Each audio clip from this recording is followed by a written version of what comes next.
I lost my temper when I got my bonus, and I guess I said a few things I shouldn't have. Bonus? How did you get a bonus? I cut out bonuses this year. Yeah, and thanks for telling us. I've gotten a Christmas bonus every year but this one. If you don't want to give bonuses, fine. But when people count on them as part of their salary, oh, what you did is just plain sucks.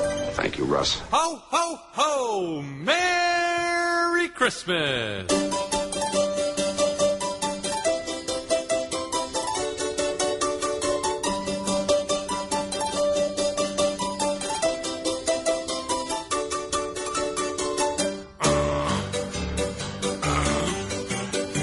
A month or two ago, you asked me for a date. You said for Christmas Eve, by then you'd lose some weight. I think I understand the tinsel in your hair, but why have you got mistletoe inside your underwear? Oh, jingle balls, jingle to and fro, watching all the little puppies making yellow snow. Oh, jingle balls, jingle 1, 2, 3. Why don't you come over here and jingle balls with me? Splashing in your gash on a one-horse open sleigh. My parents think you're trash, but I think you're okay. Filling part balloons from a nozzle up my ass. I'd like to fill another, but I think I'm out of gas. So jingle balls, jingle to and fro, watching all the little children eating yellow snow. Oh, jingle balls, jingle 1, 2, 3. Why don't you come over here and jingle balls with me? Why don't you come over here and jingle balls with me?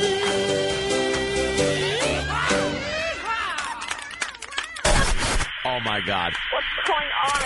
It's the worst of Opie and Anthony. It's stupid. Something ridiculously loud and obnoxious. Sounded like the best of Down syndrome record. We're never going to make everybody happy. So why do we have to now make more people not happy? Oh, no. It's stupid. It's audio vomit. If I may use the word, duty. It's the worst of Opie and Anthony. So what happened, Ann? Where are you going to start? You fell down, you got pulled over, and you missed your own Christmas party. What do you need from me here? Or should I just sit back and enjoy? I guess we'll start with our last day on the air that we had. What happened? No, nothing happened, but that's kind of when my vacation started, when the Ron and Fez show started. Mm-hmm. That's when I started drinking. Which was a Tuesday? You never stopped drinking. What was it, Tuesday? You mean you push it to the next level? Oh, yeah. The official binge. Yeah, because it was vacation party time. Right. So that's when I started, and then it didn't stop till, I guess, last night at about 10. Mm-hmm. But Christmas Eve was the night where I went to my aunt and uncle's house. All the relatives are over. Nice. And we do now Secret Santa. Yuck. We don't get gifts for everybody because it's a pain in the ass. There's no way I was going to a department store. I'd see it on the news and be like, I'll kill someone. Yeah. I'll kill someone if I have to go into one of those places. Can I jump in for 1 second? I know, this is all you. Trust me. But just a quick little side note. Discussion. I also had a Christmas party for my family. Yeah. And my nephews and nieces are, getting old enough where they're kind of onto me. Uh-oh. And they've come up to me like, so, what did you get me for Christmas? Because all my other brothers were, brought all their presents over to my house. And I said, I threw this fine party for you. You get a party. That's what you get. Thank you. I had a lot of candy and a lot of kids' type of food. But like you said, I'm not going to deal with trying to figure out what these little brats want. Oh, Uncle Paul. We heard you. We heard you. I heard it. I'm like, a little slow. We heard you. So I'm with you. But you guys do the Secret Santa. But we do the Secret Santa. See, we used to get everyone got everybody something. And I would wait till the last minute and go nuts, out of my mind in stores, just buying stupid things that no one's going to need, gloves and slippers. Yeah. You want a Snuggie? How many times did you see the goddamn Snuggie commercial? What is a Snuggie? Oh, a blanket is so inconvenient, Opie. Yeah. Because you got to put it on you, and I can't cover everything. But the Snuggie is a blanket with sleeves. What? Yeah, so they're showing this old bald guy in a chair that looked like a monk Said, look how inconvenient a blanket is. She's like, oh, and then I got to grab for the phone, and now I'm cold again. Why is she annoyed that she has to? The Snuggie it's a robe you wear like a straitjacket. You put the robe. Look at the monk. It makes you look like a monk. You're right. And it's got sleeves. Look at this happy fella. But they act like a blanket is trying to operate the Whopper computer. I know. It's a blanket, you morons. I did not see this commercial. This was on every 2 seconds. They look like they're part of a cult. They do. Everything, this Snuggie, or every infomercial makes whatever they're selling look like the answer to your dreams. Because whatever it's replacing is so inconvenient. I saw the one for glasses, for the sunglasses, this thing, and the HD wraparounds. HD wraparounds, and they're talking about the sun gets in your eyes. And some people use clip-on sunglasses for their prescription glasses, and they show the guy clip them on, and then he's blocking the sun out from the sides and looking like, oh, these don't work. Like everything's inconvenient. Like he just walked into a nuclear reactor, and the brightness is killing him. But then he puts the other glasses on, and everything's fine. Same thing with the Snuggie. You put a blanket on you, and it flies off of you.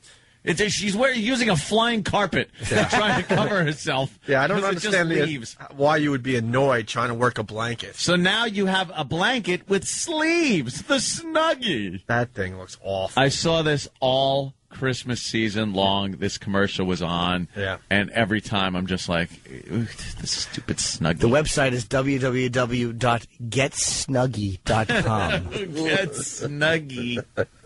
Oh, I want that thing covered in pre. Ugh, the crusty. The Snuggie is just awful. Who wants a sleeved blanket? I know. Well, it's not a blanket anymore. Funny you should ask, Jimmy. Funny you should ask. Let's say hi to Chris in New York. Chris? Uh-oh. Chris. Hi, Chris. Hi there. I called because I ordered a Snuggie because my daughter said she wanted it, and then later on I found out she was only joking. You dummy. I know, but what a trauma they put you through. You know, you call, you think you're going to order this thing, but no, you have to go through. The call lasted 15 minutes. Yeah, let me tell you something about everything you order on television.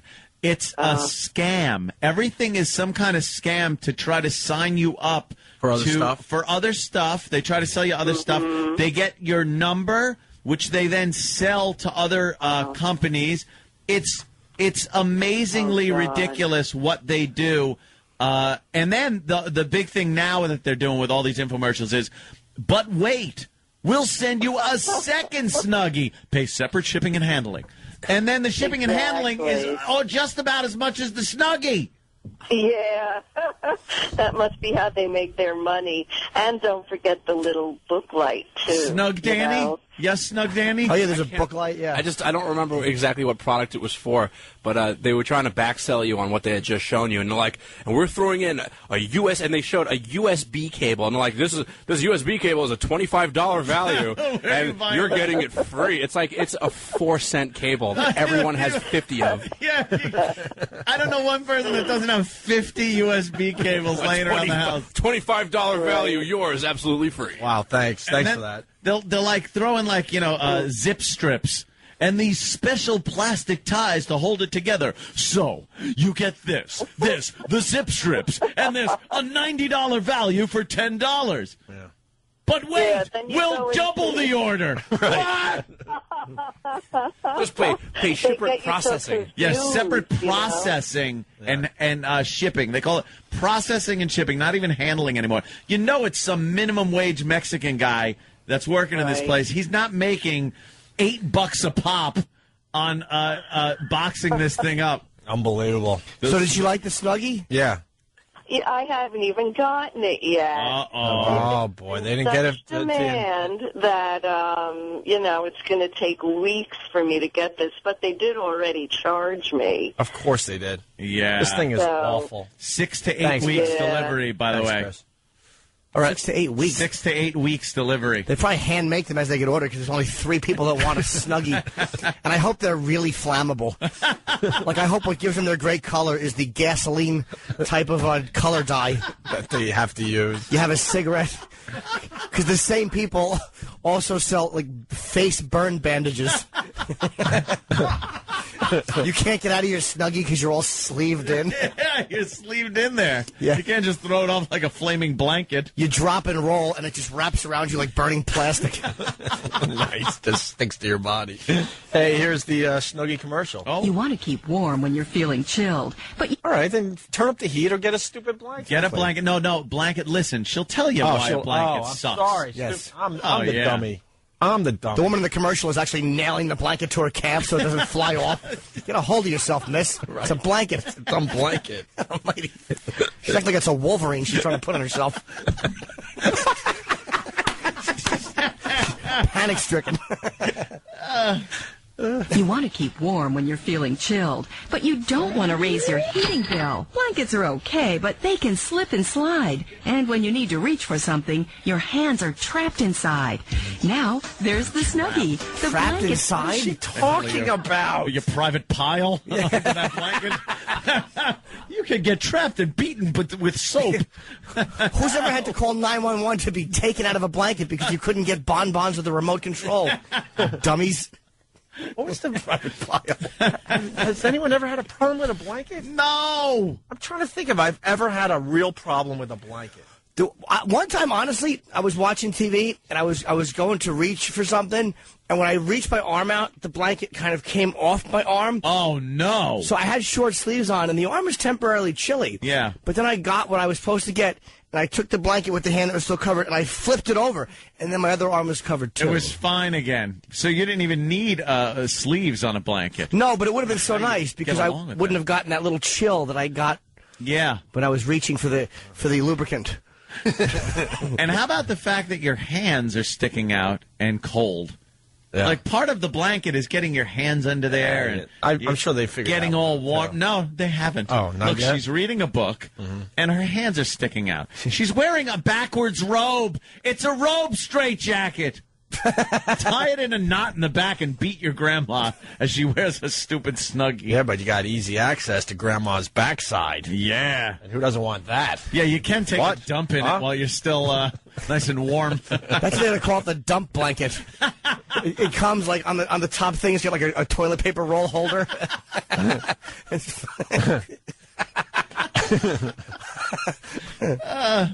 And when you need to reach for something, your hands are trapped inside. Now, there's the Snuggie, the blanket that has sleeves. The Snuggie keeps you totally warm and gives you the freedom to use your hands. She's describing now, you can clothing. work the remote, or read a book in total warmth and comfort. It's a dress. Use your laptop without being cold, or enjoy a snack while staying snugly warm. Ew. If they use another version of the word Snuggie. Snuggie. Sounds like a fetish. I'm a Snuggie. Right. My daughter's a Snuggie lover. Kind of has that plushie, right? Yeah. I know where you're going. Yeah, I'm into plushies. That was all over the place, though, for Christmas. I swear to God, this is the first I'm hearing of the Snuggie. I've been a little out of touch. Load of television. Tom on Long Island's got a little more on the Snuggie. Tom. Hey, what's up, guys? Jimmy, I love the book, man. Thank you very much, brother. The best part about the commercial, fellas, is that they're at a sporting event. The whole family wearing Snuggies, looking like a cult. Where they high-five each other? Yeah. They did show that he's right. They're like in the bleachers. Yeah, there they are. Who would wear that to a game? That's embarrassing. Watch them high-five. That's embarrassing. In my mouth. Watch the Snuggie family high-five. I probably hope so the snipers know who to hit. I hope that's why they're wearing the Snuggies. He hates these Snuggies. Yeah, they high-five. Yeah, but the cold dorm room was good. When it goes, and those drafty dorm rooms, look at her. And you know the back is easy access because it's open like a blanket. She's dating two players from the same basketball team, and they don't know it. So she has two different color Snuggies. Because each time one comes and leaves, they stain it. Yo, why is your Snuggie standing up by itself? It's machine washable. Hold on. What is it? How else would you wash it? No. Harlequin girl from Buffalo writes, my grandmother bought my husband a Snuggie, but she got him the generic one from Harriet Carter, I guess, local something maybe. It needs to be assembled around you with snaps, which he's too lazy to do, so he walks around the house in this cape like a superhero. Snuggie with snaps. What is this one? What's this one? Dave. How are you, Dave? How's it going, guys? My sister bought my mom, it's the QVC version called a Slanket, and when my mom opened it on Christmas morning, she started crying. And my sister's like, what's wrong? And she's like, are you putting me in a nursing home because I can work a blanket? What's wrong with you? I'm so good to you.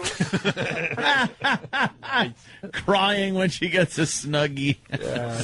That's one of those. Terrible. It was absolutely terrible. That's one of those. We should have a list, but it's one of those gifts you get somebody that you don't give a crap about. It's just, here, take this Snuggie, take this Chia Pet, take this. Crappy gifts. You're off my dumb list. So what is the Slanket? It's just the same thing? Same thing as name? a Snuggie, a sleeved blanket. Yeah. Yeah. Slanket. I hate when they combine words. Oh, stop it. Why? Don't do that. They're fun, Jimmy. It's not. Yeah, they're fun. Oh. It's not. Yeah. Unless they're combining, like, who's your friend? Oh, he's a Canadian runt. Boo. Boo. John in Orange County. Yeah, how you doing? All right. Listen, my mother-in-law bought us 5 Snuggies for Christmas, and I think they're made out of the same material as ShamWow. The thief. Absolutely ridiculous. Yeah, the ShamWow's another big biggie. Yeah. That's yeah, but let me tell you. Let me tell you something. This Snuggie, I feel like I'm in the church choir when I put it on. Yeah. Fernando brings up a good point. I'm sure they'll dump out down the hall, but someone out there will hear this. Go ahead, Fernando. Hey, what's up, guys? Hey. Great show. I just wanted to point out that if you got the Snuggie and you're a guy, you're trapped under the Snuggie. You can't masturbate. if you're watching porn on the computer or through on a DVD, yeah, true. You're trapped under it and you can't. There's no access you to get your. busted easier now. There's no access to your Peter. The Snuggie should have like a little doggy door on the front. It's all a conspiracy, man. I hear you. They want us to join cults. No, well, you know the thing's just falling off of your shoulders. It's awful. When you stand up. All right. Yeah. It's not connected to the back. We went off on a tangent. Oh, so. yeah, I was talking about presents and stuff and how we had to do Secret Santa. So I only have to get one gift for somebody. On Thanksgiving, we actually pass around the old hat, pull the names out. We gave up on that, but we did that for years. And then Christmas, you get that person a gift. Does the person that pull your name just try not to show the over-the-top excitement? Like, no, because they got to get me something. Oh, it goes like... It's secret, so I pick a name, and I have to get somebody something. Oh, I they see don't know it's right? from me Okay, yet. I got you. So I got my uncle and decided, because he likes wine, to get a really, really, really good bottle of wine, a decanter, a nice decanter to a decant. I got 4 of those if anybody needs one. A decanter. Yeah. What's a decanter do, by the way? It lets the wine breathe. It's just another excuse to buy just stuff. Open it and drink it. No, the guy at the wine store told me this has to breathe for an hour. He goes, pour some in a glass, and then pour the rest in the decanter, and then taste the glass, and then taste what's in the decanter. It lets some of the alcohol burn off a little bit. I've heard all that, but I can't tell the difference. Dude, it really is. It was an amazing bottle of wine. Very good. But, I was drinking a lot of wine on Christmas Eve. A lot of wine. And then I went home. And the thought once I got home. Thank God you got a driver. Woof. Look, I put the cruise control on. Oh my God. One less thing I have to worry about is how fast I'm going. And then I keep it in the right lane. And you calculate what's the speed, because you don't want to be perfect, because that's suspicious. About 62. 62 is the speed. About 62. You would have figured. In the 35 zone. over lawns. Knocking over mailboxes. Driving through people's backyards. Yeah. Got wine in the car. Yeah. Well, I got home, although the next day Keith did tell me, he goes, your truck was a little in the middle of the driveway. Usually you're, one side or the other, but I didn't think I was just parking for room. So I get home. It's Christmas Eve. On the way, by the way, I'm thinking I might go to the carousel. Of course. And if I had gone there, I would have drank beer, and it would have just put me over the top. One brain cell that was left in my head that hadn't been affected told me, no, just go home, you idiot. That's some responsibility. That's nice. So I went home. Not the responsibility we're hoping for, but all right. And now I got pumps on my pool cover. Right. Pumps the water off, How wasted were you? I was doing pretty good. Yeah. I was doing pretty good. So I go out back with a flashlight because I had to defrost the pumps before I left. So I go out to check when pumps working. So I get the little flashlight. I go out back, and there was a strip of ice. It had to be, 12 inches long by 5 inches wide. Nothing. And I slipped on that ice and went down. And it was after midnight, so it's officially Christmas. So the neighbors got to hear Santa yelling the C word, the F word, the S word. I was screaming curses as I'm just laying down on my patio. What kind of fall? Was it like a cartoon fall? No, it was quickly on your back? It was my left foot went out from under me. I went down on the side of my kneecap and the side of my elbow, which really hurt. Not at the time. At the time, I'm just like, you fell. That sucks. Mm-hmm. So then I finally, go to bed. You're like the old lady from the medical alert commercial. Yes. I've fallen. My son Michael got me the life call alert. So I went to bed, and now my party is Christmas Day, which I've told everybody to come over at 2 o'clock in the afternoon. Family, friends, yes. presents, catered. Yes. All in. Told everyone 2 o'clock. Right. It's not bad. I think it was about 3 in the morning when I finally got to sleep. Plenty of time. Plenty of time. I woke up at 9 in the morning with one of the worst hangovers in history. It was so bad that I was just, my head was pounding and spinning. I was woofing. You puked? Oh, yeah. I was just puking. Aren't you too old to be puking? My hangovers are bad. I don't puke when I'm drunk. Like some people puke when they're drinking. I'll puke hours later. Sometimes a day later, I'll puke. Jeez. It's horrible. My hangovers are terrible. Hangovers are directly proportional to how good of a time you were having the night before, though, because what fun I had. That's a sign from God. It's not. It's alcohol. God is telling you something. And so now it's starting to creep up. I'm laying in bed. I got a wet rag on my head, and I'm writhing in pain. And I'm looking at the clock, and time is flying by, and I'm not getting any better. And I'm thinking, it's going to come up on 2 o'clock, and I'm not going to be able to even answer the door. What does the wet rag get up? It just keeps my head cool, and my eyes and my head hurt so bad that the coolness feels good. So I took some aspirin and that, and I'm drinking water like crazy, just trying to feel better. And thank God I get a text from Keith that says, I'll be over in a little bit. I'm like, door's open. So I trod downstairs, unlock the door, go back upstairs, puke a little more, lay down in bed, and figure Keith is there, everything's taken care of. 2 o'clock rolls around, I start hearing people coming to the party, and I'm still in bed. I'm laying in bed. I don't think I got... What time did I come downstairs? Do you remember what time I came downstairs? It had to be probably after 5 in the afternoon. Yeah. So it was after 5. So they had been there for over 3 hours. Yeah, over 3 hours. And you made your appearance. They had dinner. Everybody ate already. They ate. They did presents. Everything. I wasn't at my own party. Oh, my God. I missed my party. I came down. Everybody was still, hanging out. A little dessert, playing some games, doing things. But there he is when you walk down the steps. Yeah, it was like, oh, well, that.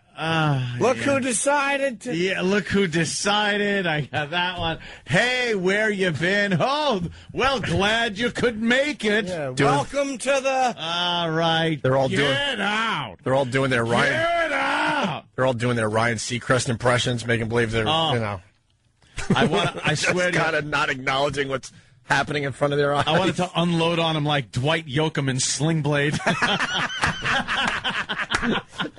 Get out of my house, retard. Retard. Push the guy in the wheelchair into the door.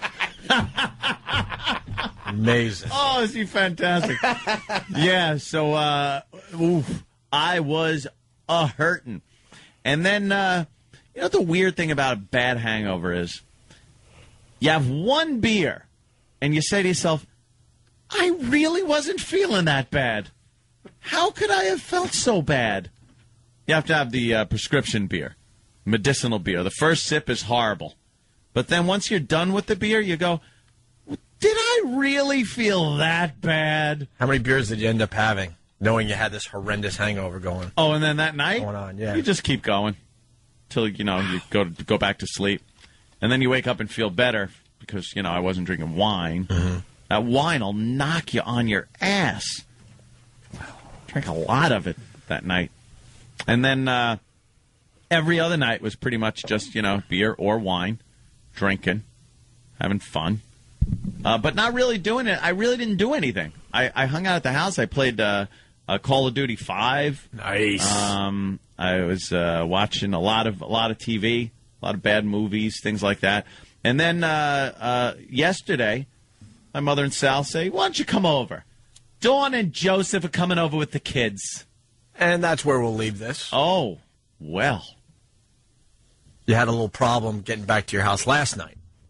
No, getting to my mother and Sal's. Oh, two. Whip, woo, whip, woo. Yeah, you do the Sunday afternoon thing, go over there and...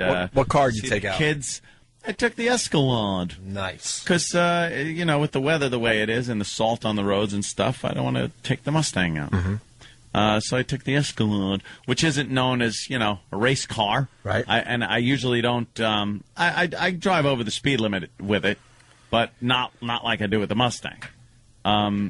So I'm getting on to the expressway. I have a very long on-ramp by my house to get on the expressway, which I like, because I am of the school of thought that if you're getting on a major highway, use the on-ramp to get up to highway speed. Whenever I see somebody at the end of an on-ramp with their blinker on and their head hanging out the window with their elbow looking over their shoulder like, how did you fail? Right. How did you fail the entire length of the on-ramp to figure this out? To fit in to traffic. Right. It amazes me. And when I pass that car, I always look and go, up, it figures, because it's always one of them. Yeah. And you know what I'm talking about. Uh-huh. Yeah.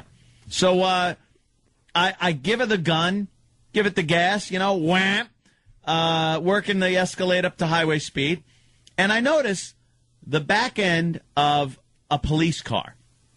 It's not a Nassau County cop car. It's not a sheriff's car, but it is a police car. So I see him. He's in front of me. I'm on the on-ramp. I see he's on the expressway. I'm on the on-ramp. I'm coming on. I get on. I move into the middle lane, and I'm holding my speed, which is over the speed limit, but not crazy, and I pass him. I pass the officer. This is a local town cop who I think has jurisdiction over about a mile of the expressway. Oh, yeah. God, you got... Yeah. It was a local town cop, but he does have expressway jurisdiction between, like, one exit. Oh, my God. So, I didn't have anything better to do? Dude, well, so he gets right on my ass. And now I'm, like, in that position where you go, is he going to do this? If you're going to just do it already, So it took a little while, but he hits me with the lights. I pull right over. It's expressway, so I pull over on the off-ramp. And very close to the side. I give him plenty of room. Always give the guy plenty of room. Some people pull over in the expressway and leave the cop hanging out in traffic. Just amazes me. Now the guy's pissed, you know. So I gave him plenty of room. He comes out, and he just asked me for my paperwork. Doesn't tell me what I did or anything. Because I was at this point like questioning. I was like, I didn't do anything. He didn't get me on radar. I wasn't going fast enough, long enough for him to tail me and get my speed. And I had slowed down when he pulled up behind me. Mm-hmm. I had slowed down to highway speed, which is why he got right on my ass like that again. So it was a mystery to me. I'm like, usually when this happens, I'm sure I know why I'm being pulled over. I'm doing 95 on radar. So he comes back, and he goes, "What are you doing?" I go, "I was getting on the on-ramp," and I go, you got one of those choices to make. You either speed up to get past the car or you slow down to get behind him.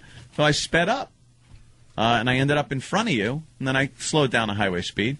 He goes, "You passed me doing about 70-something. And I was like, I knew I didn't. I was in the 60s somewhere, but I didn't know. I'll get the point. And he said, when you were behind me, I go, look, I'll tell you, I'll be honest with you. I said, a lot of people, when there's a cop behind them, have no clue what to do. Do you slow down to the speed limit? Do you speed up a little over the speed limit? Do you get out of the way?" He goes, "Well, I'll tell you one thing you don't do. You don't zip into another lane and pass me." Oh, snap. Yeah, that was kind of a jab at me at what I did.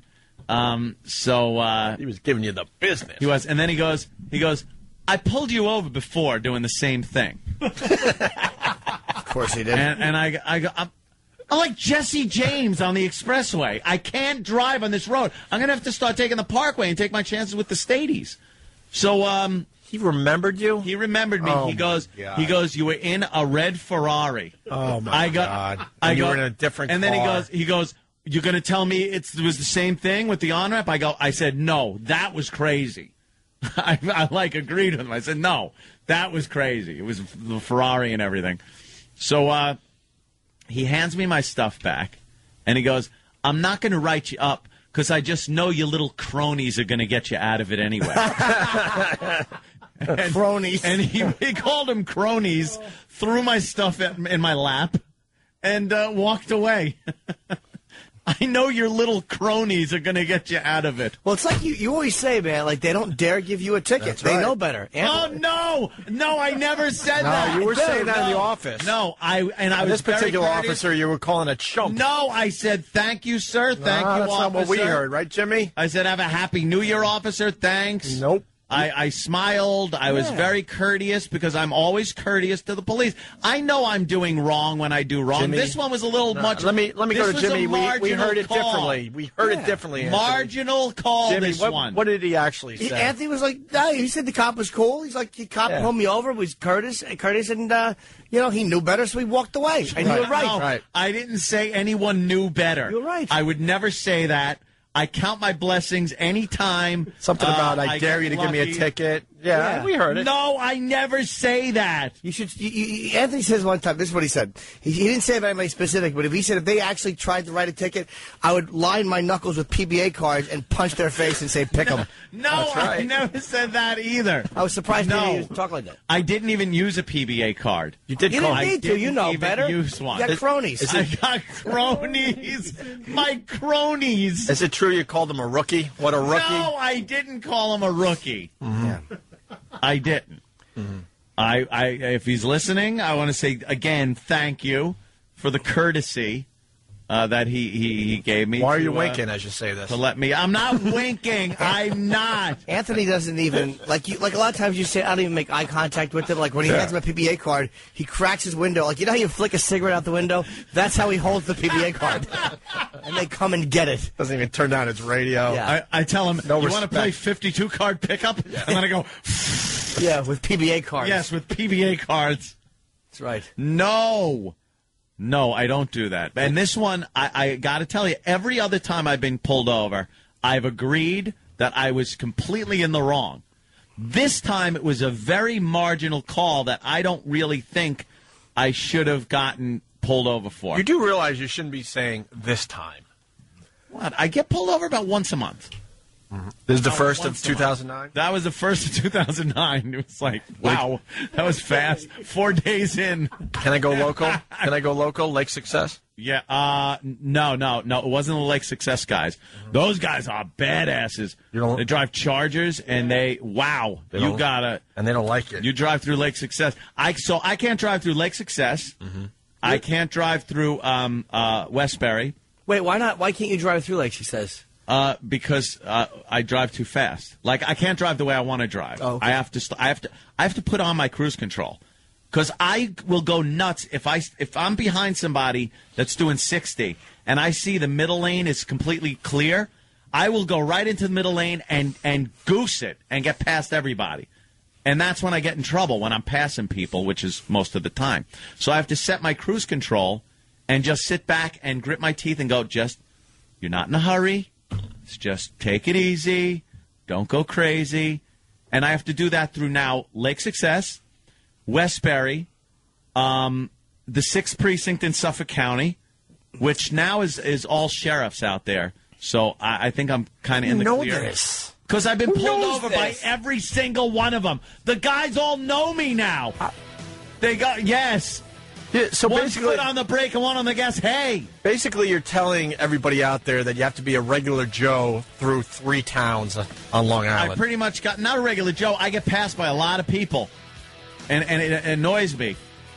You know? 1 foot on the brake, one on the gas. I can't drive 55. You tell him, Sammy. Oh, it's just horrendous. He can't drive 55, Jim. Oh, my God. There's too much traffic. I can't pass. It drives me crazy. This is the song that's going through my head when I'm driving. What's this, 83 or something? Yeah. Somewhere around there. Some awful year. It's black and white. Cuts its groove again. And then I sing. What, you don't like this, Jimmy? Oh. Take my license, all that jive. I can't drive. See, he can't drive 55. Cool. Yeah. What else rhymes? I drink 5 Alive. I enjoy Burl Ives. This is terrible. Stephen S. from Bayshore, and tells himself you'll still be filthy rich even if it takes you an extra 10 minutes to get there. Oh, is that what I do? Tells himself. Maybe he tells him. Yeah. That's what I have to do when I drive. Yeah. Like this morning, I hit a wall of traffic. Oh, boy. And I started getting a little antsy. Up on the curb? What'd you do? No. This is expressway driving. It's 5 in the morning, whatever it is. Sure. And I get antsy. Like, why are you in the left lane and not doing 70 at this hour? You're doing 60, and you're not passing the people next to you. So it gets me kind of crazy, and I start looking for openings.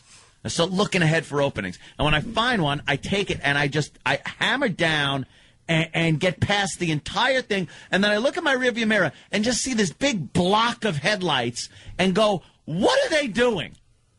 Why aren't they in a hurry to get anywhere? One guy had his hazard lights on in the left lane. If you got a problem that you got to turn your hazards on, you better be on the shoulder or the right lane. Sure. This guy was in the left lane with his hazards on. I had to pull next to him in the middle lane and just look at him until he finally looked at me. And I saw something from some faraway land that didn't understand the concept of turn off your hazards. It negates your blinkers, first of all. It makes your blinkers useless. And you're in the left lane. That's not what country are you in? Oh, it's annoying. No wonder I get pulled over all the time. People annoy me on the road. I get genuinely annoyed. So then driving home, I set the cruise control. Very good. Because that's what I do. I've been pulled over for speeding every time I'm pulled over. Every time I get pulled over, it's for speeding. It's not for an illegal lane change. It's not for not using my blinkers. It's not for equipment violations. Mm-hmm. It's always for speeding. So if I want to put the odds down of me getting pulled over, I set the old cruise, stay in the right or middle lane, Keep her between the lines.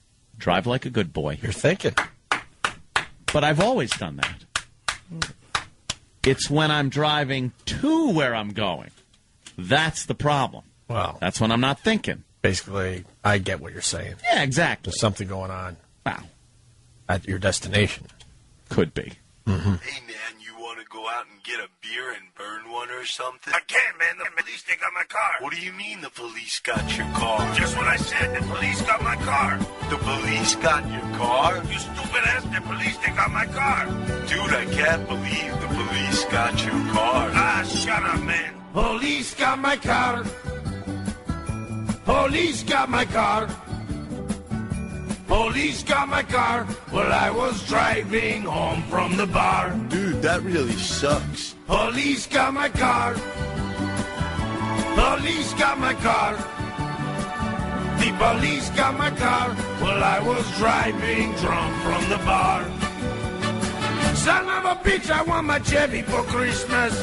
I want my friggin' 60 Chevy for Christmas. You stupid dick, I want my Chevy for Christmas so I can go drink at the bar. Son of a bitch, I want my Chevy for Christmas. I want my friggin' 60 Chevy for Christmas. You stupid dick, I want my Chevy for Christmas so I can go get drunk at the bar. Police got my car. Police got my car. Police got my car while I was driving getting stoned in South Central. Dude, that don't rhyme. Shut up, man. Police got my car. The police got my car. The police got your car? Police got my car while I was driving home drunk from the bar. You got a Dewey, man. You stupid dick, I want my Chevy for Christmas. I want my friggin' 60 Chevy for Christmas. I told my bitch I'd have my Chevy for Christmas so we could get drunk at the bar. You stupid dick, I want my Chevy for Christmas. Dick, I want my friggin' 60 Chevy for Christmas. Son of a bitch, I want my Chevy for Christmas so we could go get drunk at the bar. Calm down, man. Ah, shut up, man. I guess I said a few things I shouldn't have. Bonus? How did you get a bonus? I cut out bonuses this year. Yeah, and thanks for telling us. I've gotten a Christmas bonus every year but this one. If you don't want to give bonuses, fine. But when people count on them as part of their salary, oh, what you did is just plain sucks. Thank you, Russ. Old St. Nick's got bourbon breath. It's so cold you could catch your death. A cop sold me some crystal meth. It's a merry fucking Christmas. Everything's so Christmassy. The streets are twinkling with frozen pea. My priest just sat on Santa's knee. It's a merry fucking Christmas. All the kids go to bed each night to dream what Santa brings them. Unless they're Jewish or Muslim or some other chip religion. Crappy toys flying off the shelves. Midgets dressed up to look like elves. Spread good cheer or burn in hell. It's a merry fucking Christmas.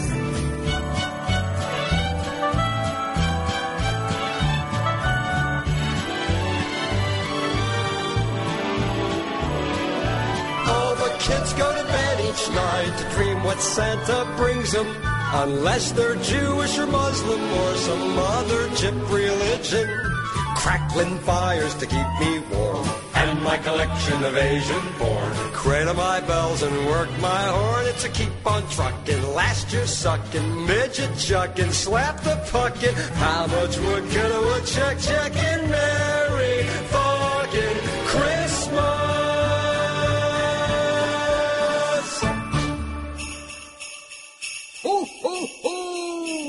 Shut up. Hey, this is Dennis Leary. You're listening to the worst of Opie and Anthony. Another thing, and we've talked about this a million times. So I go to see Juno, because the girl wanted to see it, and I'm glad I went. It was a really good movie. This was one she had her eye on, right? And we were bored. It was Sunday, I guess, and it was like 1 o'clock in the afternoon. I'm thinking to myself, how many people would go see Juno? Sunday, 1 o'clock. We get to the movie theater. There's a line out the door. So we go to the convenient ATM ticket machine, which why would you ever wait on a line for a movie ticket when you just throw your credit card in and you get 2 tickets in a second? Spits out your tickets. I don't know if every theater has this yet, but they have them here in Manhattan at a few places. And everyone was going to see Juno. And it's my biggest pet peeve. I don't go to the movies and sit in these fucking crowded theaters. Yeah. Drives me nuts. And we squish in like all the way next to the wall. The theater is packed. And I'm sitting there like, why in the year 2007, because it was still 2007, I'm like, why in the year 2007 do we have to fucking sit in movie theaters still? I can't comprehend this. Mm-hmm. Especially there's a market out there where you throw it on the cable and say you could watch Juno for $20, $30. There's a market out there. People would pay $30 fucking to see a brand new movie instead of sitting in a crowded theater. I'm like, why are we still sitting in crowded theaters? The home systems are way better than anything they show you in theaters, except for IMAX or iMac, whatever the fuck they call it. I always get that wrong. IMAX. I think because... But it looks dated. The movie sounds dated. The sound isn't as good as you could get in most systems that most people have now. It's not that expensive to have a nice little system in your home with the flat screen TVs and the high def and the, Right. digital and all that. It's We'll like, get there. Why are we still sitting in fucking movie theaters? And don't old tell movie me. house. And then I'm trying to like logically think about this. I'm like, is it for the experience of watching a movie with others? It's like, With no, people these you don't like. These people suck, and I'm sure they think I suck. Yeah. It's Goes part of both it's ways because here. they can charge per person there. It's just a simple dollars and cents. Even if they charge $30 at home, a lot of people wouldn't get it because they would just be watching with their wives. They couldn't afford it, and the ones that could would get fucking 10 or 15 people in there, or a bunch of people to watch it. Right. And they would tape it, and there'd be no DVD. Yeah, it's probably market. the piracy Yeah. issue also. And then Miss Selfish behind me had to take her flu to the crowded movie theater. And I'm always trying nice. to be better. I really am. As much as I tell these crazy stories on the air, I really am trying to be better. I once again had to bite myself because I want to turn around and go, why are you coming to a movie theater if you have the fucking flu? Yep. Coughing and sneezing the entire time. Where now I go like this. I put my shirt up, hoping this is going to stop some of the germs. Yeah, I don't understand. I decided to play fucking bank robber in the middle of the movie. Yeah, I don't think that works. And then I'm like slumping down in my seat like this, going, well, maybe the cough will fly over my your head. Yeah. Hit the person in front of me. Show them. Why do you have to be that selfish? I know people have to go out about, Not when they're sick. No, not to the movies. not Stay to home. the movies. Maybe your job, you don't have a choice, whatever. But like a movie theater, come on. What the fuck? Keep your outbreak at home. What the fuck? Damn germ-filled messes. But they are starting to people. They are starting to throw some movies on DirecTV or whatever. What is it called? Pay-per-view? On demand. On demand. Thank you, Than. On demand. On demand. But they're basic like IFC crap movies. Every once in a while they'll pop one on and say you could get this before it hits theaters, but Here's it's never something, something you want to see yet. Something new that I think they started on Cablevision out there. You can go through the little menu, and there's DVDs, and you can buy it right there and watch it immediately, and then they send you the DVD. Like if you have a movie you want to buy and own it, Really? you can watch it, and then they send you the DVD. Wow, that's great. Where's this at? A Cablevision. Oh, okay. But Yeah. they're also gonna. Oh my God. Was it Apple or iTunes? I was reading over did a lot of reading over the break, where they're saying that you're going to be able to download movies now, Yeah. but they're going to go away. Like you get it You can for only watch them for so long. you get it for a certain amount of time. Self-destruct. Which that technology just amazing. How the fuck did they figure that out? But then, can we take our nice high def fucking video cameras and really get a nice copy before it Get goes a away? bootleg copy. Just videotape your screen. Videotape your screen perfectly, though, right? Think about it. You You can set up could. something nice to get around that. Little bootleg copy. But that idea is even better. Like, so you get the DVD sent to you in the mail. Yeah. Well, that's probably the iTunes way. It will protect the DVD market. I mean, that's probably how they. It really is brilliant how they're always trying to stay Dude, one step ahead of. On demand sucks a big fucking piss hard on. It's better than not Lucky having it. I'll tell you why, and this is good. People are gonna laugh, but whatever. But they can relate in their own way. I didn't hear you, Jimmy. That's sorry. right. I'll hear it It during was the a replay. stupid dick joke I made. I was getting into the Christmas spirit, and I'm like, you know what? I don't have a lot of Christmas movies. I have like the typical one, like Christmas Vacation, and I have like Elf and Caligula. Yeah, Downfall. Like, right. But I don't have like.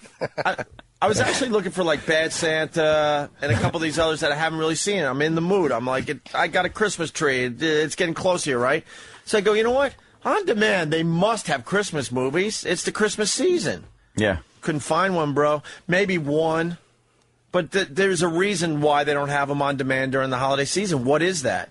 They didn't make a deal with because they know people are going to go out to stores and buy those movies? Oh, so you buy them instead of just rent them. Why wouldn't they have a ton of Christmas movies on demand around the holiday season? Why? To get into our pocketbooks. Yep, our purse strings. But what is our purse strings? But what is the real reason about that? Because they want you to go to Best Buy and actually buy the movie, you think? I'm thinking so, yeah. It was unbelievable. You probably just, they probably, everyone would just watch them. When you buy, especially a seasonal movie, you're going to buy it and only watch it then. Okay, who wants to watch a Christmas movie? Like Christmas with the Crunks. That fucking horseshit was called. In July. I know where you're going. So the only time that people are going to buy it is then. But if you can watch it on demand, plus you'll watch 8 minutes and realize, wow, this movie fucking eats an ass. And you'll turn it off. Wow, what's that one where the dad gets all tangled up in the lights? By the way, I finally watched Spider-Man 3. How was it? That was good. Until he went into the dark Spider-Man character and he was emo. Yeah, I heard that. Oh my it's like God, emo. douche chills. What's his name there? Olsen had like the emo haircut and he had the dark eyes and he's like kind of walking down the streets of quote Manhattan and he's like pointing at chicks and stuff like he's uber cool. It was a douche chill moment in that movie. Not believable and just didn't work. Who's Tobey Maguire? Yeah, Tobey Maguire. Yes, of course. It didn't work and they were going. I guess they were trying to get into the emo movement or something to get these people watching. I don't know what the fuck they were going for, but it was embarrassing to watch. The rest of the movie was pretty cool, but that whole thing was stupid. How is the Sandy character? The one who's full of sand, that sand creature man? Who was he? We had him on the show. Hayden Church. Oh, yeah. Thomas Hayden Church, Oh, yes. yeah, okay. We did have him on. I'm like, holy shit, this guy is rocking, man. I forgot who we That have was on pretty the cool. show all the time. I know. Like, oh, Would they beat him with a fucking vacuum cleaner? How hard is it to beat a guy made of sand? Suckers. Yeah. What a shitty villain. It's Wind Man. You open the window, he goes. Yeah, it's kind of weird because like his sand would just kind of like blow around the streets and then become like hard when he needed it, but then you could like. Yeah, it was kind of a dumb concept. Fucking awful. But he did pretty well with the character. Throw a cat turd on him, embarrass him. He's got a little hat. Put him in a litter box, yeah. Yeah. Yeah, he's trying to destroy the world, and there's a fucking cat shitting all over his fucking back and stomach. But Tobey Maguire in that emo, dark fucking Spider-Man thing was really bizarre. Yeah, a lot of people didn't like that. Oh, so I'm way behind. That's a whole I'm thing way that behind. people hated. All right. Yeah. Are they doing Spider-Man 4? I'm sure. Oh, yeah, that franchise is still alive and well. I'm sure. What was the best thing you got for Christmas? Did you get anything good? Yeah, I got some that most people would be like, whatever, but he was a hero of mine growing up, and my girl got A me. coincidence. That's kind of what I got. Oh, really? Something having to do with a hero of mine. My best Christmas present, besides the bizarre yoga sweatpants with the huge cummerbund. Yeah. I mean, if you wanted to pull these sweatpants down a little bit to look cool, they would still be above your navel. Oh, God. Looking cool at the gym. Oh, my God. Well, anyway, what was the coolest thing? Oh, I got Taxi. What season? Because season 4 will not come out. I'm so irritated. Oh, all right. I got the first 3 then. Yeah, I got all 3 seasons of Taxi that I'm going to jump into. I got, believe it or not, I never got this officially, Nirvana Unplugged DVD, Alice in Chains Unplugged DVD, which I already had, so I'm going to pass that along to somebody. I got the Ken Burns documentary of New York City, which is really interesting, and some clothes. And a nose trimmer thing. I think she's giving me a hint. I think she's basically saying, if you fucking trim those bad boys, you won't pick your nose as much. It feels like you got a porcupine in your nose for a week. Hate that you're sneezing. Dude, I was driving home from Long Island yesterday, and I was picking my nose in the car, and my girl turns to me and goes, "What are you doing?" I go, "I'm picking my nose," and I was trying to get away with that. Thanks for announcing it. Is she calling you out on it? You saw that I was picking my nose. You could have looked out the window and just let me be, but you had to say it. Now we both know I was picking my nose. Well, let's play devil's advocate. Look, I haven't got the batteries yet for the nose trimmer, but now I'm going to nose trim up and I'm going to pick less. Pick less. Do you understand? Well, you can't completely stop the habit of picking. Do you understand that she's a really attractive girl? Here it goes. Some would say a 10, and others would agree. Absolutely. a knockout. Yeah. Smart. Great look. Everything. Funny. Very funny. Oh, yeah, boy, she nailed me and my stupid girlfriend. We were sitting there with our fucking hats on New Year's Eve hat. She goes, "Jim, get closer. I want to take a picture of you and the other idiot in the hat." She really fucking nailed us. Oh, damn. Dude. Oh, we laughed. Can you bring in your New Year's Eve pictures? Sure. We got to get them on a website. 'Cause Okay. The ones I got of you, and then like they were trying to take pictures of Jimmy and I had my noisemaker. Jimmy had his ridiculous hat, and I have the stupidest blowing of the noisemaker ever. We have the worst pictures. Yeah, I'll bring him in. I got my new MySpace photo. My girl took a picture of me eating, but I wasn't trying to be funny, and my mouth was open, and I had a hat on, and I'm just a fat-necked cunt with food in my mouth. It was really funny. But anyway, where were we at? Nose picking. Okay, yeah, she said she busted you. Yeah. Well, And yeah. then you said you got the nose trimmer, so you'll pick less. Oh, yeah, hopefully. Yeah. Yeah. Where were we? I just want to say. My best gift. Oh, your 'Cause you best asked me, gift, and then yes. then the only reason I'm interrupted because then you trump me, obviously, and that's No, what we get. I have to thank which is fine. But listen, somebody no for one's my gonna give a great shit, gift. though. One of my heroes, Eva Braun. One of my heroes growing up was Pete Maravich, and I went to his basketball camp. I met him. I got his autograph and stuff. But Lindsay got me a canceled check. Pete Maravich canceled check. Nice. And I don't collect memorabilia for the most part, but this is something that's like, wow, this is really cool. Brings me back to my childhood, blah, blah, blah. I was big time into basketball with a picture. It's really nice. That was my What was best it gift. to? What was like the check written out to? I haven't seen it yet because Prostitute. it was sent to Philly. The Philly crew has it right now because fuckers, didn't deliver it in time for Christmas. Bastards. But they finally have it down there and they're setting it up. So, and I'm sure it's not a fake. No, why wouldn't? I mean, memorabilia people. It's like that one time I saw the Babe Ruth autographed baseball in the blue marker that they, I'm sure, were selling in 1917. Never get ripped off buying there. Wow, she should have called me. I would have talked to her. He spells it wrong. You know what? Maverich with 2 V's. I got you beat. I got a Babe Ruth autograph on an aluminum bat. Hey. So what? One of a kind. Anthony really got something cool though. No, I did. Got my something part really was cool. just a setup for Anthony. See, what Anthony just did there was he actually asked me a question, like making believe he actually cares about me and my life, which he doesn't. It's time to acknowledge that. I in a way. wanted to know if you got something good. think you wanted to know. He was curious. I really did. No, you didn't. Really did. Because you knew what you were going to trump me with. No trumping. I was just very excited about it. You but I never really asked me wanted a to question know about how I'm doing. Never. Oh my goodness gracious! What did you get, Anthony? I'd like to know.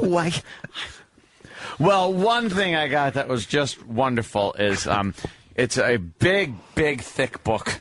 It's called Hitler and His Generals, and it's transcriptions of all the talks between Hitler and his generals in the war room. And it's just it's a day-by-day account of the war. In all their own words, because Hitler insisted on getting stenographers in there after a while, because he kept getting his generals saying, like, well, no, I wasn't clear that you meant this or said that. So he went, all right, I'm getting stenographers. Every word that's ever said is going to be written down now. So it's just, some stuff is just really simple, nothing, and other is like major battle planning. But some of the things you think Hitler was involved in doing things. There was one thing that was written in a couple of his generals are saying that they have the panzers ready, but they need fuel. And Hitler just says, So, without the fuel, the Panzers will not run. And you read this. Yeah. You read this and just go, this guy's an idiot. Yeah. What a Jesus Christ. blithering idiot. He's making a proclamation. Yeah. So what you're saying here. But then Buddy and Jen can I stop out you in for Colorado. 1 second, though? Yes. Would you actually read something like that? I have been. It's amazing. Will you go cover to cover on something like that, or you just kind of browse it a little bit? Occasionally, I'll probably skim a couple of pages, but for the most part, maybe a couple. Like, I'll look and see what they're talking about. Whenever I see something about a final solution, I don't know. You gotta see what that guy was thinking when it comes to that. You're all in. I'm all in. But That's anyway, sorry to very interrupt interesting. You. Go ahead. But and then Buddy and Jen got me probably one of the best gifts ever. What? It's a 1938 German Mauser. Jesus. The What's gun. A gun? Yes, the rifle of the German soldier. And God knows what this thing did. It's got a couple of, let's say, unique markings on it. It's, a couple of stamp marks on the bottom of the barrel. How many dents? Little eagle and swastika that he's really? sitting on. And How many dents? Oh, God, I was looking at the back end of this thing. Yeah. The front end, is usually the business end. Oh, the back end of this thing, just a big hunk of metal on the butt that was just used to crack noses open with. Wow. But very, very cool. Very excited. I'm Does it still work? Yeah. Fully working. Can you actually go down to the range and shoot that off? Yeah. Really? Could. That's your next video. It's amazing. Now I just got to get whatever the Japs were using back then. What the hell were they using? Small condoms. Weren't they known? And then I'll have my World War II, and then some kind of Soviet piece of crap. Weren't they known? I got an AK, but weren't they known that's for having the blades on the end of their guns? The bayonets. I call it the little blades. They all do. Yeah, they all got Didn't it. they start that thing? And the Mauser's got the bayonet attachment and stuff. That hand-to-hand shit back then. Ugh, pretty cool. Scary monsters. All right. But then in my office, I'm going to have a wall dedicated to World War II rifles. Do you How have great any is American? that? Yeah. Okay. Yeah, of course, you got to have that. I heard there is no Christmas in the silly Middle East. No trees, no snow, no Santa Claus. They have different religious beliefs. They believe in Muhammad and not in our holiday. And so every December I go to the Middle East and say, hey there, Mr. Muslim, Merry fucking Christmas. Put down that book, the Koran, and here's some holiday wishes. In case you haven't noticed, it's Jesus' birthday. So get off your heathen Muslim ass and fucking celebrate. There is no holiday season in India, I've heard. They don't hang up their stockings, and that is just absurd. They never read a Christmas story, they don't know what Rudolph is about. And that is why in December I'll go to India and shout. Hey there, Mr. Hinduist, Merry fucking Christmas. Drink eggnog and eat some beef and pass it to the missus. In case you haven't noticed, it's Jesus' birthday. So get off your heathen Hindu ass and fucking celebrate. Now I heard that in Japan, everyone just lives in sin. They pray to several gods and put needles in their skin. On December 25th, all they do is eat a cake. And that is why I go to Japan and walk around and pray. Hi there, Mr. Shintoist. Merry fucking Christmas. God is gonna kick your ass, you infidelic pagan scum. In case you haven't noticed, there's festive things to do. So let's all rejoice for Jesus. Merry fucking Christmas to you. On Christmas Day, I travel around the world and say, now it's Christmas bonus and all you atheists too. Merry fucking Christmas to you.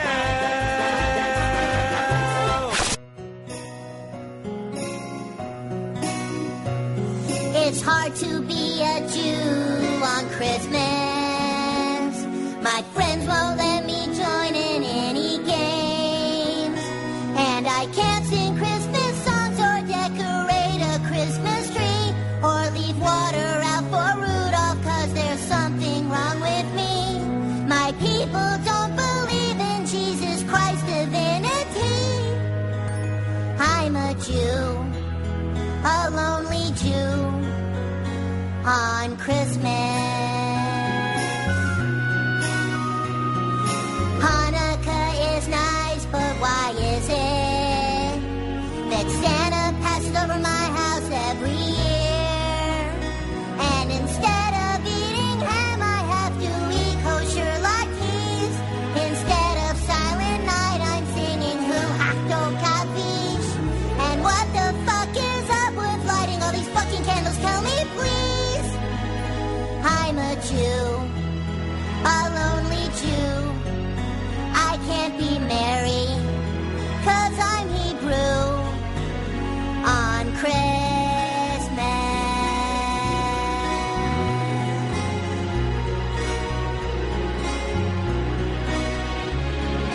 Hey, little boy, I couldn't help but hear you're feeling left out of Christmas cheer. But I've come to say that you shouldn't be sad. This is the one month that you should be glad. 'Cause it's nice to be a Jew on Christmas. You don't have to deal with the season at all. You have to be on your best behavior or give to charity. You don't have to go to grandma's house with your alcoholic family. And I don't have to sit on some fake Santa's lap and have him breathe a sticky breath on me. That's right. You're a Jew. A styling Jew. It's a good time to be Hebrew on Christmas.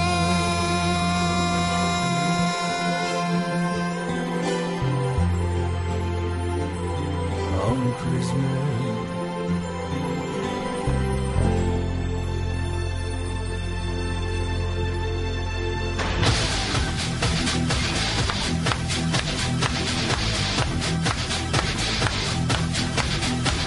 Sounds like a Nazi march.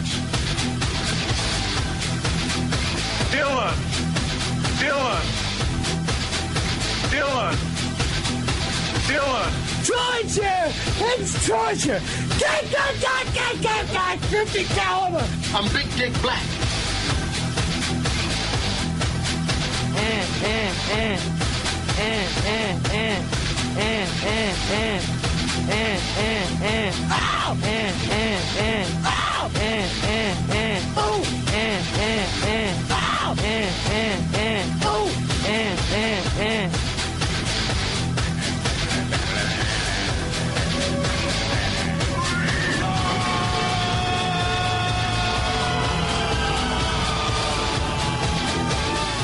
Ah, yes, Anthony. Freedom. Yes. It's the O&A show. All right, should we get Stalker Patty in here? She wants to give us her Christmas gift, Anthony. Patty coming in? She worked, right. Ben, she worked very hard on her Christmas gift to Aunt and I. Of course, a lot of thought went into this. It's always the thought that counts. We hear that growing up, right? Right. Wrong. And she doesn't have much money, so she worked hard at getting us a Christmas gift that you and I can both enjoy. Do we have some Christmas music for this moment? I think we should have something like that. Yeah, It we shouldn't could just do be that. come in. Should set the whole mood. Now, this is a woman that, like Opie said, she's in some hard times right now. You know, the money isn't there, and she's been forced to move out right around the holidays, which is a hard thing to do. Finally, somebody came through and has offered her a place to stay, at least temporarily, but that thing is that weight is still on her shoulders that she's going to have to find a place to live. And now, even with all this going on and without the money, she has taken some time out to put together a Christmas gift for us. And that, I believe, is the true spirit of Christmas, Opie. And I found the perfect Christmas song for Patty. Oh.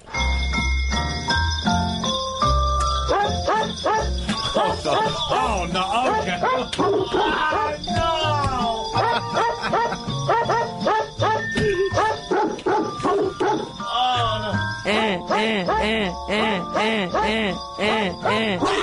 I don't play it.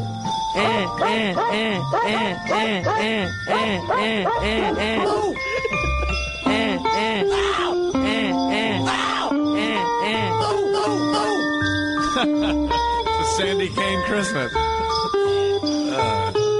We need something a little more sappy. Oh! Come on, I thought that was funny. Come on. Oh, come on. All right, let me see what else I could play for good old Stark and Patty. Could we get some sappy Christmas music, because Patty's coming in with her Christmas gift for us, and I can't find anything good. Oh, come all ye faithful.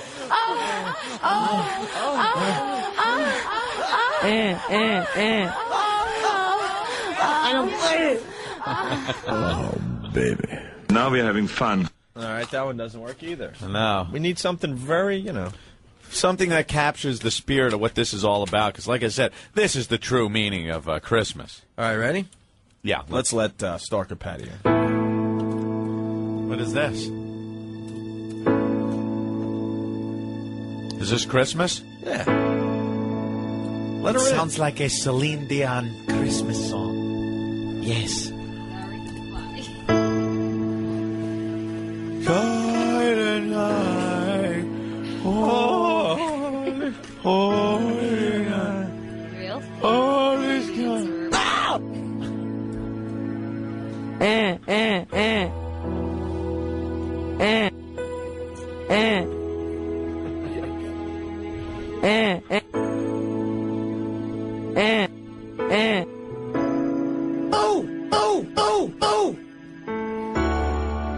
This is very appropriate. Patty, how are you? I'm fine. How are you? Very good. I was just commenting, almost brought a tear to my eye. The true spirit of Christmas. You look like 2 miles of bad road. Coming in and making a gift for us, even though you're on some tough times now, and trying to find a new place to live during the holidays, very tough. And now making us presents because she's a little short. Nice girl, but about as sharp as a sack of wet mice. Right, Foggy. So, Patty? Yeah? What did you bring us?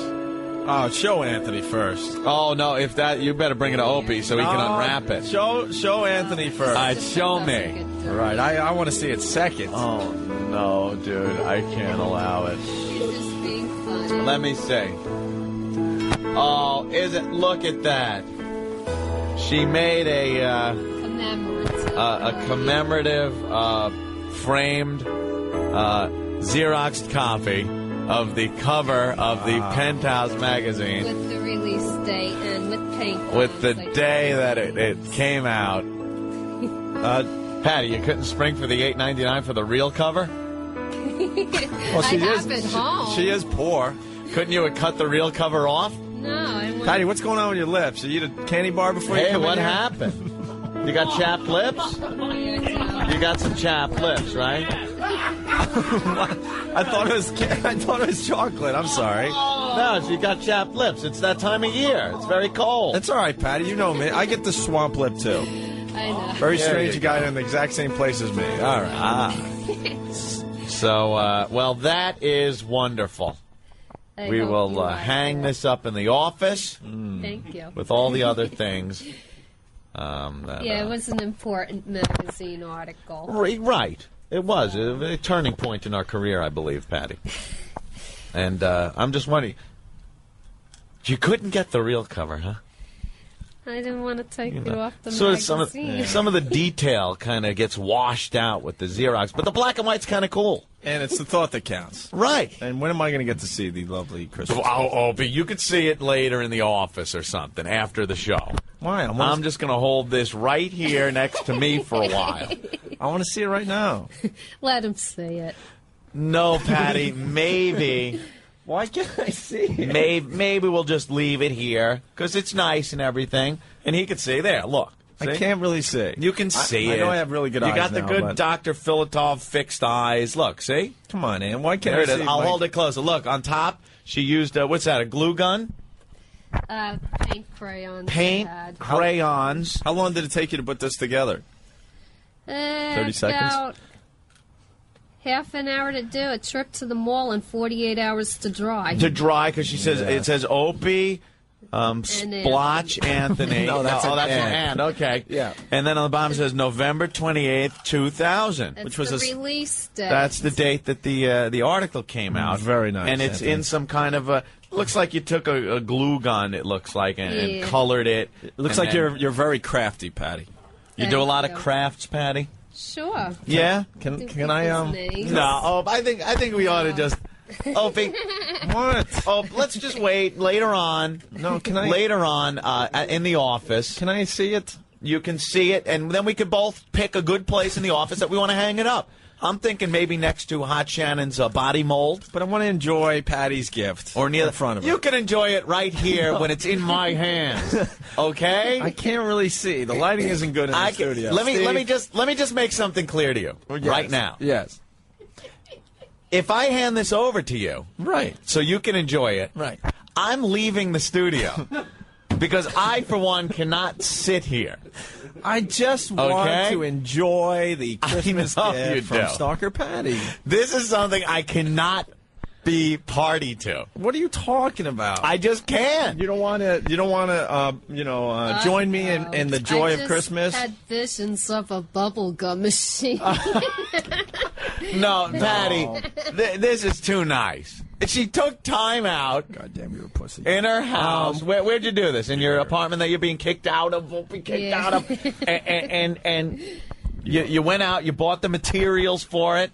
How much did all this? Now I hate to do this because it is a gift, but you probably could have used the money that you used on this for something, right? That you're doing right now. Damn gift, you pussy. Every dollar is very important to you right now, right, Patty? Well, yeah. Yeah. You pussy. So, Opie, I'm going to keep this right here next to me, and in the office we'll hang it up because I think it's very Christmas nice, gift Patty. from Stalker Patty, Patty. thank you very much because it's very nice.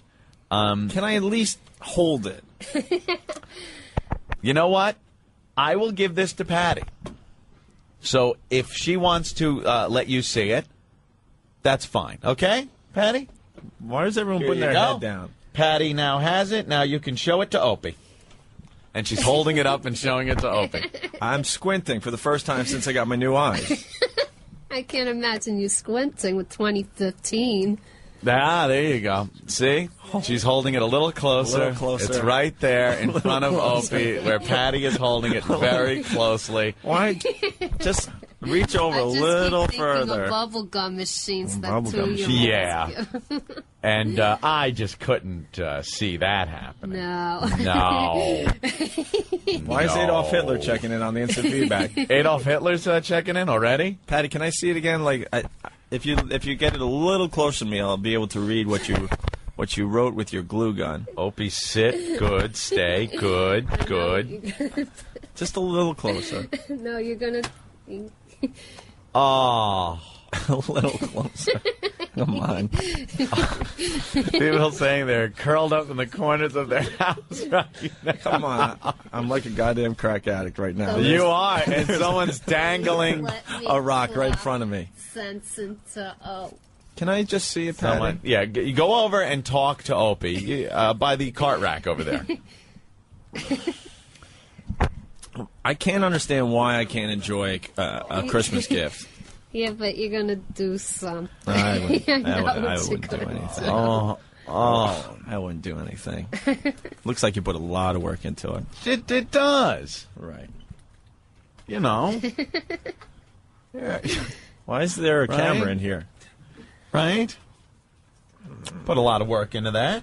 Yeah. A lot of heart into it, and it's Christmas time, Opie. Carmine, what's up? What's up, yo? Please don't give Opie the picture. Why? Please don't. All right, thank Opie, you. You know what you're going to do. I ain't doing anything. I know too because I was. Tom, what's going on? Opie, you twisted F. Don't touch that thing. Don't let him have it.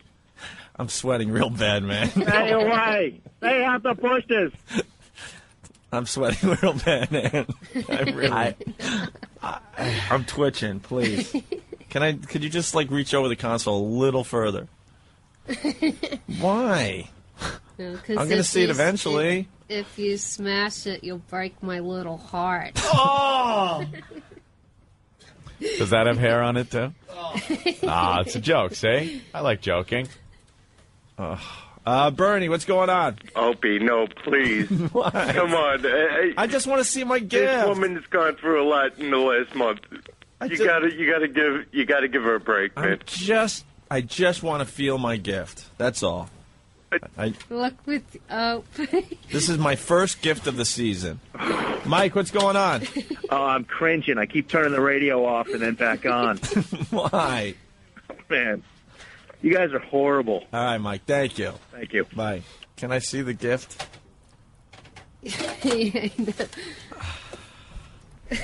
Just a little closer. Holding it up. Look, I'm almost there. I don't trust you, Opie. She's just showing it to you from a distance because. Yeah, I know you well enough. Can I just see it?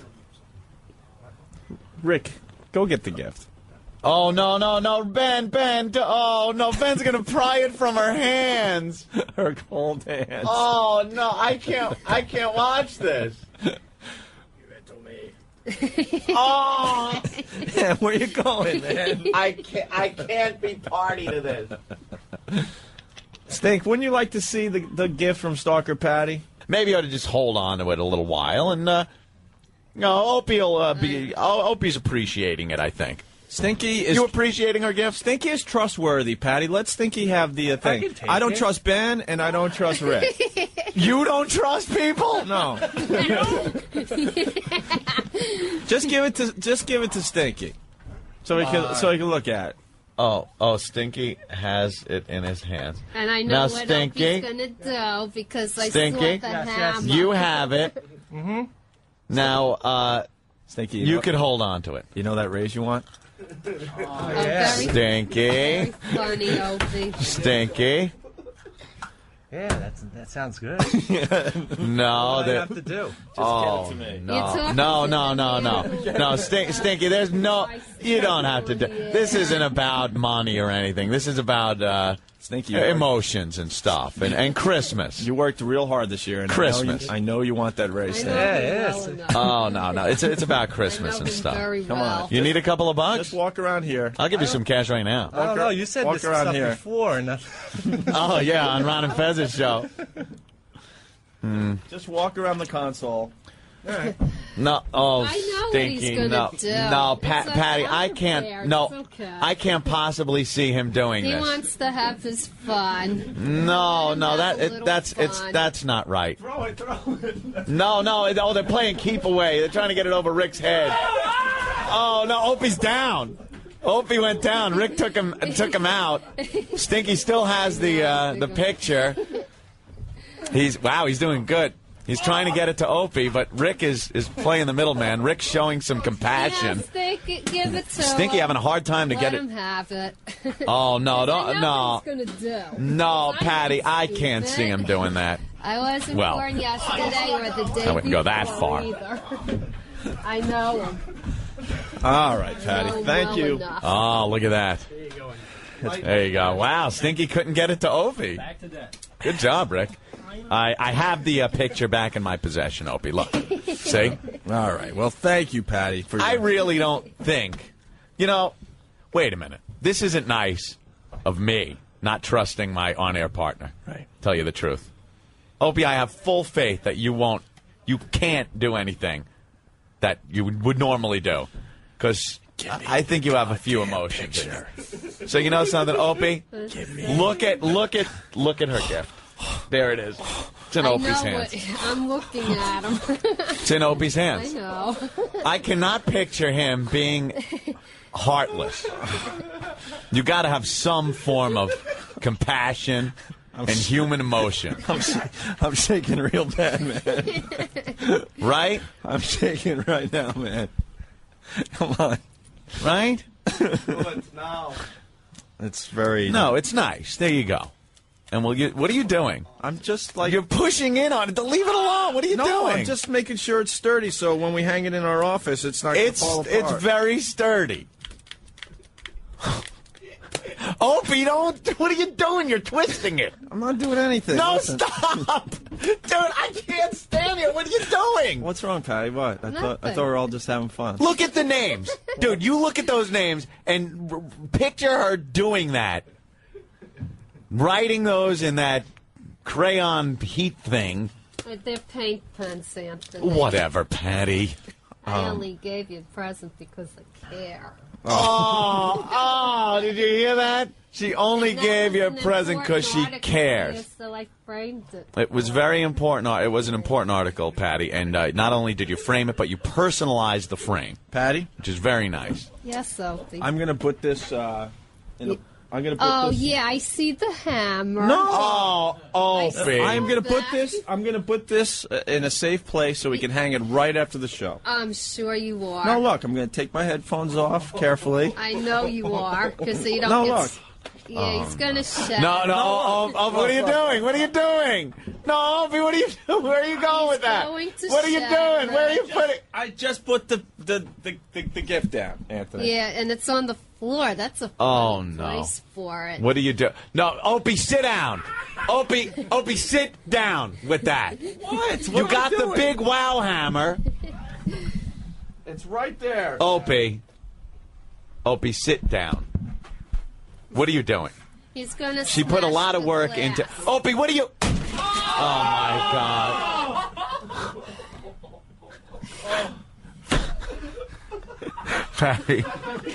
Patty, I want to offer an apology. Nice job. Oh, no, Jesus Christ. Oh, Jesus, no. All right. Patty. Look, see, now she's getting upset. Look. What? She's all upset. What happened? She put a lot of work into that. What happened? Look her right in the eyes right now. She's shaking. You all right, Patty? No, I don't think so. Oh, my God. I never had anybody do that before with a gift. I thought it was... Oh, I can't watch this. Boy, do I feel like an a-hole. Opie. What? What happened? Why did you do that? Because it makes me feel good. Look. She put a lot of work I thought into it was that. something that you could hang up on your wall and save. Yeah. It's personally made. I put a lot of time into it. Patty, I want to apologize for Opie. I don't know, huh? Because that just isn't right. That isn't right. Oh, God. All right. Oh, Patty, Merry Christmas. Look, it's right here. What did you break?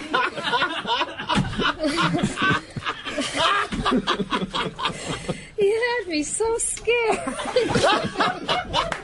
He was crying. Now tell everyone I didn't break the picture because it is No, Christmas. it's really intact. Too bad this wasn't Easter. You really had me going.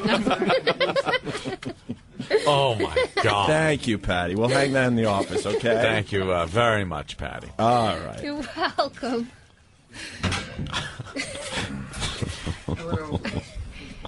All right. Well, thanks for coming by. Yeah, thank you, Patty, and Merry Christmas to you. Thank you. And good luck. Thanks. Bye-bye.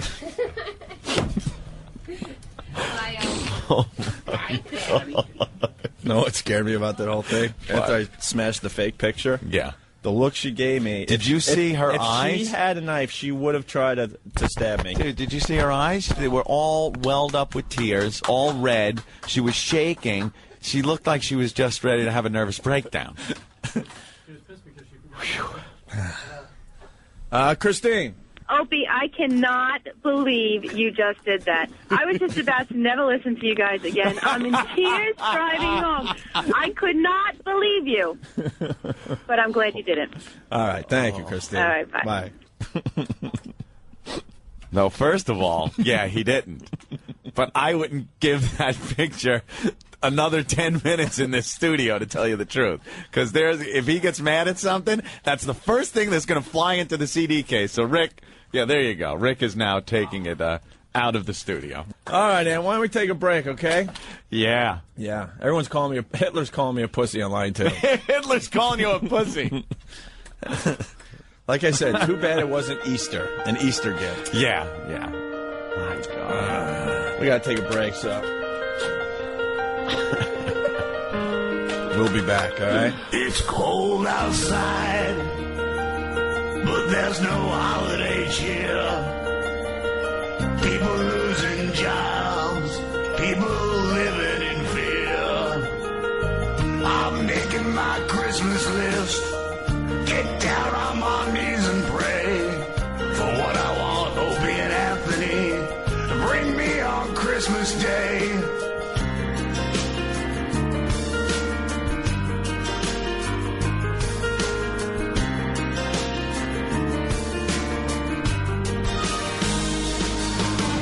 Hanging out the stockings, trimming the tree. Keep me working every day is all I want for me. Put food on the table, buy a present for my son. Oh, and they keep on working now, that battle may be won. It's Christmas time, there's no shopping lines. I just hope that O&A keep me working every day.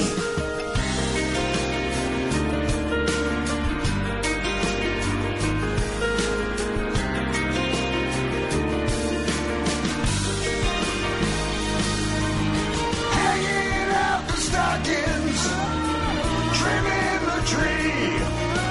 Keep me working every day is all I want for me. Put food on the table, buy a present for my son. If O&A keep on working, now that battle may be won. O&A, keep me working every day.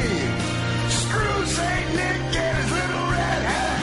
I need my job and that's a fact. It's O&A, keep me working every day. La la la la la la la la la. It's cold outside, but there's no holiday cheer. People losing jobs, people living in fear. Christmas is a fun time. It is a fun time every December. It is also a joy month. I like this holiday a lot. Merry Christmas, Merry Christmas, Merry Christmas, Merry Christmas. Christmas is a fun time to get gifts. People stay home for the holidays. They spend time with their children. That's what it is all about. Merry Christmas, Merry Christmas, Merry Christmas, Merry Christmas. Christmas makes people feel right at home. Christmas gives me harmonization. Christmas is Jesus Christ's birthday. That's what it is all about in the mix. Merry Christmas, Merry Christmas, Merry Christmas, Merry Christmas. Rock over London, rock on Los Angeles, all state. You're in good hands.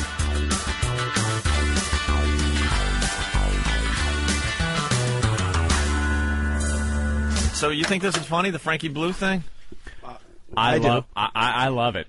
Anytime you can, it's very voyeuristic. Even though it's going out to a bunch of people on the radio, I think this is very voyeuristic. It's an uncomfortable situation. It's somebody put in a position they shouldn't have been in. Well, I guess what happened, our old radio station, WNEW. Yeah.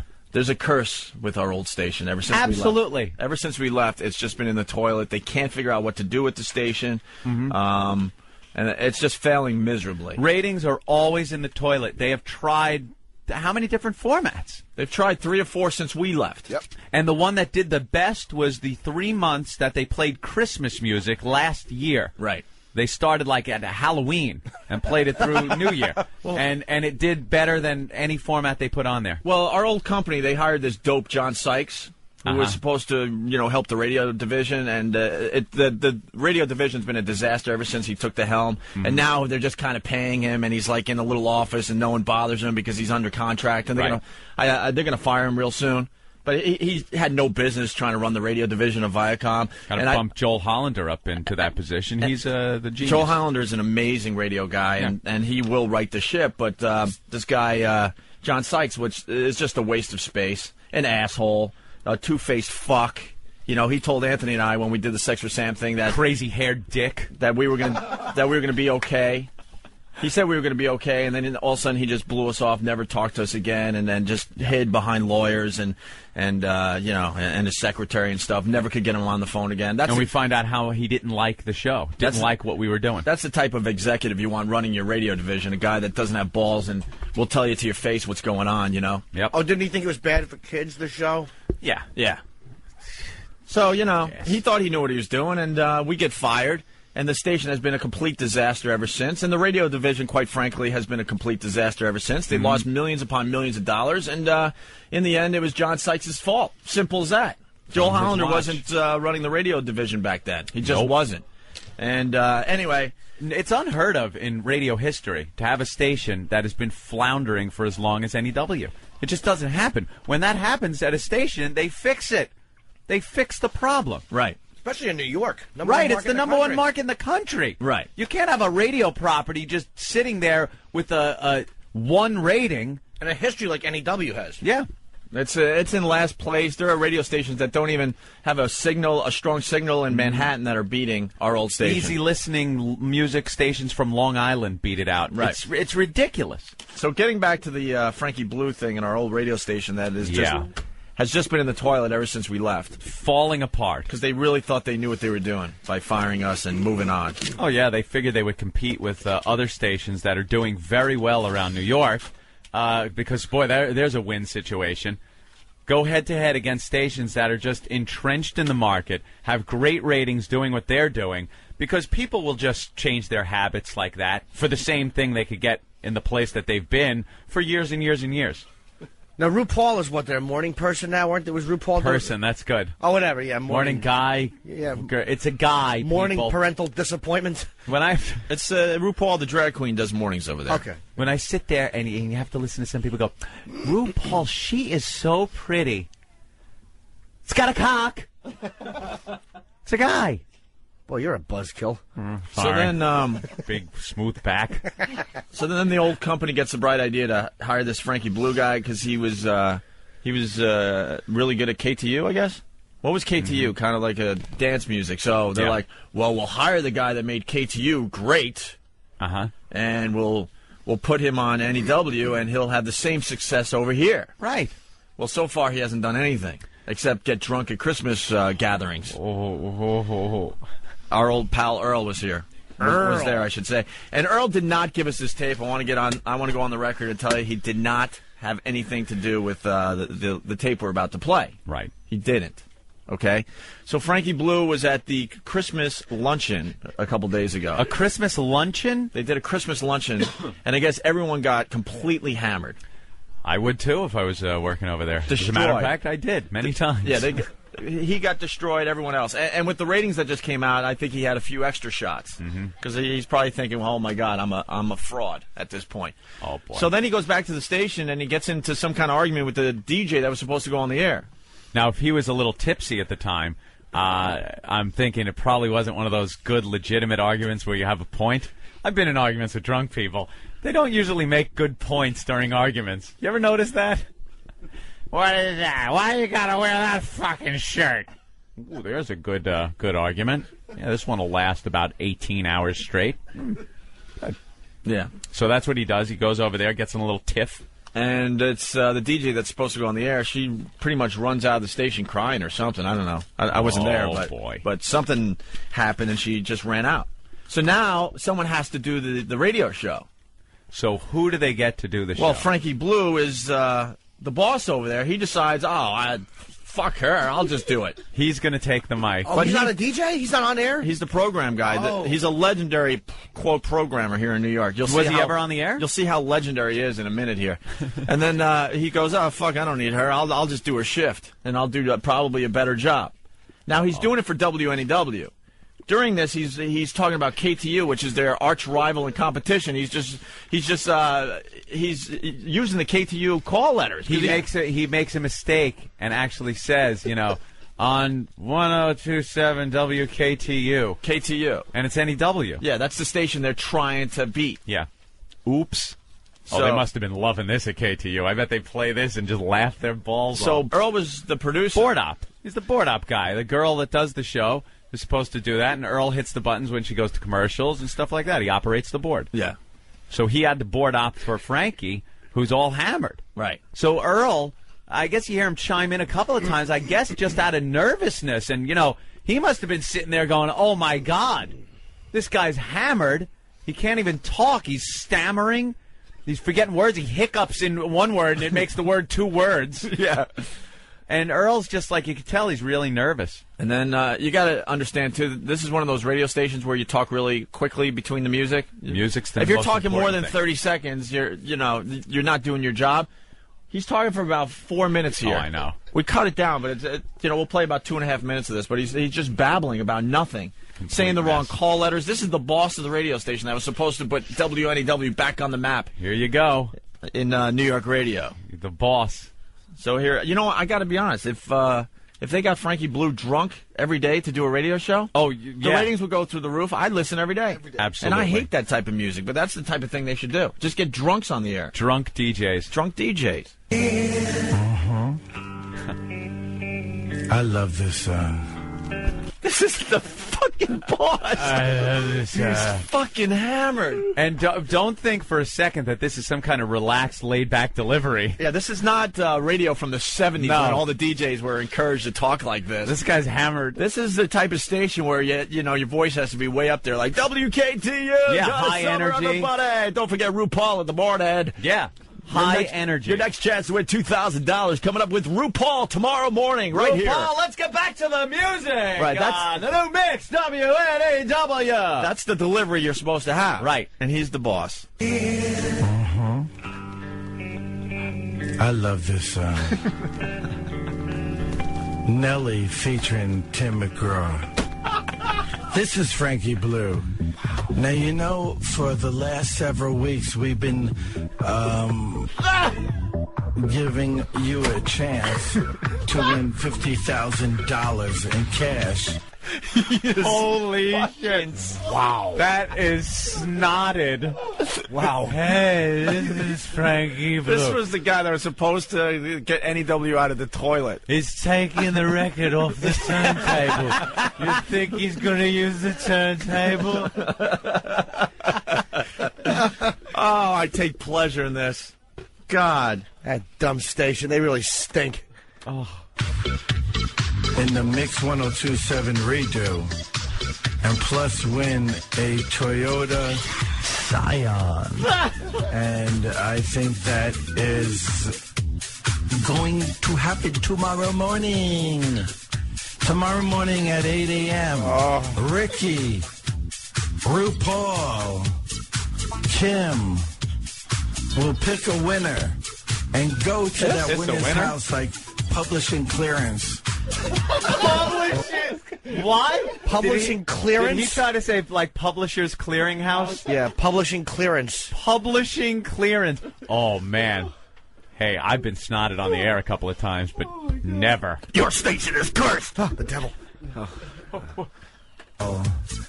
Kim will pick a winner and go to that winner's house like publishing clearance. Or whether it's a house or it's a job. We're coming to you, baby. We're going to find you. Earl. And we're going to reward you with $50,000 in a brand new Toyota. And I don't see how you cannot be happy about that. This is Frankie Blue. So make sure you're listening tomorrow about 8 a.m. $50,000 50 grand prize winner. 50 grand prize winner. What? I mean, they're giving away the 50 people are going to win a grand? Wait, 50 grand prize winner. 50 winners of the grand prize? Or is it 50 grand prize winner? I don't know. What? Or is it a real drunk guy on the air? And when you do one of these shows, you know, you have to speak perfectly. Look, I know I speak like an idiot. My grammar stinks, but it doesn't really matter. It's a talk show. You just go with the flow, and if I fuck up, you know, someone's going to jump on me and tell me so. But at these radio stations, everything has to be just perfect. Right. And you're not supposed to just babble and babble. You got to get back to the music, yeah. As far as I'm concerned, you guys never fuck up. Thank you, Kenny. Thank you, Kenny. Very sweet. Just enjoy your hustler and let us do the heavy lifting here, okay? Is that funny? That's right. 50 grand prize winner of the redo contest of the winner of the Toyota Scion. Come on, baby. You know you want it. If you have qualified in the past several weeks, we're going to pick the winner tomorrow morning at 8 a.m. RuPaul's going to dip his big old hands in there, pick the winner, and... I thought he was really going to go for it. RuPaul's going to dip his fat cock in that. He's going to put some Elmer's glue on the tip of his big fat cock. Because that's a guy, Dip you it know. into the winner and pick out one to... You know, when we were in the bathroom, I was holding RuPaul's fat cock. This is the boss. I love this. Winner tomorrow morning at 8 a.m. RuPaul's going to dip his big old hands in there, pick a winner, and we're going to find you. Earl lost his And mind I don't right care there. if it takes all day. It's worth the $50,000 in the car. All right? We have the armored truck. We've got the Party Patrol vans. We've got the car. We've got everything. But more important than that, we got the best music in town. So why don't you give me a call? This is Frankie Blue for Yvonne Velasquez. And telephone number is, if you want to make a request, is 1-877-MIX-1027. So give me a call. Okay, baby? Hey, baby. If you're in your car right A now, little break. chances are you're sitting in traffic. Then he goes back on. Yeah, we got one more. Probably the biggest radio faux pas you could ever make is screwing up those calls. And especially when you screw them up by replacing them with the competition's call letters. Right. He's supposed to, for people all over the country, say WNEW, but Right. he says KTU, which is their arch Yeah. rival. Pick the two stations in your city that battle it out between each other, and picture one of the jocks being drunk and making the mistake of using the other station's call. So here's the boss at our old station. I'd drink, too, if I was the boss over at that shithole. Completely hammered. Ratings are in the toilet. He has to go on the air. He thought he could handle it, and this is some more of him doing his little show. Mix 1027. The new Mix 1027. This is Frankie Blue. And I am so excited for tomorrow. He's like, the old Foster Brooks. I'm so excited for tomorrow. Tomorrow. A drunken hiccup comes out of him in mid-word. Nice buzz, man. Wow, that must have been a great Christmas luncheon. Must have been. Luncheon. Well, what time was this going on? Noon to 3, 4 maybe? Yeah. Love the nooners, man. Pounding them during the nooners. Here we go. It's Frankie Blue. And I am so excited for tomorrow. I got Ricky and Rue coming in the morning. Putting a hand in the big old barrel and picking out a $50,000 grand prize winner. 50. The winner of the KTU Mix 102 redo. Oh, there it is. Winner of the KTU Mix 10. Ooh, where the hell do I work? Is he going to start singing Janis Joplin tunes? Wow. Oh, my God. This doesn't sound like just alcohol, by the way. That's my opinion. Dude, this sounds like you're fired. Yeah. This is a firing offense. Yeah, because this is the guy. This is the boss. This isn't some stupid DJ that has a coke problem. She should be.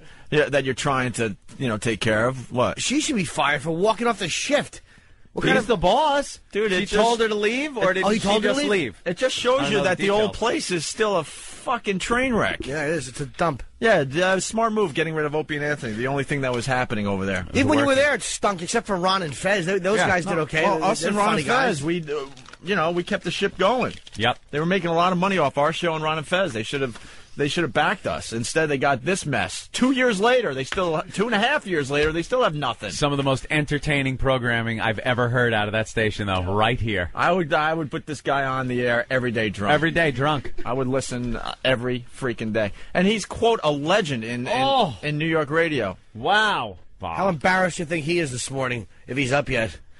Oh, my God. When you wake Probably up sober and you'll hungover. hear it, you're like, ugh. All hungover, shaking, feeling a little nauseous, your head is pounding, and your phone's ringing. Yeah, Frankie, pick up. Pick up. Yeah, I heard your air shift last night. What, are you stupid, you fucking drunk? You get a call from Infinity yet? You will. Yeah, you will. Take a couple aspirin and get your ass out of bed, because I'm sure you'll be in a meeting today. Can you say fired? Fired. Yeah, call up Opie and Anthony. They'll give you some pointers on what to do during your time off. You idiot. Dude, I emailed it to everybody this morning. Frankie, it's your mom. Hi. How you doing? Dr. Phil said when you give something up to replace it with something else, so it was good to see you giving up the NEW call letters and replacing it with the KTU call letters, you stupid fuck. I'm your mother, so I could say that. Come on over. We'll do shots. I love you. Oh, isn't that great? There's just a little more here. I got to hear the KTU. I hear there's a third clip. Oh, that is not good. The GM came in and took him off the air? He's the Mac Daddy at every radio Holy station. shit. Doesn't go much higher than the GM. Who finished the shift? Probably just played music and Earl pushed the buttons. That's good when your big boss has to come into the studio and you're supposed to be in charge of all your DJs and tell you to get the fuck off the air. Get off. You had are it. so fired. Go home. Fired. Come out like the manager going to the mound. Just get out. Get out. Do you got the KTU line in there again? Did you rewind it a little? I got to hear him screw up on the calls again. Yeah. He's supposed to say WNEW once again. As winner. The winner of the KTU Mix 102 Redo Contest. And also you win a Toyota Scion. Now what's going to happen is they're going to pull, they're going to put their hand in the barrel, they're going to pick out a winner, and then they're going to fight that winner. And that winner will be rewarded with everything. Mix 102.7, Frank. He's stepping all over. He's supposed to be done by the time those lyrics kick in. That is like the most important thing in that type of radio. In that type of radio, man, you got to hit the post. Yeah, it's called hit the post, right? Exactly. What did he say? We're gonna fuck the winner? Oh, is that where they thought he cursed? Toyota Scion. Now what's going to happen is they're going to pull, they're going to put their hand in the barrel, they're going to pick out a winner, and then they're going to fight that winner. Fight? What was that? I think he said fuck. They're gonna fuck that winner.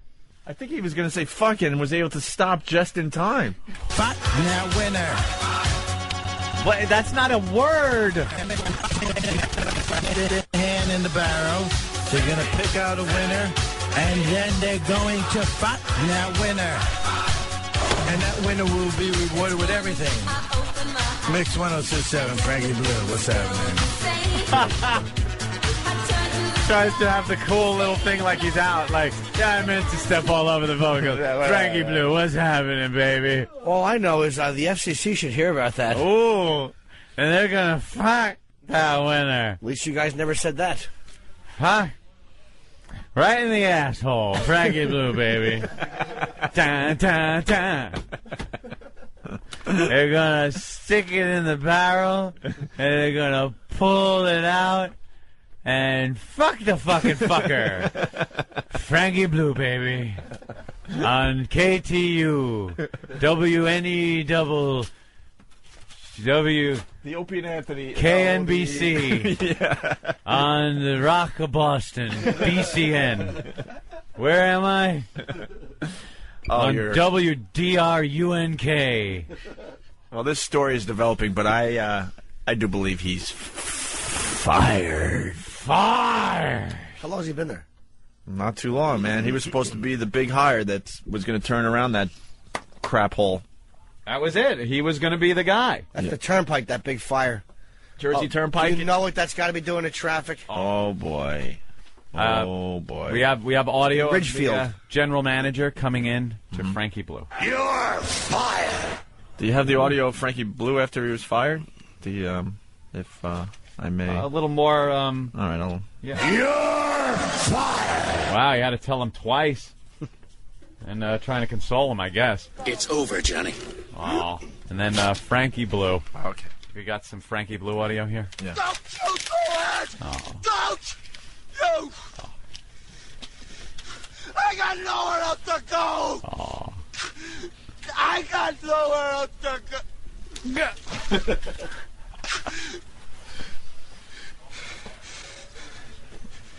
I got nothing else. Yeah! I love when it's someone else, man. Oh. It's the best. Oh, it is a treat when it's not us. All right, well, we have to take a break. That's right, baby. All right? That's okay, baby. Frankie Blue here, baby. We're going to have a winner, and we're going to fuck him. And we're going to... I can play that all morning. Oh, it's classic. I wasn't sure if it was that good, but it is hilarious. This is the Opie and Anthony show here at Sirius Satellite Radio. That's right, baby. It's the worst of Opie and Anthony's Christmas edition. Where's your headphones, Earl? All right, no big deal. How is it over there at NEW? Quiet. Hey, thanks for that tape, by the way. I did not. I swear, as Christ is my witness, I have nothing to do with that. Oh, With no. what, the Nothing. Frankie Blue tape that you handed me personally? No, you're In the middle of awful- the night when no one was looking? You're an awful human being, you know that? Earl had nothing to do with the Frankie Blue tape. Of course not. Aside from the fact that you ran the board, right? Anthony, why are you winking as you say that? I know. What were you thinking as that was happening? It was over. That's all I was thinking. Why didn't you say to him? Did you say something like during commercials or something and say, hey, maybe you're a little too intoxicated to be on the air? I have no response to that. I have no comment. No comment. He's so shy. He is a typical Viacom employee. Yeah, what are they going to do? Cut your two out? Yeah, you're like Dana McClintock. Ugh. Bland douche. Anything, Earl? Can you contribute anything to this program by telling us what was going on? Absolutely nothing. I got nothing. You don't want to talk about it. No. The drunk was he indeed drunk? No comment. God, we got more info from Bernie Getz, and he shot 4 guys. Had he been drinking at the Christmas party? Were you at the Christmas party? There was a party earlier, yes. Oh, and was he drinking at that party? I don't know, quite honestly. You don't know. I honestly don't know. No. No, I think he was popping something. What was the My argument personal about opinion, anyway. between him and the... That I don't know. I swear to God I don't know. Did she walk out crying? I don't know that either. What do you mean you'll Do tell you us know off anything? air? No, I don't. I'm being honest. I don't know anything. I'm telling you. Isolate that. I'm being honest. I don't know anything. Nothing. No. Don't know what the argument was about. No, I have no idea what happened with Okay, who. you were in there. You were working the board. Who finally took him off the air? I think he actually pulled himself. Now stop. No. You're not being honest. No, I am Why- being honest. Why did he pull himself? One minute he was there, 1 minute he was gone. And that's all I know. No one came in during that time. No. It's not what we heard. All right, Don't Earl. give us any information what happened with Frankie. Earl, another great appearance. Thank you. Earl, great. I heard Earl treated Opie finally to lunch or dinner, was it? What was it? Not really. And Earl finally fessed up? What'd you treat him to, Earl? I didn't treat anybody. When I didn't have money, I was telling these guys. So you had to, like... I coughed up some. I always offer money. Always. Always. The prostitutes, maybe. Always? Yes. I've never seen you offer money at always- any of the dinners. It's usually everyone else digging in or someone pulling out a credit card. I always put money on the Ben team. told me you had a burger and a bunch of sodas one day and just paid for the burger without the tax or any of the sodas. No, that's not. I always overpay. No, you I don't. always No, not. Goodbye, everybody. Goodbye, everybody. Oh, wait, Earl. Earl. Come on, Earl. Earl. He's black and Jewish. Come on, Earl. Sammy Davis. I can't believe he walked out. I can. He has a good jawline, though. He actually left the studio. Goodbye. He's got his head down and everything. Bye-bye. I'm not coming in. Goodbye. It's the worst of Opie and Anthony's Christmas edition.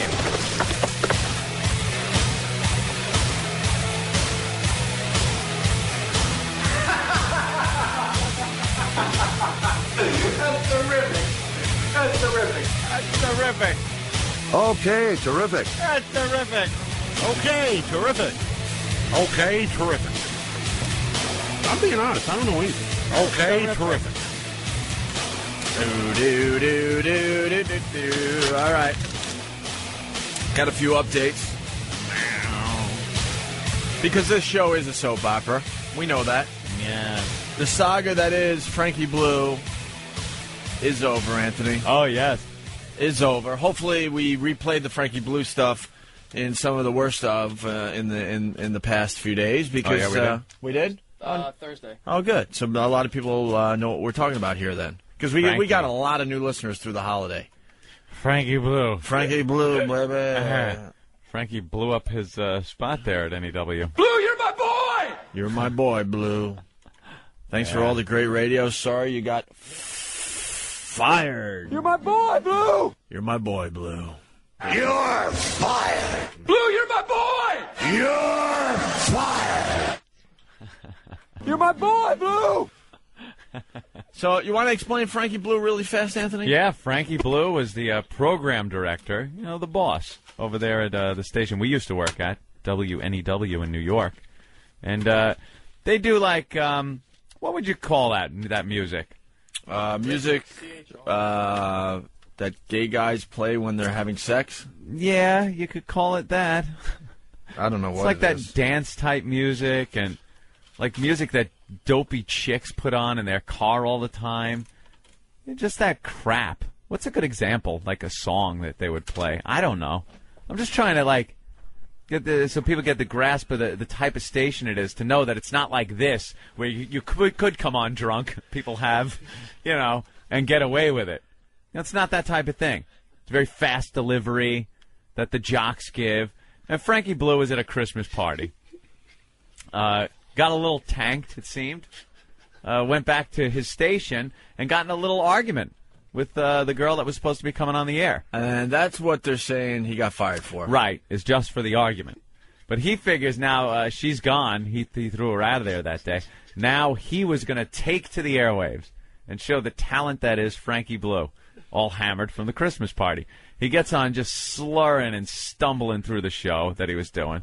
And then I think the worst thing I think that he did, he called WNEW WKTU, which is the competitor of the station. So it kind of it really looked bad. You're not supposed to be the boss doing that. And at the time, we got a hold of this tape and exploited it to the max. Oh, of course we did. And now there's radio guys all over the country that have copies of this and they're playing it for each other. They think it's one of the greatest things ever. I've talked to more radio guys that said, oh, my God, I'm sending this to everybody. And all the guys in radio were playing it and listening to it like it was the funniest thing ever. Yeah. Because we love when people screw up. Especially when it has something to do with our old station. Yep.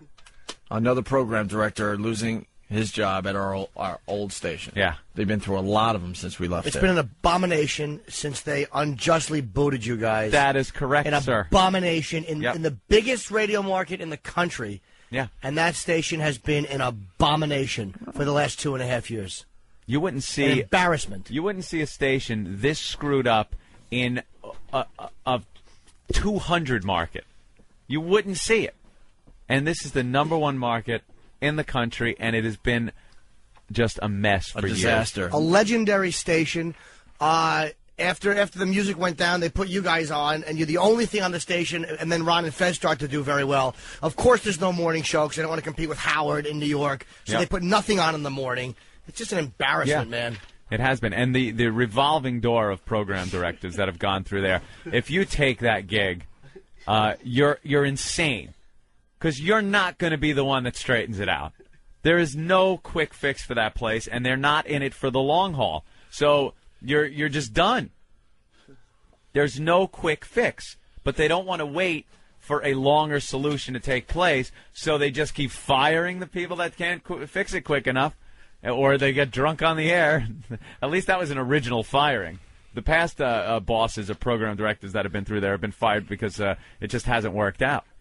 They can't get the station going. And now they got some new guy, Rick Martini. A 25-year radio veteran.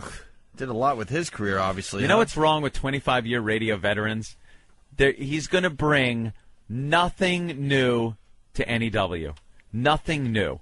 A 25-year veteran uses all the stuff he's learned over 25 years, which is the same old crap that no one wants to listen to. It's not new. It's not cutting edge. It's not something people are going to tune into and go, wow, this is something. I got to hear this. Because they'll hear it elsewhere. No one's going to switch. If you could go to KTU, say, which is the other station that plays this kind of crap. Do we have one of those songs? Do we actually have one? They play this? Are you kidding me? Isn't this Donna Summer? Just Donna Summer. Last Dance. Hey, baby, it's Frankie Blue. It's Donna Summer. And we're going We're gonna listen to this Last Dance. Last Dance, Earl. Dance with me, Earl. You're working my board for me today. It's Frankie Blue, baby. Let me tell you something. We're here at WKY. Jelly. Right. KTU. Where are we? Any double dip or double shit? WLSD. Oh, no, that's what I took before I came in. W. Give me another drink here. Merry Christmas, everyone. WEEE. Oh, no, that's something else I took before I came in today. I'm sorry. Frankie Blue, baby. You know, this is a Christmas party I won't forget very soon. A Christmas party that got me fired, and I didn't even copy my sack and asshole in the copy machine, and I still got in trouble for a Christmas party. Frankie Blue? Why? Well, I needed the money. Oh, that's terrific. Frankie blew That's terrific. Frankie blew his job up. Welcome to WHIV. Wait, that's just people that enjoy this music. Come on, let's dance, baby. Let's dance. Hey, I just said that. I'd like to take Donna Summer and fuck Donna Summer. Donna Summer. Yeah, here on KTU. We got our big contest going. We're going to win a Scion, or what are we winning? I don't know. Tune in to Frankie Blue for the next 5 minutes, because that's all I'll be here before they throw my drunk ass out. RuPaul's going to take his big manly hands and reach into Donna Summer's box. I mean, what a mess he was at that. I'm going to do a little riff, because I'm Frankie Blue. And, we got RuPaul in here. I was in the bathroom. What a huge horse cock on that black guy. Let me tell you. What a huge horse cock. What? Are we on the air, Earl? Uh-oh. And the station, the on-air talent, did not address it honestly. You know they didn't goof on it once it happened. Just don't talk about it. Just pretend it didn't happen. Make believe it didn't happen until we fire you. That's pretty much what radio does. Well, because we said it earlier. I mean, they've taken the fun out of radio. Everyone has taken this whole thing so seriously. It's no spontaneity. It's just radio. It's the stupidest job in America. Yeah. And no one has a sense of humor anymore. If this happens on your radio station, you got to go with it. I agree with you, baby. Frankie Blue agrees with you. Corporate people are talentless, humorless faggots, and they ruin everything they touch that is creative. Yeah. Every time corporations get involved with creativity, you ruin it. Shut up! Oh, sorry. Try to soak every louder! Flashback. I'm sorry. Yeah, baby. On the new KTU. How long has the station been around? Why do we still call it new? Yeah. Frankie Blue here. Get me another goddamn drink. Woo, Blue, you're my boy. Oh, that's me. You're not funny. You're not interesting. And that's why when things like this happen, you don't know what to do with it. You just clam up and pretend it didn't happen. Fire it. 96 was when they were the new KTU. All right, They're still calling themselves the new. So there's the Frankie Blue update. He got fired for the audio we're about to play. So he yells and screams at the poor girl that was supposed to be on the air, whatever her name is. She's some Vanessa legend, too, something? I guess. I don't know, whatever. She still got a job there? I guess. Yeah. I thought maybe they'd just eliminate the entire problem. You know, sometimes just flush it out, make like it never happened. We don't have to look at her. We don't have to think about him. You know, they kind of do that sometimes, but I'm sure she would sue. Oh, yeah. And probably rightfully so. Someone said he manhandled her. I don't know if he did or not. He shoved her out. I have some respect for him now. Yeah, I would, too. Gotta show her who's boss. Yep. So then he used to be. He thought he was big enough. Show her who used to be boss. Yeah. He thought he was big enough to go on the air and do a radio shift, and we got our hands on the audio. And yeah, baby. Here's Frankie Blue blowing up his career, baby. There it is. End of the line. I love this song. Nelly featuring Tim McGraw. This is Frankie Blue. Now, you know, for the last several weeks, we've been giving you a chance to win $50,000 in cash in the Mix 1027 redo. And plus win a Toyota Scion. And I think that is going to happen tomorrow morning. Tomorrow morning at 8 a.m., Ricky, RuPaul, Kim will pick a winner and go to that winner's house like publishing clearance. Or whether it's a house or it's a job. We're coming to you, baby. We're going to find you, and we're going to reward you with $50,000 in a brand new Toyota. And I don't see how you cannot be happy about that. This is Frankie Blue. So make sure you're listening tomorrow about 8 a.m. 50 grand prize winner. 50 grand prize winner. That's right. 50 grand prize winner of the redo contest of the winner of the Toyota Scion. Come on, baby. You know you want it. If you have qualified in the past several weeks, we're going to pick the winner tomorrow morning at 8 a.m. RuPaul's going to dip his big old hands in there, pick a winner, and we're going to find you. And then I don't care if it takes all day. It's worth the $50,000 in the car.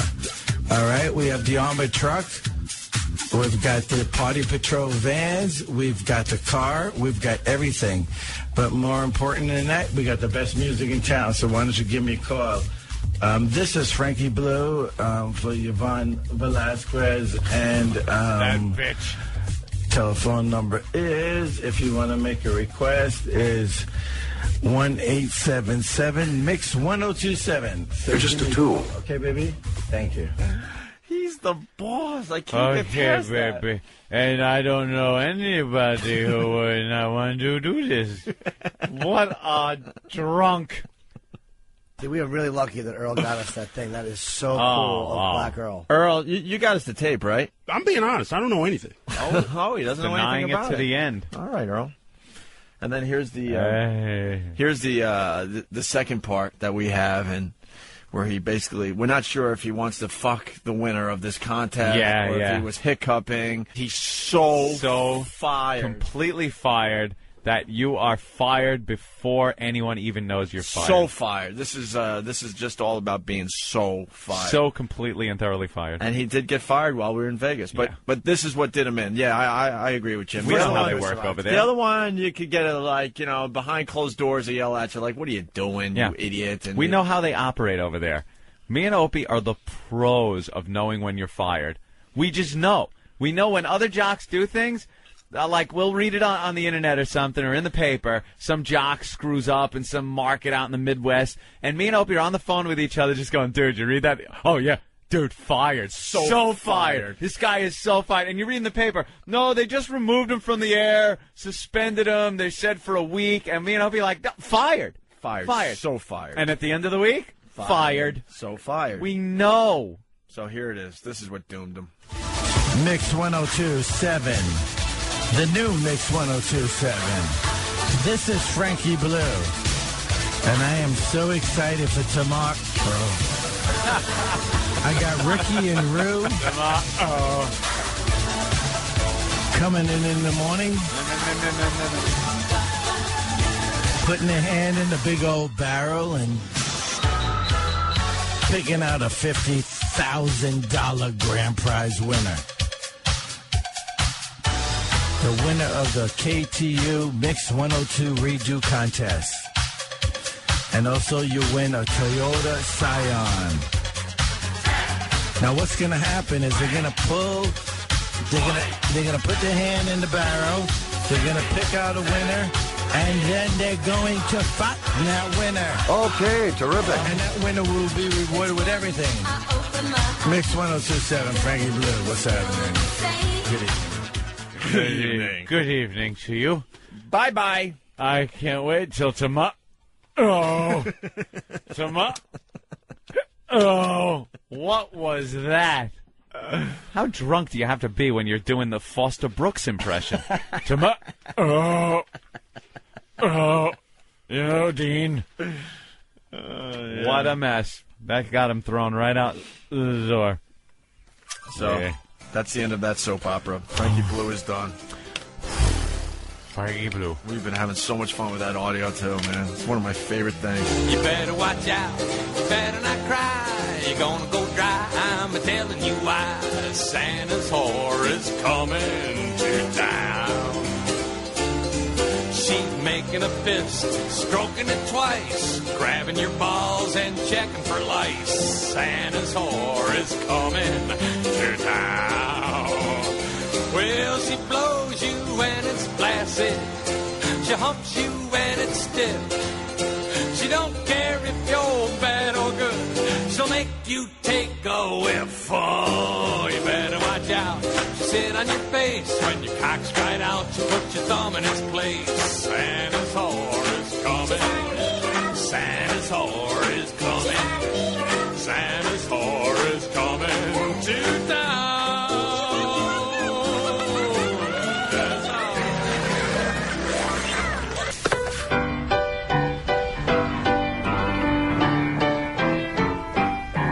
It's a holly jolly Christmas, best time of the year. I don't know if there'll be snow, but have a cup of cheer. It's a holly jolly Christmas, and when you walk down the street, say hello to friends you know, and everyone you meet. Hey, what are you doing? Oh, it's an office Christmas party next week. I do a number. It's good for morale. Helps get me laid. Hey, everybody, this is William Shatner. You're listening to Opie and Anthony. The Opie and Anthony Show, talking about Christmas tips. Tits? I love Christmas tits. You decorate them up? I don't mind giving Christmas tips. I think I did this. We did this break last year, but well, it's a yearly thing. But it gets more involved this year. My building. I live in Manhattan. Jimmy's going through this too. Right around late November. Actually, it starts in early November. The staff at your building that you live in start being really nice to you, going out of their way. Do they? Look you in the eye. Hello, Mr. Hughes. How's your day, Mr. Hughes? Did you have a good day, Mr. Hughes? I'm like, what the fuck's going on? This was last year when I didn't know what the hell it was all about. What the scam was? And then late November, right after Thanksgiving, there's a packet that everyone receives of all the people that work in the building, what they do, so you could then tip them accordingly for Christmas. What they do? Oh, they let you know. Like this guy's a maintenance dude. This guy is actually the head of maintenance. This guy is a concierge. This guy's a doorman. This guy's security. This guy's this and that and da-da-da-da-da. Last year, my Christmas tips for my building reached over $2,000, Anthony. $2,000. That's insanity. And I think the highest guy got maybe 100 and something. So Jimmy's going through this too. And I thought Christmas tips were like, oh, you know what? I remember a few guys in my building that I kind of like, and they really take care of me. They went above and beyond. And then you give them a little envelope like, hey, man, between you and I, thank you, happy holidays, enjoy. Yeah, yeah. But now it's this involved thing with a pamphlet with pictures and everything. Now they hand out envelopes like it's expected. But that's what I'm trying to say. Shakedown. It shouldn't be expected. No, it shouldn't. You should decide on your own if you want to tip the people that help you on a daily basis. Who helps you and who doesn't? Some people, I don't even fucking know. Dude, right? half these people on my list I've never seen before in the building, but you feel obligated. You got to give everyone a tip. And then they have a big, huge tip box in the lobby of my building. Yeah, a big So now tip you can box? just... That was Sloan Kettering, too. Tip. Okay, that was really bad. You can put the envelope right into the box, so now you don't even, because you're not going to see half these people. Yeah. Can I just say the beauty of comedy is that Anthony just did a joke, and I could see he didn't realize anyone. He just went, "Why did I say that? Why did I say it? I know, exactly. I want to apologize. So you should do what I do, man. Like, I don't tip. What I do is I find a reason. Yeah, okay. Yeah. From November on to find fault with everyone. Everybody and everything Why they do. is this door not being held open? And it's my bathroom, and I'm alone. Fire everyone! You know, we got assholes that live in our building that if the doorman's busy getting someone a cab or something, they will not open the door themselves to go outside. They will actually wait right in front of the door until the doorman comes back to open the door for them. Right. Fucking cunts. Are those the germaphobes? God. No, they're just fucking entitled assholes. So anyway, there's a garage that a bunch of us park in every morning. And a list was just handed to Kenny, all the people that work at that garage. For Christmas tips. Yep. For Christmas tips. Do you tip just them? because you're a monthly parker at the garage? Now you got to tip everybody for Christmas. Do you tip them every time Who? they get your car? Yeah. I don't. See, I probably should. What, in my building? Yes. No. Well, yeah, I do. I give them like $1 every time, $2 every time, depending on the Yeah, guys. sure. Some of the guys are cool. No, I'm not talking about that. I'm talking about the work garage downstairs. Yeah. Kenny just got a pamphlet of names and faces of the guys that work at the garage, so they could get their Christmas tip action. It's not a tip anymore, is what I'm saying. Yeah, it becomes something different than a tip. If you want to tip somebody, it's great. I like tipping. I love tipping people when they do a great job. They come in, they deliver shit, whatever they're fucking doing. You know what? And over the years, you know exactly who to tip because they're taking care of you. They're working hard. You have some kind of relationship with the guy. You're like, oh, that guy, man. Yeah, he's really good to me. I'm going to make sure I give him a little something around the holidays. You know what? And that's how it started. Here's what I don't get. Tipping the mailman. The mailman expects you to tip him. You tip him just for not killing his coworkers or putting anthrax on your notes. Letters. Okay, all right, that's good. And the garbage men expect a big tip on Long Island. That's the thing. There's privately owned garbage companies. Right. It's not like the city. Sure. And they expect you to give your garbage collector a tip. Sure. But it's like that's. Dude, I understand That's all the that. job. It's you go out and you pick up the garbage. I got 40 people in my building I got a tip now. Why? Why do I have to tip 40 people for living in a building? Like, I would tip some of these guys just because it's the right thing to do. See, I don't know. Like, yes, I literally... Do when I you look have at the same thing pictures- going on, right? Oh, I do. But I recognize, excuse me, most of them. Like I interact with most of them fairly often. Maintenance guys? You've never seen half dude, those maintenance guys. Honestly? Really? All of them. Like, when I see the garage guys, because I get my car every night to go down Right. and work. So I recognize I recognize all the 75% of garage them, 80 of guys. them. Sure. The maintenance guys, the door guys, I'm like, oh yeah, it's like any of them I would feel bad about sliding when I see all their pictures. It might be one or two where I'll go, that guy, oh yeah, I've seen it. But most of them I see all the time. No, you can't slide any of them now No. that there's a list. You can't. Now there's Wow. a list. So, what? There's just Danny pulled up a whole thing of who you're supposed to tip and how much, and the list is endless. Giant. What's the tip for, say... Wait, let's go over this list real fast. Concierge. What do we got? I'm pretty good with the tips. Is this just basic living? Yeah, pretty much. For the average person, right? Well, for Come across average most of or- these people. If you live in a building or... All right, what do you got, in Danny? gardeners, things like that. Let's rock this. Babysitter, daycare, where you want to start at? Building people. Well, you got an apartment doorman, and this, according to this tipping guide, you should be tipping your doorman anywhere between $10 and $100. Can they fucking be a little bit more vague? What is this, some kind of manners website or something? Yeah.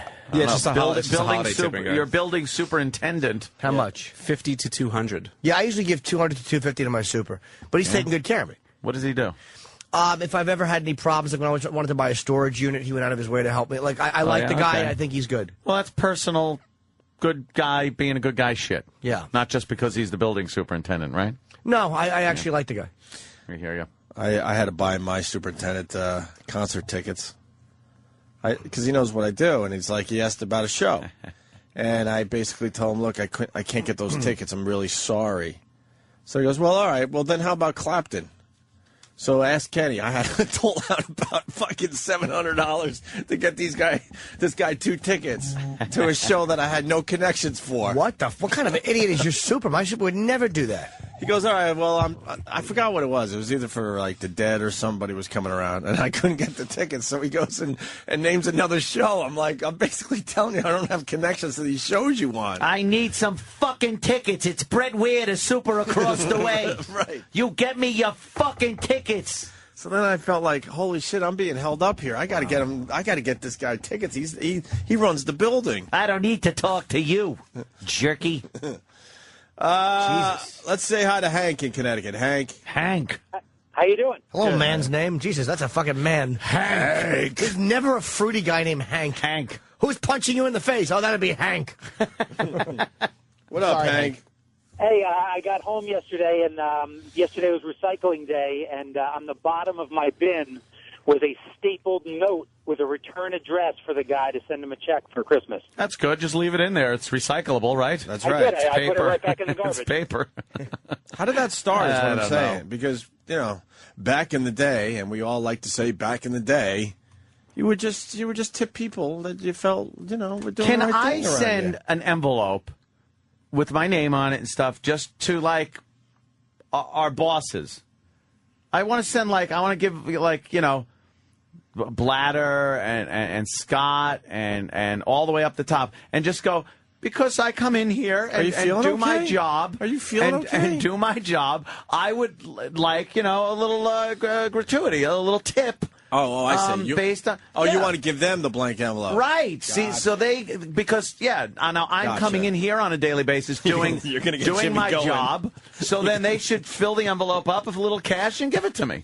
I'd be happy if I had put the envelope into those offices and I opened it and they had taken a shit in the envelope. I would say thank you so much for at least keeping it consistent with the way you view me here.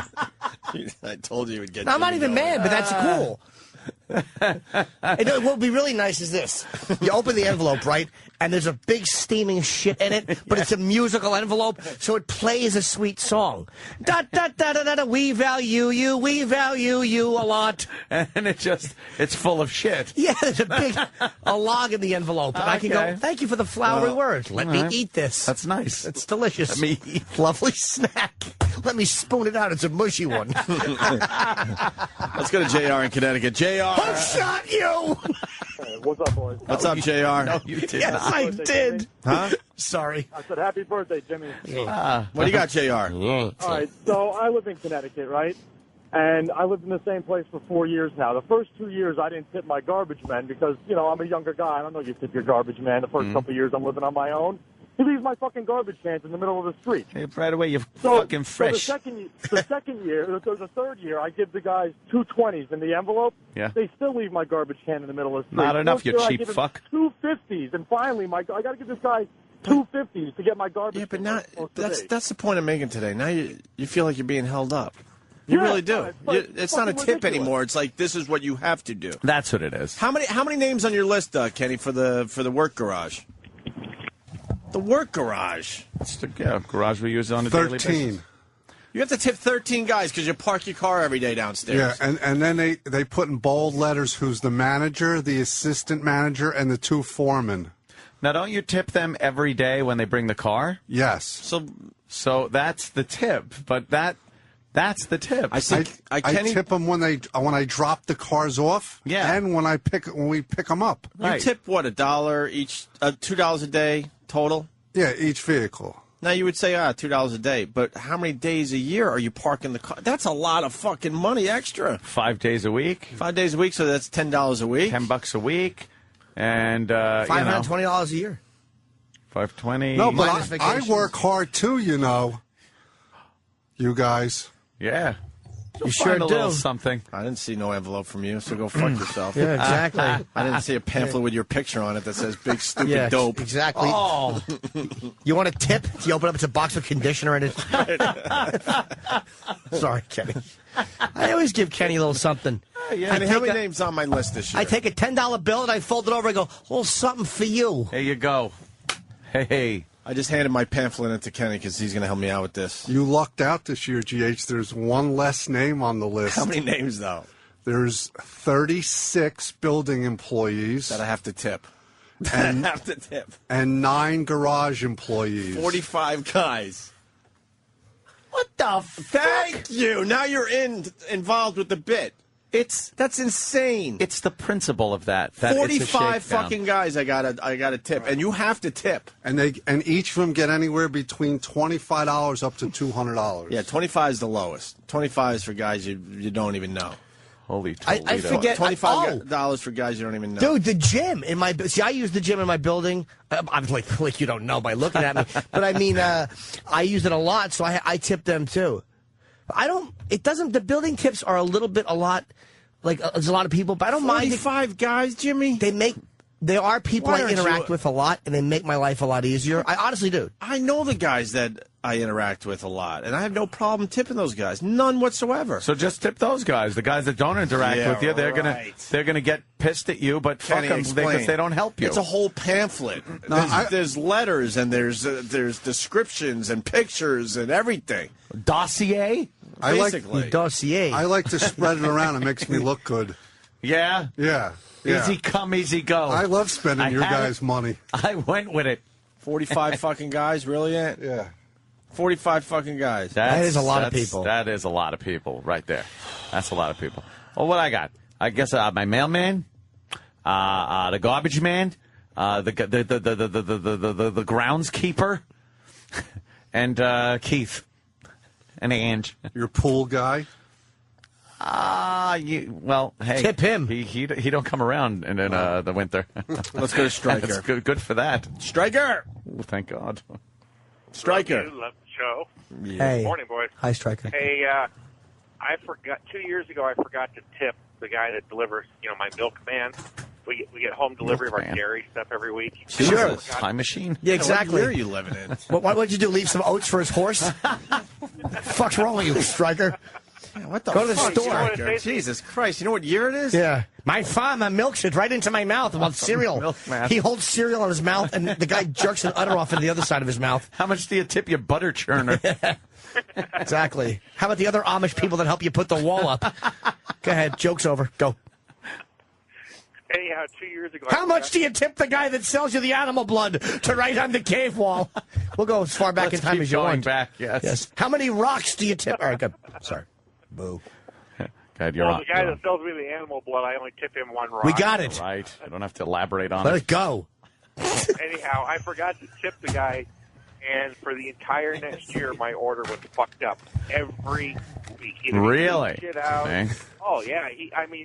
And at the end of the year, I got a Christmas card from him. It's stuck in the box, and just a very subtle reminder to tip the milkman. So my order continues to be in good condition every year. There you go. Yeah, what a fucking douchebag. Why don't you just go to the store after that? He started leaving you like milk in condoms, and you're like, wait a minute. Oh, fuck, yeah. No, but just, this way I only have to go to the grocery store once a month. I get half. What's your problem? Hey, recluse, what do you do? Yeah, how far do you live from a grocery store? Agoraphobic? Well, yeah, actually I am. I'm kind of like Anthony. I hate going out in public. All right, how far do you live, though, from, like, a supermarket? I'll go to the liquor store, though. About 10 miles. 10 lousy miles? It's actually out of my way. It's actually out of my way to go to the grocery store. He's got to hitch up the horses to the wagon. Jesus. Another old joke. Well, that was good. They never get tiring. I'm trying to think of one as we speak. Of course. Why wouldn't you? What happens when you're on your way to the store? Do you occasionally see a Negro selling jelly? Hey, Tuma. Yeah. Oh, yeah, honey. He's selling honey. How fucking... When Red is dropping those honey jars, they sound like money down the toilet. Yeah. Each one is like, just, Tuma. It's like money from home, sir. Money from home, Joe Buck. You got a way of saying things regular. What do you tip the blacksmith, sir? I don't remember. That's a rhetorical question. Right. It's a joke that's well overstayed its welcome. No, it hasn't. Blacksmiths do old jobs, too. Thank you, sir. Let's go to Joe in New York. Joe. Good morning. How do you do, Joe? What up, Joe? Not too bad. Opie, my question for you is, how many people live in your building? So how many tips are these guys getting? It's just Opie is the problem. Yes. He has 45 servants. Opie has serfs. Serfs. He's the lord of the manor. Yes, he is. He rings a little bell and 8 people come in. Like they wash his penis like in fucking Coming to America. There's one who leaves rose petals in front of and behind him. Yes. He hates to tip the rose petal girls.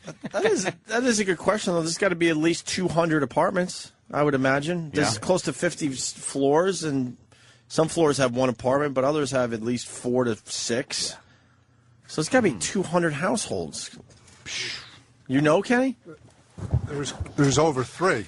Over 300? Yeah, perhaps because I saw there's a petition list about that construction that's going on in the street. Oh, is that annoying too? The same thing with me. Fucking annoying. Yeah. What? No. They just want to do something with the roads. It's gonna make traffic a lot more. Oh boy. Yeah, because we got a little. We got lazy right now. We got a little quiet spot. That's where we about to live. go away. Oh, and they're going to put a big, major fucking thoroughfare through there? our living room. Oh, that's nice. It goes through my. I'm on the 10th floor. It goes right through. And you have to tip every driver that drives through your No, house. basically you just have to. It's like a big. It's like it's going to hurt the apartment value because they're going to just drive right through and you have to wait to cross to go take a shit. Like it's going to be cold in here, but they're like, yeah, but you get to meet people. Yeah. It's the worst of Opie and Anthony's Christmas edition. How was your Christmas there, Anthony? Oh, wonderful. Were you done with your Christmas, Jimmy? Nothing? I didn't open one present. I didn't see one person except until I went to You the didn't go pat see your dinner. family or anything Nah, like I that? talked to them. I'm going to see them. I might bring them out to LA. And you had no gift to open up? None. Are you kidding? No. That's okay. It's my own design. I didn't buy any either. Yeah. Oh, you didn't get anybody? I'm going to buy anything some either? today. My family. I went the American Express gift card route, whatever you want to say. And I'm noticing, I did notice anyway, a lot of gift cards this year by the entire family. Like Christmas Eve, my family does. Well, the news did a Christmas Eve. report. They said gift cards were just massive this year. And massive. People have reached a point where it's convenient. It's not like the old gift certificate to some cheesy place. You could get American Express gift cards or other gift cards that are good in multiple places. You go, you use it like a credit card. It looks like a credit card. You go there, you use it like a credit card, and it's however much money you have on it. Where do you get them? AmericanExpress.com is where I got mine. Ooh. And, they get delivered to your house. You throw them in some cards and hand them out.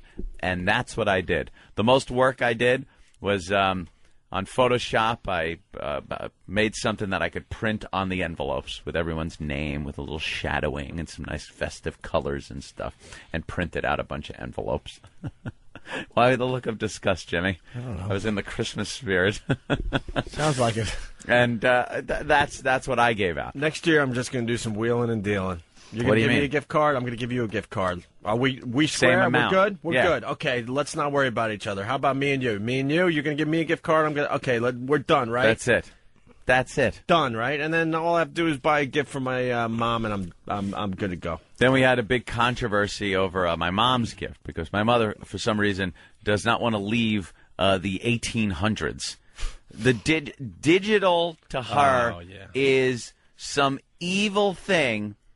I talk to her all the time about things like the Internet Movie Database, IMDb.com. You go there if you want to find out anything about movies. My mother, one of the biggest movie buffs ever, loves going to the movies, loves old movies, new movies, just loves it. And I tell her about IMDb because there's constantly times where you go, who the fuck was the actor that was in that movie? IMDb, you got the answer in a second. She insists, and every year she gets it, the big, thick Leonard Maltin book of movies. Like you're going through this big encyclopedia of movies to find answers and trying to cross-reference things. When you could just pop it on because she will not get a computer. We have tried getting her a computer. Maybe she reads it on the bowl. Well, a laptop fits there in the bathroom. Let me tell you. I don't think she reads it on the bowl, and I don't want that image conjured up I'm either. only saying, play Jimmy, devil's advocate. Why thank would you you want very a much. big book? Sometimes I spend hours on the bowl. I like a big, thick book to peruse. A lot of people may do that. That's not out of the realm. I could read my phone on the book. It's very handy. I can read my phone on the bowl. On the bowl, okay. On the book. All right, a flub. Mark No. it, I assholes. wasn't sure what you meant. You mean you said on the you bowl. read your phone. All right. Yeah. There's plenty of things to read on the bowl. And my mother isn't reading it on the bowl. Too, or was that? No. Did I? Yeah. I think it did. I don't know. I was something about reading a phone. No, he said reading his phone. Yeah. I know, but I do read the never phone. mind. You can read the phone these days. That's what you do. All right. In this modern digital age that my mother is just not, she wants no part of. So years ago, we tried to even get her that, remember when Web TV was out? Yeah, It's like, sure. look, it's on the TV, just so you could get a fucking email, so we can send you a picture or something. So it doesn't have to be, put a photo in the mail with a stamp and mail it to her. She wants nothing to do with it. They tried getting her a digital camera a couple of years ago that plugs right into a docking station on the thing, and photos come out. Yeah, I gotcha. No computer involved. No, I don't. Oh no, no. So this year, they got her a digital camera. She wants no part of it. So I started a big controversy because me and my girlfriend got her a Canon 35mm camera. Got a regular film camera. And now that started because we didn't, to talk. It's like, oh, we got her a digital camera. Now she's not even going to use the digital one because the big controversy on the gift giving for mom's camera. But that was about the biggest controversy. Aside from the present my brother gave me, which probably one of the best Christmas presents Wait, ever. before you go there. Yeah. So which camera is she going to use? So she looks at me and goes, I'm using the film camera. Of course. I totally undermined their attempt to get her up to speed. And really fast, because I have a thought before you move on. Yeah. Who else tried to buy their parents just a simple DVD player? No. And your folks cannot figure out how to use a DVD. Where does the tape go? No, it's not tape anymore. It's DVD. And here's I don't. Their arms go up. It is a nightmare trying to teach your parents how to work a DVD player. Because, how do you rewind the DVD? Because they can't comprehend the whole menu thing. Yeah. They just want to be able to push play and the movie to start. And that should be a feature on these damn things, but they're not. My mom cannot get past the fucking menu, and she can't grasp the concept that there's a menu and you got to move the fucking thing around to play the movie and what have you. How did they get to be where they are in life? How did they get so old? That part of their brain doesn't work. It's bizarre. I've sat down with my mom. I'm talking about a DVD player I actually bought her a while ago, and I'm still trying to teach her how to use it. And I know I'm not alone in this. The whole menu thing just. She just wants to throw the stupid movie in and push play and go. Yeah. And most players, you just cannot do that. They still have VCRs, videotape, and she gets, for her birthday or Christmas, gets DVDs. And she'll open it up like, oh, what's this? It's a DVD. Oh, one of those DVDs. Like you're talking about, you just gave her some fucking a spacecraft. They're scared. That's why older people don't want to use it. They're afraid that it's not going to that they can't comprehend it. It's overwhelming. The digital that age life is has moved overwhelming. so far from them that they are obsolete. Yes. Is that what it is? Picture walking into a 6th-year calculus class. That's how they feel. We're on to something with this parent thing, though. Chris on Long Island. Chris. Good morning, boys. Good morning, gummy boobs. Hi, Dennis. What's up, Chris? Hey, not Dennis. Oh. Chris. Jesus. Don't fucking insult me. I can't get by it. Go ahead. I'm I sorry. just want to say, Dennis, go fuck yourself. Anyway, going back to what you were talking about, Yeah. I find it amazing that my father can fly an airplane, Yeah. but he can't stop his VCR from flashing 12 o'clock. Yeah, he flies an airplane, huh? And he can't work the VCR features. Right. VCR. I got him a DVD 2 years ago. He must have called me 5 times. Now, how do I work this again? I gave up. And my mom's no dummy, but she cannot grasp the whole DVD player with the menu and having to hit play here and then pausing, and she just doesn't get it. It's a fear of the overwhelming nature of the digital age. That's all it is. I didn't say that. Yeah. Dennis told me. Right. Let's say hi Sorry. to Dan in That's gotta be Chicago. true. Dan, Hey, what's guys, up? good morning. What's up, Dennis? Hello. I just did the ultimate, guys. I got my parents a TiVo for Christmas. And you feel good about yourself when you're buying these big gifts for your parents, going, I finally got a gift they're really going to enjoy. Yeah. What happened there, Dan? My mom is concerned that the neighbors are going to be upset when she hits pause. Because like, she's going to somehow control network television. That's a hot one. So, you know, if you guys are watching and in the middle of something, everything just pauses. It's my mom. It's your mother. Yeah. They don't understand it, like the computer thing. I wanted to tell I wanted my mother to get a computer. We were going to get her a laptop. Nice and easy. It's not a big intimidating thing. So she could get email.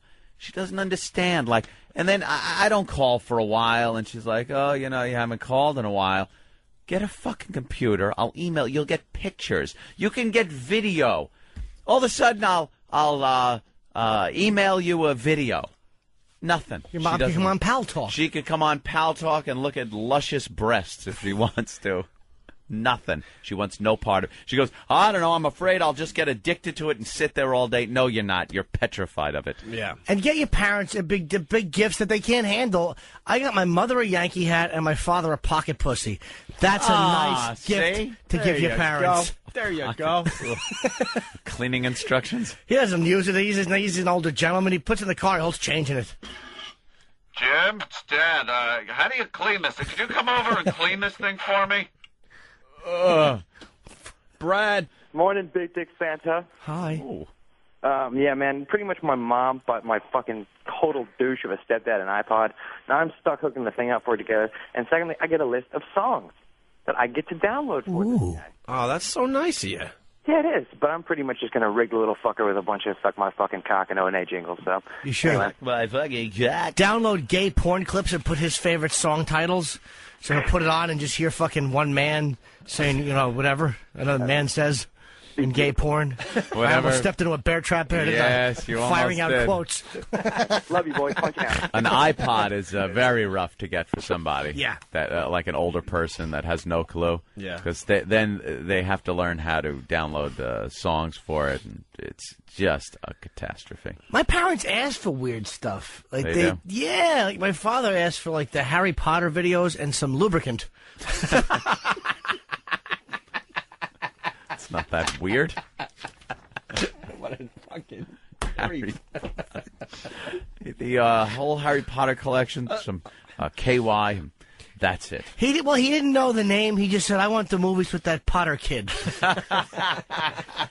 Bring me films starring that Potter boy. I'll be home this Christmas. Passed out on the floor. Uh-oh, there's a real good chance I pissed my pants.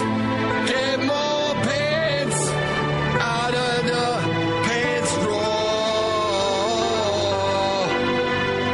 Christmas Eve will find me rocking out two sticks as I flog my knob to the J. Crew catalog. 'Cause the video store closed at 6.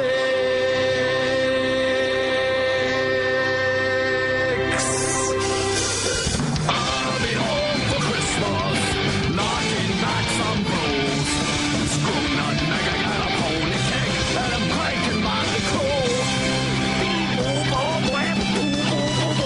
Christmas Eve will find me polishing my horn. Yes, I'll be home alone this Christmas, jerking it to porn. I'll be home alone this Christmas, spanking it to porn. I won't be all alone this Christmas, 'cause I'll be jerking it to porn.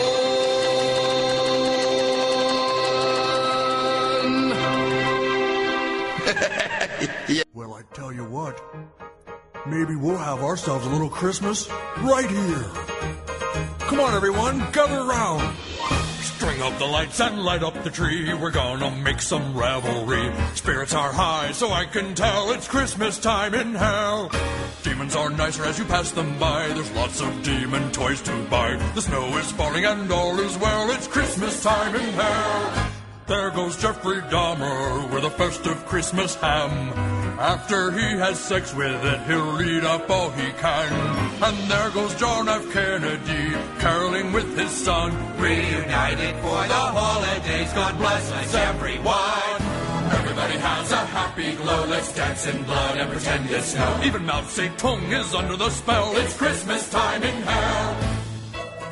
Adolf, here's a present for you. What? Tannenbaum! Yes, a Tannenbaum. God cast me down from heaven's door to rule in hell forevermore. But now I'm kinda glad that I fell, cause it's Christmas time in hell. Here's a rack to hang the stockings on. We still have to shop for Genghis Khan. Michael Landon's hair looks swell, it's Christmas time in hell. There's Princess Diana holding burning mistletoe over poor Gene Siskel's head, just watch his weenie grow. For one day we all stop burning and the flames are not so thick. All the screaming and the torture stops as we wait for old St. Nick. So string up the lights and light up the tree. We're damned for all eternity, but for just one day all is well. It's Christmas time in hell. Gather close together and make it quick. We gotta make room for Andy Dick. Wake his mother and ring the bell. It's Christmas time. Christmas time. Christmas time. It's Christmas time in hell. Merry Christmas, movie house. But I got to give props to Ron and Fez.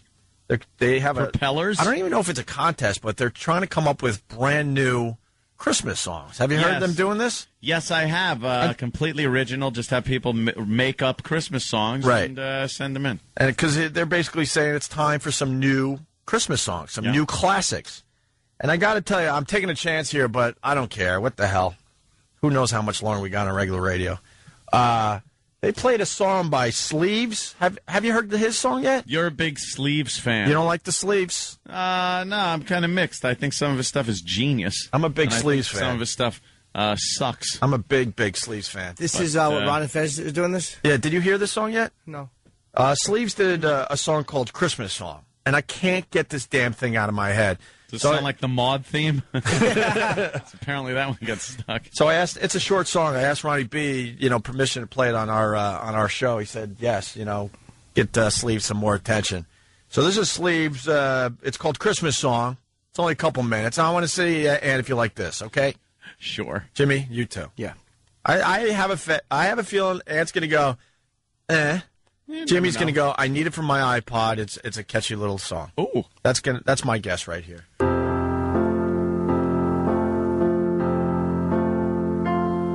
I was feeling pretty good for la la la la. Taking my time on the la la la la. Snow falling down in the la la la la.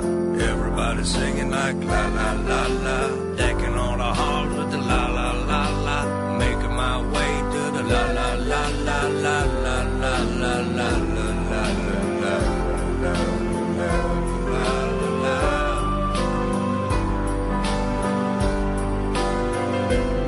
I like to drink a little beer at the end of the day and go walking in the town. Feel like a million miles away. Now the snow is like a sea, like a sand above the beach.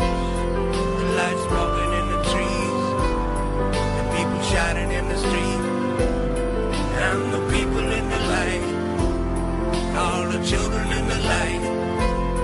Singing holy, holy night.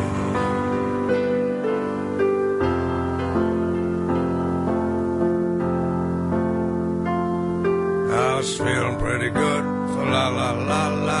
Taking my time on the la la la la. Snow falling down in the la la la la. Everybody singing like la la la la. Decking all the halls with the la la la la. Making my way to the la la la la la la la la la la la la.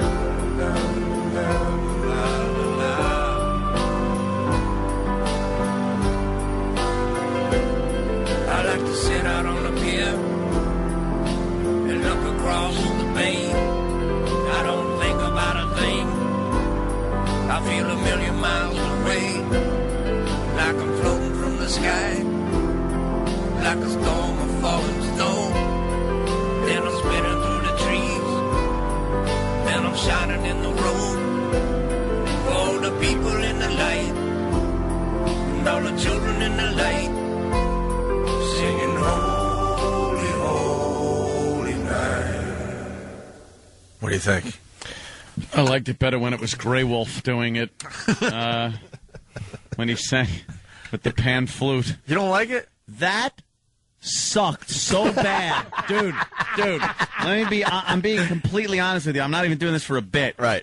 That sucked so bad I got douche chills with What don't you like about it? The la la la la, heading for la la la la. It's catchy. No, that it's part is not. catchy. Like, so is AIDS. I hate it. Jimmy? The song itself wasn't the fa la la la didn't make sense to me. Like, I understood what he was doing. He's going to the la la la la. What is it?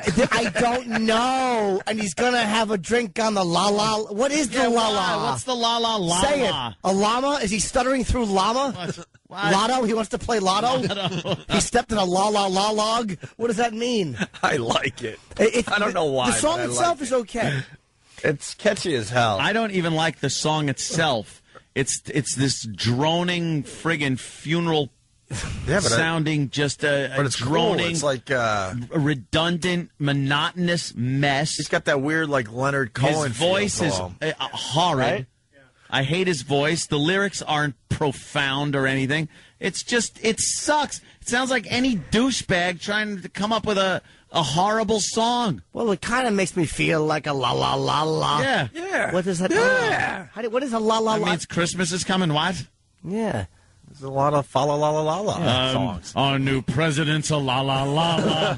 You could use it. I mean, you can strategically put that in. Spuds Buckley used to say la la la la la la. I don't know. Yeah. I tried to share. I liked it. I normally enjoy your music picks. You're batting about 850 with me on music picks. You usually have very good ones. La la la la la la la. Obscure and weird taste in music. I have to be. I played all the stuff everyone knows and loves way too much on the radio, so I had to, you had to go out and discover other stuff, other music. I love Leonard Cohen and that very creepy vibe. La la la. Bonnie, DC, how are you? Hey, guys. I called to back up. Sorry, it's early, and I'm a smoker. Sorry. I called to back up Opie because I don't want to hurt your cause, but it actually made me choke up, almost cry in my car. I loved it. Maybe it's a chick song. Maybe it is, huh? Yeah. Maybe it's a chick song. And what the hell do I know? I hope you're riding and you hit a la la la la ditch. I didn't find that catchy or anything. I found it too. There wasn't any moment in there that was like, oh, wow, this kind of, hits me where it's like, if I heard this a couple of times, I would like this part of the song at least or something. You don't like the... There was nothing in there. I hate the la la la la the most. Let's go to Amanda in White Plains. I got to tell you, the phones, every single one is lit. Half of them love it. Or not, I shouldn't say love it, but like it. And the other half hate it. Amanda, I mean, it's right down the middle. Amanda, White Plains. Hey, what's going on? Hey. I love it. I thought it was great. Two chicks. It might be a chick song. Chicks. Let's go to a guy, John in Jersey. John. Hey, what's up? All I'd say is enough with the la la la la. We get it. And what the hell is a hog's neck that he's sucking on? I didn't get any of the song. It was it's trying to be profound, I guess, and la la la. To me, it's like Head the song would have been to the la la la la. Come on, what is the la la la? Is that like a 7-Eleven? Let's play it again. Probably a NAMBLA meeting. Going to the la la la. Going to the la la la la. Whatever. Wait, can we try to figure out what the la la la? Can we stop at each one and figure out what the la la la la's are? La la la la. Stunt. We gotta take a break. Hold on, Stunt Tool is saying that we have to take a break. We have to take a la la la la la la la. Gotta pay some la la la la's. Oh. It ain't gonna work again today. I'm sorry. It's the worst of Opie and Anthony's Christmas edition. La la la la la la la la la. Opie and Anthony. La la la. La la la la la la la la la la la. I thought I would bring a song to the show Ron and Fez are doing a great contest. I don't know if it's an official contest, but basically they're trying to come up with brand new Christmas songs because we're all sick of all the Christmas songs you hear every year, right? Yeah, same ones. There hasn't been a new Christmas classic in many, many years. And most of the ones Ron and Fez are playing, suck. But this one song by Sleeves I really liked, and I thought we should bring it to our show. And Jimmy hates it. Anthony absolutely hates it. Jimmy doesn't hate it, right? See, do you hate it, Jimmy? No, but I don't like it. He doesn't like it. I cannot even describe how much I hate that song. Like, if that was a song that was on the radio, I would hit the button to turn it off within one note. Why? You hear the emotion. I'll eliminate that song in one note. You hear the emotion coming from the guy. Emotion. First of all, there's no Christmassy You want to know more about sound this to it. guy after he sings a song like that? No Christmassy sound to it at all. Drinking his It doesn't have that beers, la, la, classic la, la. La, la, la. And then he goes to the la, la, la, la. Yeah. What is it? It's the Christmas season. It stinks. It doesn't sound Christmassy. Like deck the halls with boughs of holly. Fa la la la la la la. That's fine because the la-las in that are just like you're singing. This guy makes the la-la. Whoa. Why is that fine? What does that mean, deck the halls with boughs of holly? You're taking a lot of holly, some boughs of it. They don't even sell holly anymore. Deck the halls with it. What the F is holly? That's how old the song is. Oh, It's like that green stuff, I think. That's why you need songs by Sleeves. I think I have holly on my mantle in my house. I've got holly there. You need, new Christmas songs. Yeah, but this ain't it. Huh? This ain't it. La, la, la, la. You said it before, Opie. This is Jeff B. from Austin. He writes, Ant can't handle anything sentimental or introspective. Shut your mouth. I can, too. It's because his soul was smashed against the wall along with a wad of pasta. Sleeves rules. La, la, la, la. Sleeves la, la, may la. rule. Look, I'm not saying La, the la, guy la, might not la, rule. la, That la, song la. stinks. Well, can we hear a little bit? Because I forgot what it sounds like. La. Did you? Yeah, watch. Thanks, Jimmy. This song, if you love it or hate it, this will be something you'll be humming along at work today. I'm sorry. Stick in your head like when it's you gonna see happen. a dead person's head twisted off from a car wreck. No, Same thing. You can't forget that either. It makes me Doesn't kind make it pleasant. of makes me happy. What, the head on the No, the la la okay. la The la. All right. Yeah, it brings you back to being a little kid and discovering how cool Christmas is. Mm-hmm. Now it just sucks Christmas. We all know that. Just brings you back a little bit. Sleeves, Christmas song. I was feeling pretty good for la la la la, taking my time on the la la la. Right there, I'm taking my time on the la la la. What is that? You don't have to know what it is. Yes, you do. What is that? A new bus? A new train in Los Angeles? On the la la la la. What is it? You don't need your lyrics to make sense. It's an emotion you feel. For a Christmas song, it better make sense. La la la It la. better make sense. It sucks. Why? It sucks. There's all hell's breaking loose out there in the real world, and Sleeves is giving us a little hope with his la la la la. Hope. What? Hope what? Did he think some words? Just Yeah. getting sentimental and remembering happier times, around this fine Christmas season. He's going. All right. Peppy song. I was feeling pretty good for la la la la, taking my time on the la la la la, snow falling down in the la la la. Right there. What is snow falling down in the la la In la the la la la. What does that What mean? is the la la? The snow can fall down in what? I don't need to know what the la la what- is. I do. I do too. You don't really need to know. The It's just snow's a- falling down. It should even be the snow. Look, I'll even be ridiculous and go with this for a second. All right. How about the snow's falling down on the la la la la? Yeah. Why? Well, it's going into a la la la la. It's falling into What does that mean? It doesn't need a meaning. It does. It just gives you a little Hate it. emotion. It gives you. I like Leaves. Snow's falling down in the la la la hood. That's all I could think of. Yeah, it just falls in there. La la la la la la la. You'll be humming it all day. Yeah, you will watch. I? La la You la watch. douche. When you start humming it, you call me up and say, and curse me out. I don't care. It's la la lazy. He didn't come up with words. No, it's so he very- threw la la in there. It's catchy. No, he could have come up with words, real words that rhymed, but it's too much la la work. Bad musicians like Sleeves say la la la la because they can't think of lyrics. Of la la lyrics. You're I exactly disagree. right. That's Heather on Long Island. Thank you. I disagree, Heather. Heather is absolutely right. Everybody singing like la la la la, decking all the halls with the la la la la, making It's follow. You're decking the halls with holly, not la la la. What? You don't throw la la la in the hallway. Why not? What is it? Yeah, where do I get it? You're just throwing around the Christmas spirit. I've never bought a la la la la in my life. How do you know? Because I know. La la la la la la la. La la la la. La la la la, making my way to the la la la la la la la. This guy's head should be la la lobbed off.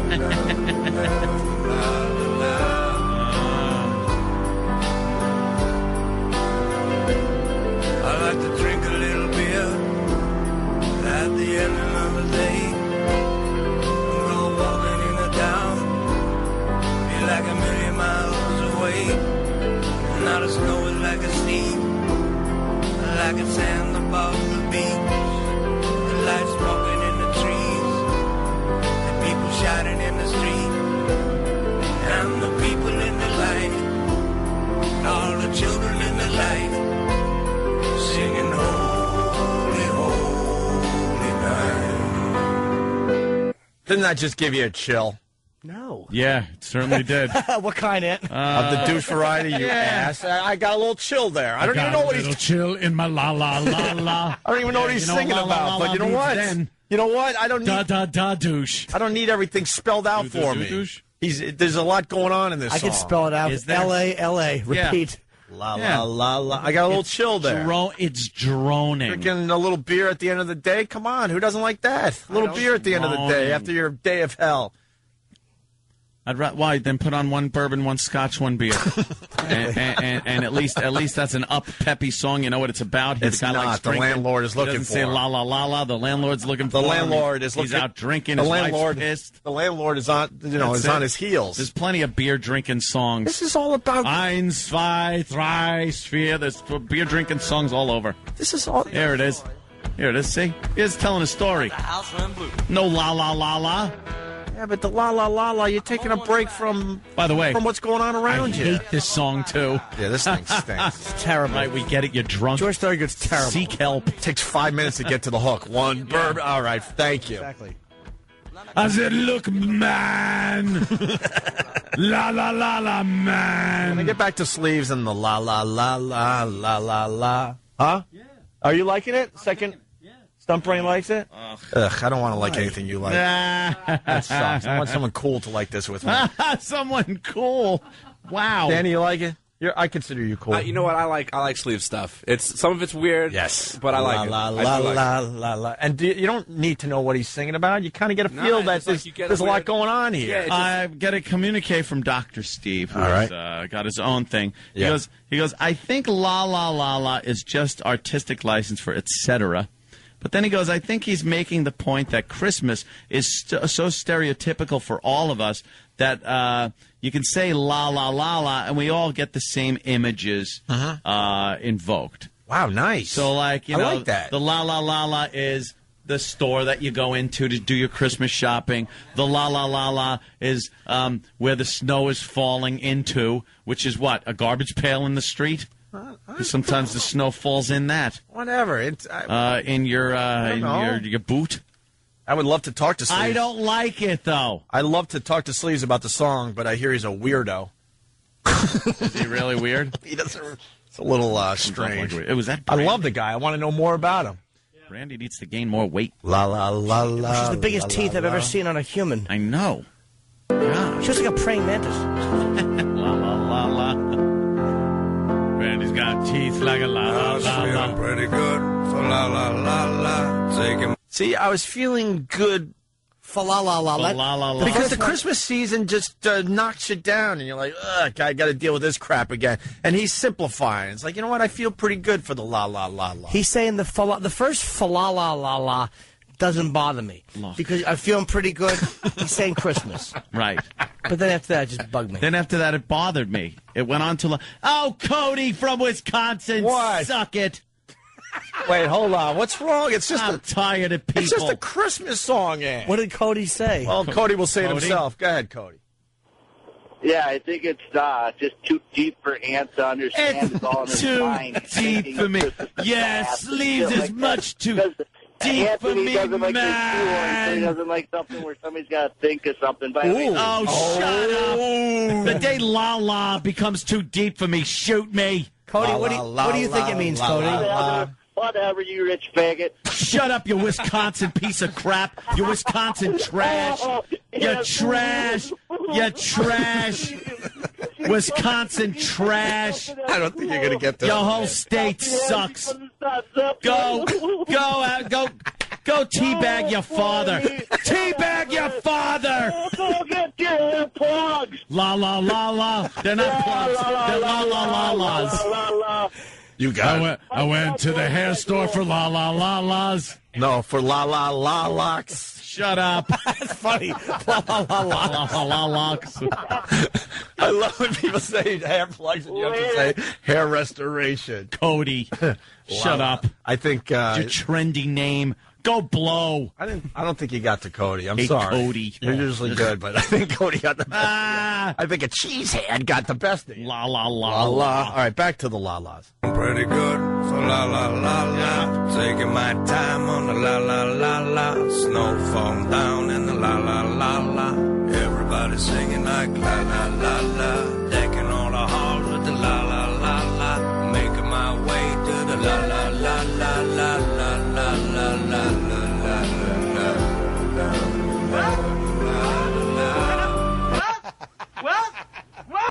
What are you doing? What are you doing? It sucks. What? Let's go to Ed on Long Island. Ed, what's up? How you doing? I don't know, Anthony. Why do you have such a problem on the la la la when the police had a song, the do do do, the da da da? I hated the police. Hey, I'm not a police fan what's wrong either. with the police? I only liked that one song. Walking on the Moon? No. Dun, dun, dun. Roxanne?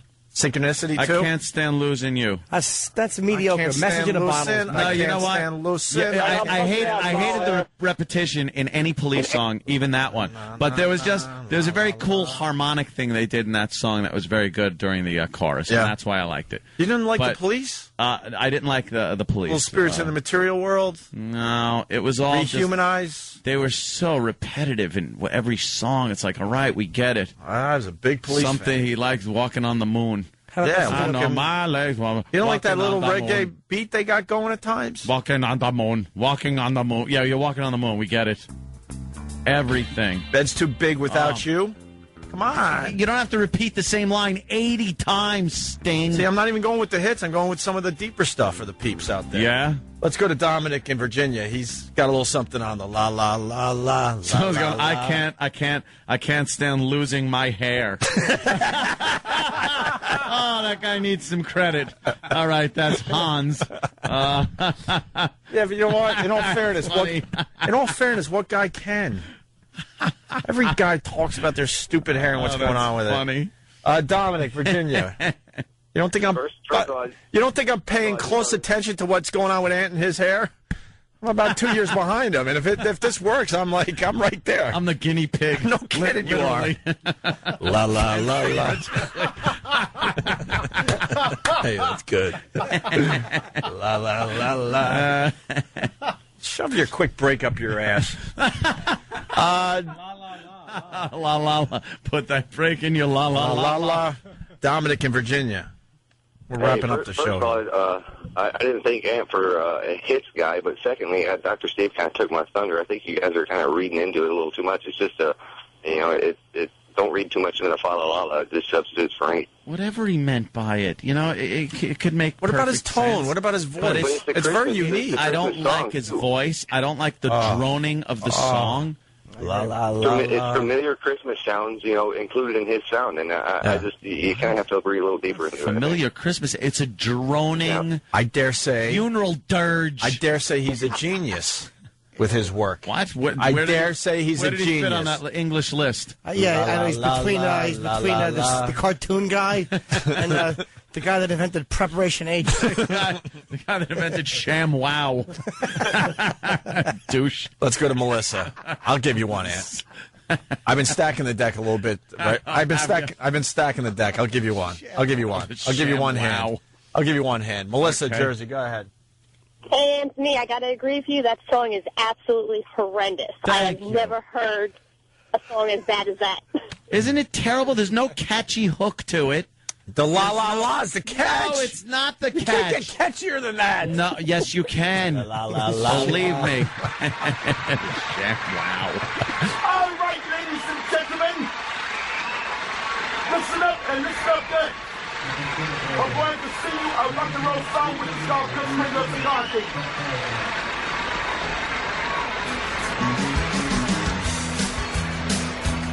Once upon a time, Kris Kringle stole he beat up Eric Park from a house.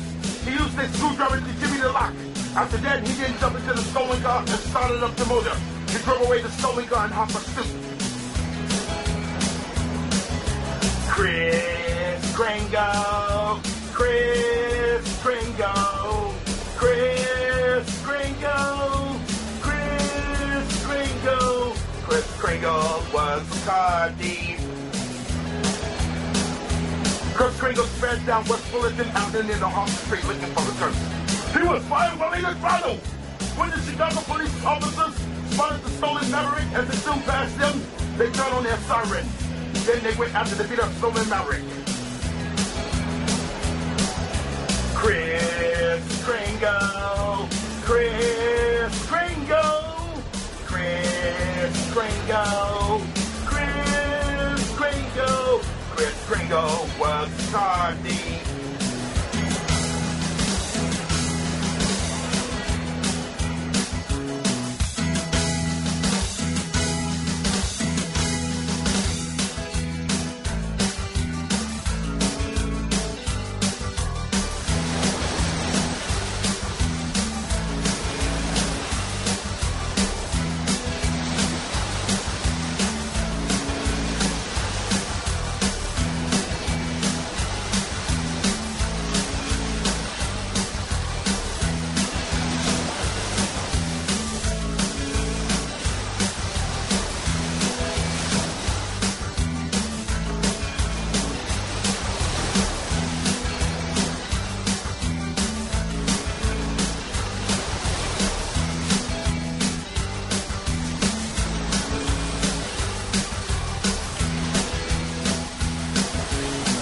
was a car thief.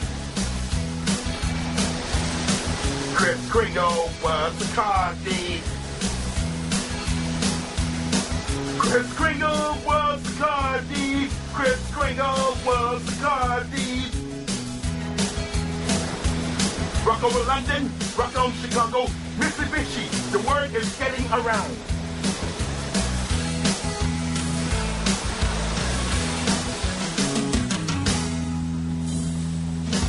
Set my soul on fire.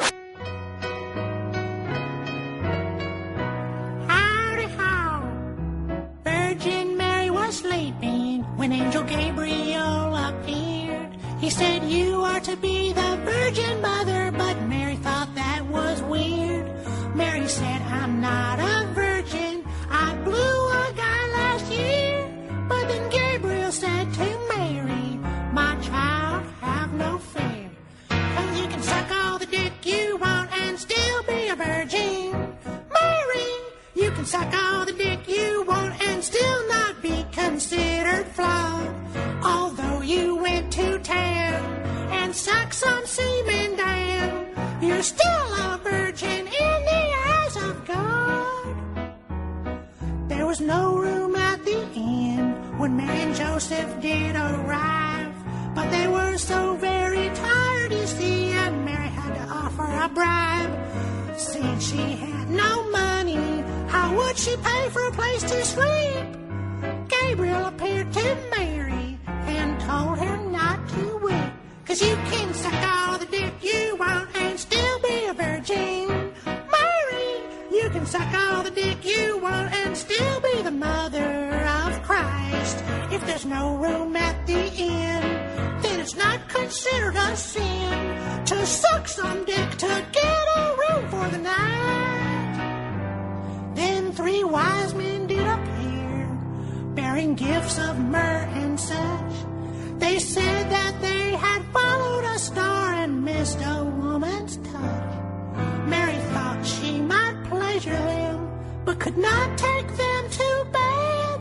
But again Gabriel appeared to her, and this is what he said. You can suck all the dick you want and still be a virgin.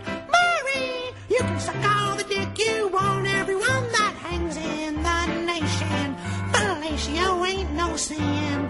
Gonna blow those 3 wise men, and you'll still be a virgin, cause there was no penetration. So you can suck all the dick you want and still be a virgin. Mary, the donkey and the ox and the lambs and even the little drummer boy. People will remember your name quick. They'll say, damn, that bitch could suck a good dick, cause sucking dick brings peace on earth and joy. Cause sucking dick brings peace on earth and joy. Mary, Mary, suck that dick. Wow. Yes, Jimmy, what happened? I heard some screaming from the office. I just spent the last, say, 6 minutes in the office watching a copy of the Star Wars Holiday Special. If I've seen it, I was fucking 8 when it came out. I don't remember it. Yeah. And I'm gonna say I'm gonna include scat videos and animal fucking. It's the least entertaining thing I've ever seen. Ever.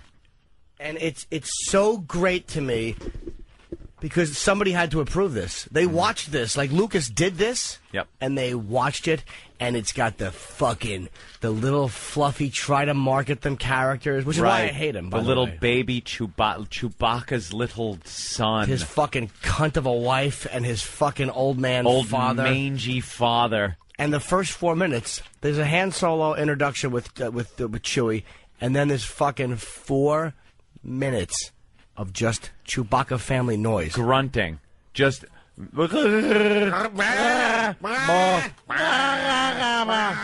4 minutes straight. And the father daughter brings home her boyfriend, the father's, And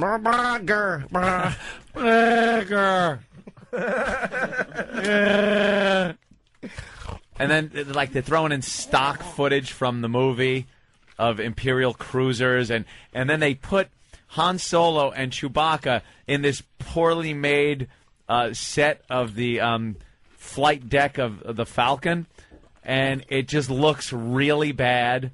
And they all, I guess, Lucas had to have somehow, I'm thinking, blackmailed them into doing that.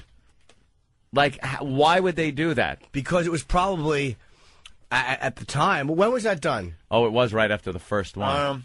1998. Oh, okay. 98. That would explain because Mark Hamill has prostate cancer in it, and you know what it is? It probably was before the second one. They were like, "Let's ride the success out." Yeah. They didn't know they had an empire. Guys, you want to do that? Yeah, you know, I wasn't even thinking that. They really weren't anybody back then. Yeah, all of them. 78. So they're just agreeing to do anything, and it is so incredibly bad.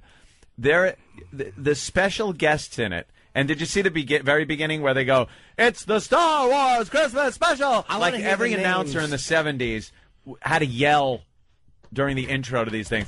With special guest, B. Arthur. No, Beatrice Arthur. Beatrice Arthur. She's in it. Yeah. Jefferson Starship. No shit. Art Carney. Art Carney is in it. Hey there, Chewy boy. What about C-3PO hawking toys after the credits? Oh, I don't remember that. Yeah, I didn't see that. There's like toy commercials. There's the actual commercials that played during it too. So that's kind of cool and nostalgic to look at. You know, I think there's I Can't Believe I Ate the Whole Thing or some Legs Pantyhose or some stupid thing. We got short shorts. Oh, one of those, my God. You know, with the chicks walking down the stairs. Yeah. We've got short. It's Heather Mills' version. There's got short. We hear you. We've got it. You've got short shorts. Great. Use Nair to fix your twats. Your use fucking it on that 70s fucking muff. Your pubis. isn't fucking blowing hair out the sides of your legs. You're fucking Mons, whatever it's called, Mons Venus. Mons Venus, your labia majora. It's not fucking puffing hair out, you fucking 70s chimp. We know. You want to hear the opening scene with Han? Dude, I want to hear Chewbacca? when they introduce the fucking people playing and they have Chewbacca's family's names. Yeah. I almost bit Sam's ear. Do we have the opening credits? Not on that CD. But Oh, we got damn it. it. 2 seconds. Oh, it better be 1 second. I say a half a second, Ed. You're half, too generous. Quarter. All right. Get it in a quarter second. All right. In the meantime, we got this. All right. Thank you. I can't get enough of her. I've got a new life you would hardly recognize. I'm so glad I'm in your I want everybody singing the hook at home, by the way. Make sure you sing. Don't ruin it here. I want to hear her. I'm watching you on Pal Talk. Sing the hook. Is enough? I saw the sign, and it opened up my eyes. I saw the sign. Life is demanding without understanding. I saw the sign. It opened up my eyes. I saw the sign. No one's gonna drag you up to get into the light where you belong. And then she tries to get all sexy at the end after. I saw the swines. The wind is blowing. It's like she's on the wing of that fucking Virgin airline to try to land. Holy shit. She's all nervous. Popping her peas, breathing heavily into that shitty mic. I just can't get enough of that, though. I saw the swine. Oh. All right, we can do the opening scene as we get that other piece of audio. It is fucking bad. We'll start here and then we'll go backwards when we get it, Dude, okay? it's so bad. Opening scene with Han. No, this is going forward. This is correct. This is the right order. That was Han's scene was first. No, I understand, but we want to get audio, the intro of the whole show we don't have yet. Okay. I thought that came after. Like I thought this was a cold open, as they say. Oh, okay. Is it? I could be wrong, but I just wanted to throw a show. It's got to be in chronological order. So far, I think I saw the Han Solo first, then the intros came after it. Here's Han and Chewbacca. That's it. I'm turning back. I know your family's waiting. I know it's an important day. All right, we'll give it a try. I'll set your coordinates. Won't jump far. I'll get you back there in time, pal. Trust me. Our only hope now is to outrun that Imperial garbage scow, though. I'm going to Lightspeed. Douche chills. That's the spirit. You'll be celebrating Life Day before you know it. Stand by. Here's where we say goodbye to our unpleasant friends. Oh. What? I don't know, but I know I should have heard someone say weak-chinned idiot to describe the fucking director. Yeah. Dude, it's fucking Life Day. And hence his acting's not even good. His acting's What does that even mean? Awful.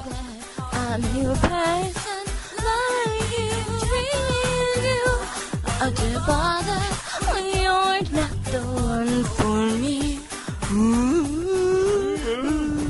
Is enough? I saw the sign, and it opened up my eyes. I saw the sign. Life is demanding without understanding. I saw the sign, and it opened up my eyes. I saw the sign.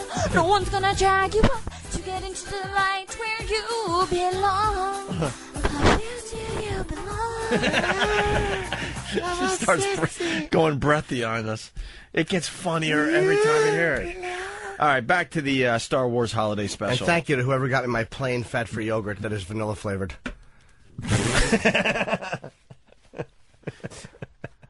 Oh. Here's the 2 minutes of Wookiees, of the Wookiees talking. Oh, God. Dude, if you don't want to fucking cave somebody's head in... What happened? What? What's going on? What happened? Oh, Who told no. you to come in? Why? Eric, why? Ask Eric why. Yogurt. But let Eric. Who decided that they should disrupt the show? Oh, no. Oh, boy. Of course it would be Rocky Eric, again. you want to just explain? Well, 'cause all of a sudden this gentleman walked in. He got your yogurt. He got the wrong yogurt. I sent him in to fix it.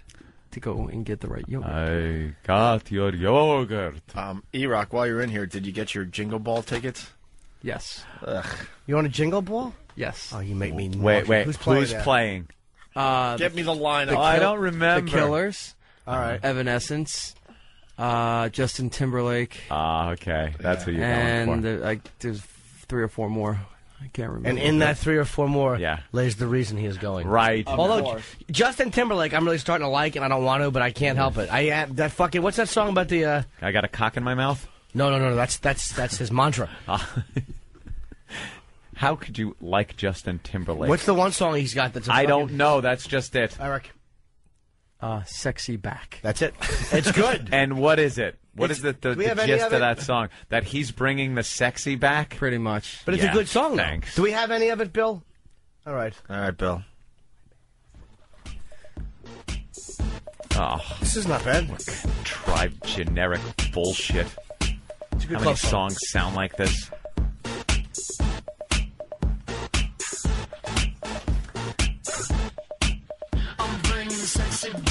Yeah. I like this one. Why couldn't this just be K-Fed? I love K-Fed. More K-Fed. This could just be K-Fed. You gonna sing along with it at the Jingle Ball? No. He's gonna pump his fist in the air. Gonna rave? Gonna do some X or some E? Whatever they call it. All right, I got the lineup for the Jingle Ball. By the way, the only reason I know that that he's going to the Jingle Ball is because he gave me his tickets by accident in a DHL package, or he would have flew under the radar. How'd you get him? What a slip up. They weren't my tickets. They were actually Rich Voss's tickets.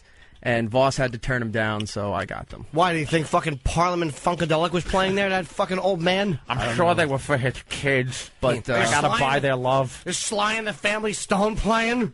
Fucking stupid Voss and his old man taste.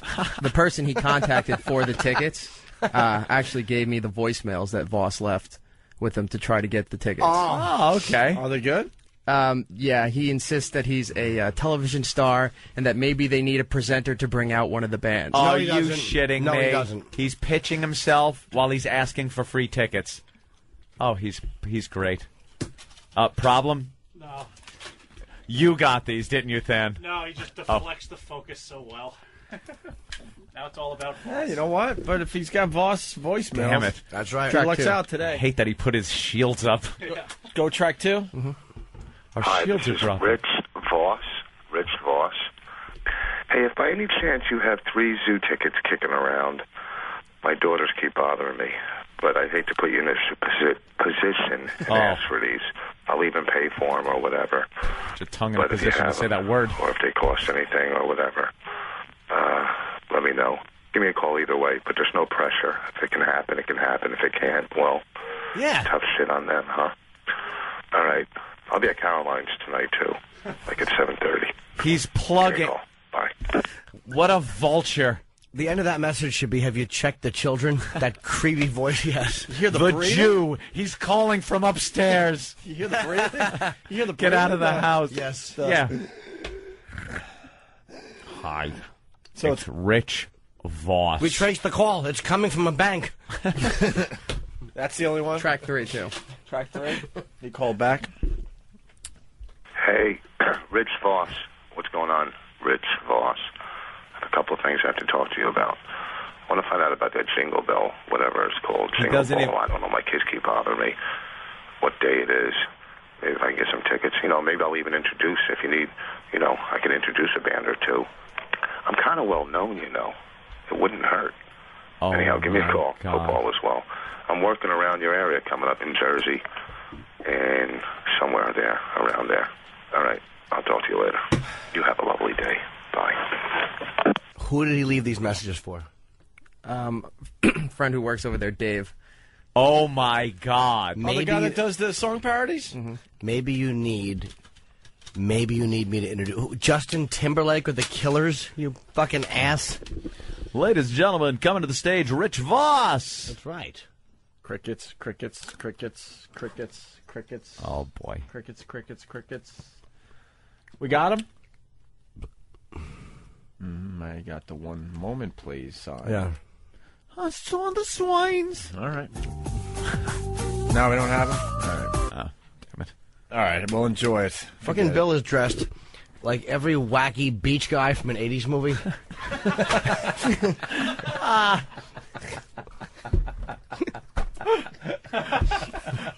Oh, man. Bill gave me his 20-year plan the other day, though. It's terrific. What is his 20-year plan? Who has a 20-year fucking plan? Maintain for 19 years and then improve. We all went out to lunch, and I faded quickly. Sorry. I didn't hear you, Jimmy. I'm sorry. You missed nothing. We all went to lunch, and I decided to sit across from Bill. I said, Bill, how's it going? And we got into talking about his 20-year plan, which is to live in the woods by himself like who?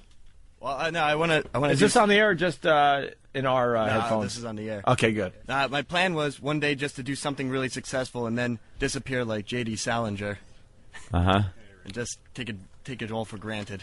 The key is to one day do something successful. So that you can then leave and people would notice that you're gone. You would live in the woods or something, right? Yeah, I don't know. Like a mountain man? Like you could Eric grow one of Rudolph. those beards. Siberia. Siberia. So you want to go somewhere really remote. Yeah. All right. All right. Wow, that's a 20-year plan. You know, some people just have simple plans. It's a unique plan. Yeah. Yeah. Goes to bomb an abortion clinic and then hide. What's going on? Hey, Hi, Rich. How's it going, pal? Pretty good, TV star. Why am I a TV star? Well, exactly. That's what we hear.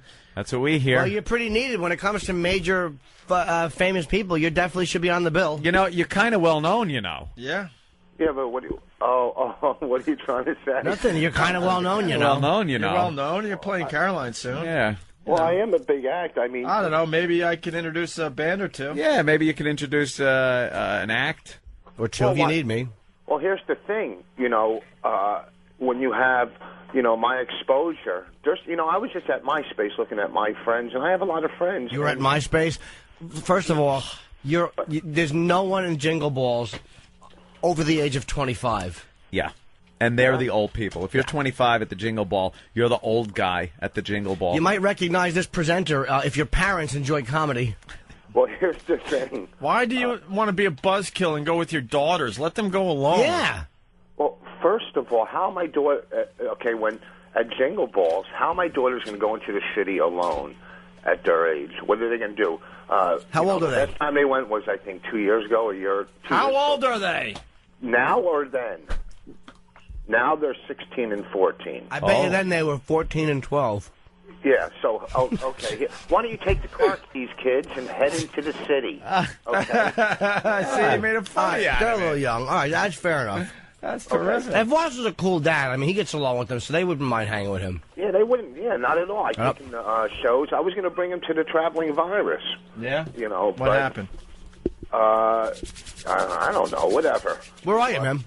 What's that? Where are you? I'm in my kitchen getting ready to go play golf. Huh? No, you're in Jersey.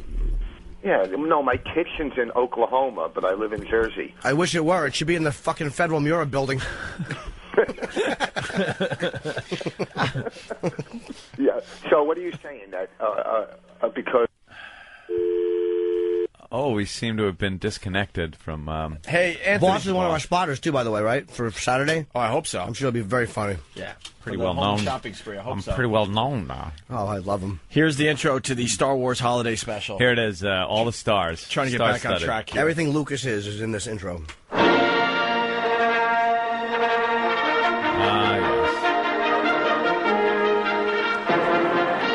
The Star Wars Holiday Special. Starring Mark Hamill as Luke Skywalker. We know. Harrison Ford as Han Solo. Carrie Fisher as Princess Leia. With Anthony Daniels as C-3PO. Billy D. Williams as the purse snatcher. Peter Mayhew as Chewbacca. Who? R2-D2 as R2-D2. And James Earl Jones as the voice of Darth Vader. Poor sons of bitches. Introducing Chewbacca's family. There you go. His wife, Mala. And they show the pictures of him, and it's awful. His father, Iggy. Iggy. His son, Lumpy. Midge me? With special guest star, Beatrice Arthur. Beatrice. Art Carney. Diane Carroll. Diane Carroll. The Jefferson Starship. And Gina Lollobrigida. Harvey Korman. Harvey Korman. Holy shit. And an animated Star Wars story on the Star Wars Jesus Holiday Christ. Special. Oh, and Sharon Tate as the lasagna.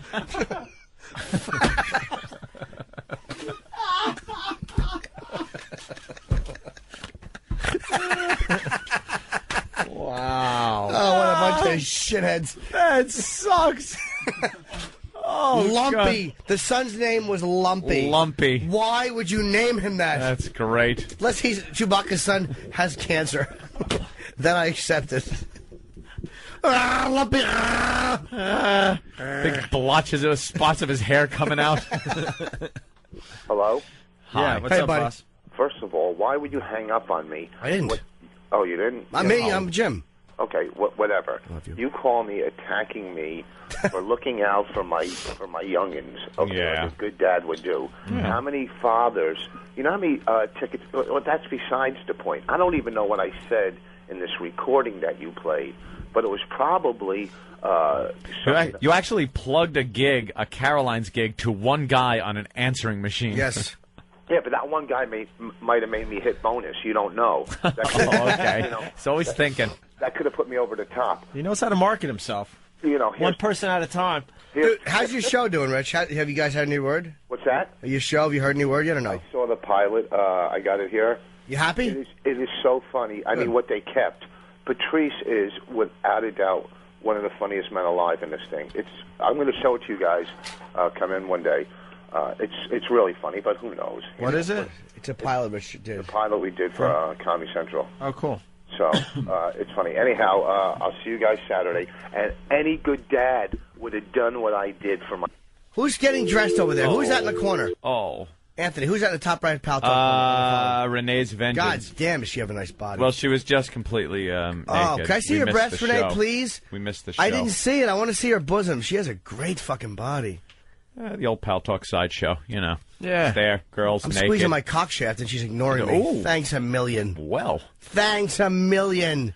Well, we have the 2 minutes of Wookiees talking. Yeah, listen is to how this. It just goes on and on. It goes to a commercial, I think. This is the fucking opening of the special. After that dog shit Han Solo poorly acted thing by Yeah. Harrison Ford. How dare you, Mr. President? Oh, fuck yourself. And then the stupid opening. This is what they go to. The Treehouse. No subtitles, by the way. Really? No.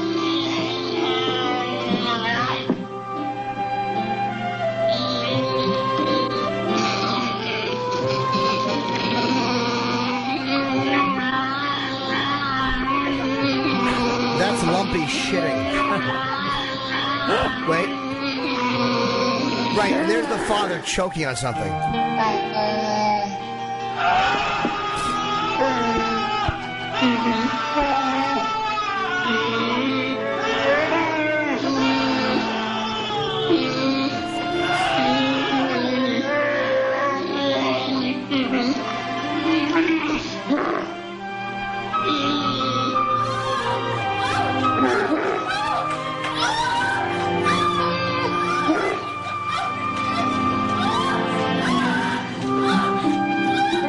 Look at how this goes on.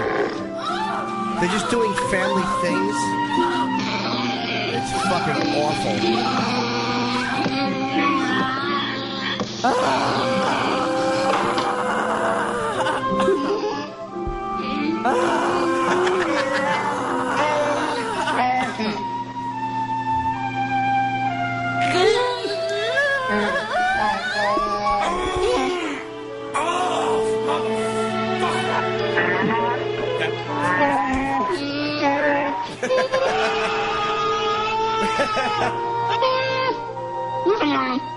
Can you fucking believe this?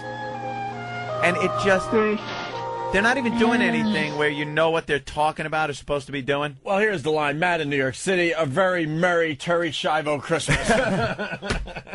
Yeah. Boy, that does sound like her. I just want you to fucking lick my ass and suck Lumpy's cock. If you agree with this, just look me in the eye and go, "Brr."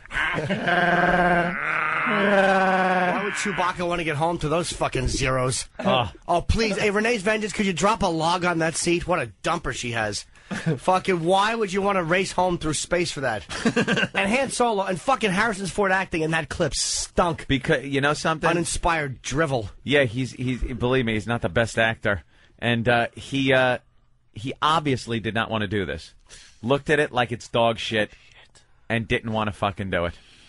But he had to sit there and act like, first of all, they're supposed to be like intergalactic smugglers. The guy kills people. You know, he kills other little alien things and things that are threatening his life. Runs from the law, smuggles things. He's a criminal. Yes. And there he is. I'll get you home to your family. What does Chewbacca's family think? That he's a criminal. That Chewbacca's he's a criminal. And he wants to get home for Life Day. Life Day. What does that mean? They all hang out in the treehouse and do what? Yeah, I don't know. Chewbacca fingers his wife and tells the father he's a burden and tells the kid he was a mistake. And the fucking, like, it was like Christmas in the projects, pretty much. Because the cops wind up coming to the house. The Imperial stormtroopers come to the house looking for Chewbacca. Yeah. And they cover for him and say, no, we don't know where it is. I don't know. How does every fucking person speak that awful language? How does Han Solo speak it? Yeah. How do you understand that? It is such garbage that Lucas tried to pull every single copy from existence, and it does nothing but sell like hotcakes at Star Wars conventions. They all want a copy. Everyone wants one, and every nerd that's worth their salt has a copy. And why, by the way, did he approve this? It had to be approved by him. I think, again, back then, he was thinking, this is a one-hit wonder Star Wars thing. It's got some momentum. Let me capitalize while I can. And didn't realize it was going to go to fucking, 30 fucking years of milking this cow. And by the way, why doesn't this fucking self-humor asshole just release it and say it's one of the worst things ever done on DVD? People would buy it. Yeah. Why not? Just admit what it is. Hey, it was a bad move. It's 28 years ago. He we cannot. Fucked up. The commentary would be hilarious. Yes. He wants to, I hear. They take themselves too seriously he cannot in Hollywood. Possibly fit any more money in the Lucas vault. Yeah. You imagine Harrison tamp it down. Harrison Ford going, oh my God, look at how awful I am in this scene. I just was uninspired. We hated the script. Make fun of it. Yeah. Princess Leia. Let Carrie Fisher talk about how she was doped up singing that song. At the end, she sings a song, and she is so drugged out of her mind. And Mark Hamill, in his big scene with R2-D2, is wearing so much makeup, it is embarrassing to watch. I have to see it. I have to get a copy of the whole thing. Yeah. How long is it? It goes on forever. Dude, it is like 2 fucking hours long. And doesn't B. Arthur say, God's gonna get you for that, Darth? She plays the bartender at that cantina that you love so much. Oh, that and she's the like real spicy bartender, giving some guff to the people at the bar. Hey, you, my cock's a lot bigger than yours, fucko. And that awful elephant playing the piano with his big dumb elephant fingers. I want to fucking tie Lucas up and make him watch that while I rape him. Fuck his little backside. The musicians playing this absolutely looked like asses with clarinets shoved up their asses, and that's how they were playing the music. Big asses, clarinet shoved in the asshole. They look like puppets. Dan, you got some? Well, just no. No, I just like sitting here. Oh. No, they obviously had no budget for it. Yeah. So they wanted something exciting to happen. So halfway through the movie, they just switched to a cartoon. Yeah, it was right out of nowhere, a cartoon with the animated characters. And that had nothing to do really with what was going on with the plot, that thick plot of the special itself. And then my favorite, was the scene with the old grandpa there. What was his name? Midge Me? Midge Me. He's sitting there, and he gets a present that is Diane Carroll, I guess, doing an erotic dance in miniature. She's like a little superimposed miniature thing. And he is what amounts to, in Wookiee, jerking off to her doing this exotic dance to interspliced music and video of the Jefferson Starship. Right. It is fucking all over the place. And I'll bet you why they did the cartoon. They probably wanted to stretch it for X amount of time to get the commercials in, and they probably ran out of material, so they said, let's do the cartoon. Or it was to advertise a cartoon that they were going to fucking show on Saturday morning. Let's go to Schwoogie. Schwoogie! Hey, boys, what's going on? First appearance of Boba Fett was in that cartoon. Was it really? Yes. Yeah, hold on, Schwoogie. Little trivia. Go ahead. Hey, boys. Hey. Let's know this whole thing is available on YouTube. You got to hunt around because they broke it up in parts. Travis told me that the whole thing was up there, but they took it down. But you can find this whole thing on YouTube. I just saw part of it on YouTube. I couldn't see how shitty the set. Anthony mentioned the set was bad, like when they were in the ship. But yeah, the flight deck set is so bad. It is not the flight deck that they had in the movie. Obviously, it's just some cheap little thing that shakes a little bit, and it's just so bad. And then they use all the stock footage of the Millennium Falcon. Let's get to Princess Leia doing her little song. Okay, here's Carrie Fisher, who knew she could sing. And the best part about the fucking father was when he was yelling at Chewbacca, and he goes,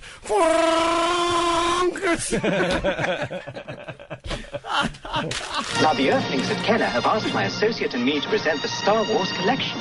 Truly remarkable toys and games for your... yeah, there's the pitch. That's what the whole fucking special is about, George. There's the pitch. Well, this is labeled... I must have flipped those. It's coming around Christmas time, so you got to sell. You got to sell.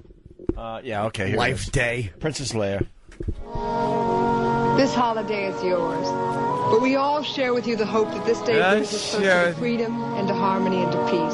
She's slurring. No matter how different we appear, we're all the same in our struggle against the powers of evil and darkness. I hope that this day will always be a day of joy in which we can reconfirm our dedication and our courage, and more than anything else, our love for one another. Wait, who is she singing to? This is the promise of the Tree of Life. Oh, and then here she is. I got a new life. You would hardly Wow. recognize me. I'm so glad I'm It's new. not as bad as I remember it being. Not shut it off now until she says it. I don't care. I saw the script.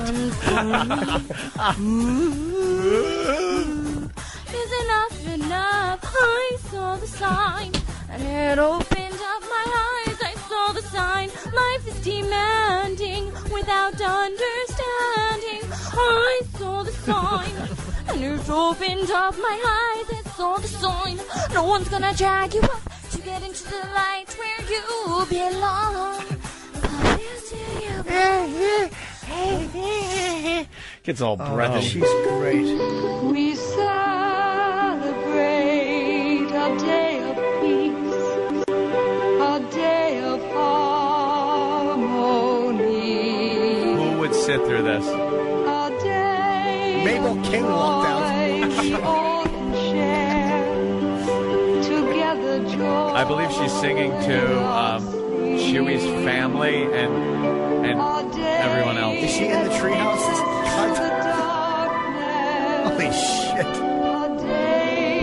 Like, what the fuck were they thinking? I don't know. They're trying to work the actual Star Wars music into it. Yeah, it's to hold someone's interest.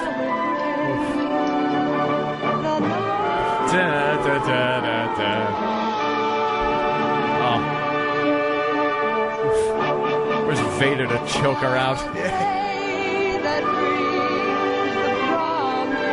This is what people who enjoyed the movie Star Wars wanted to see? Apparently not. He pulled every copy. People don't realize that this got the voice of a... Wait, what happened? Oh, Darth. Shut up.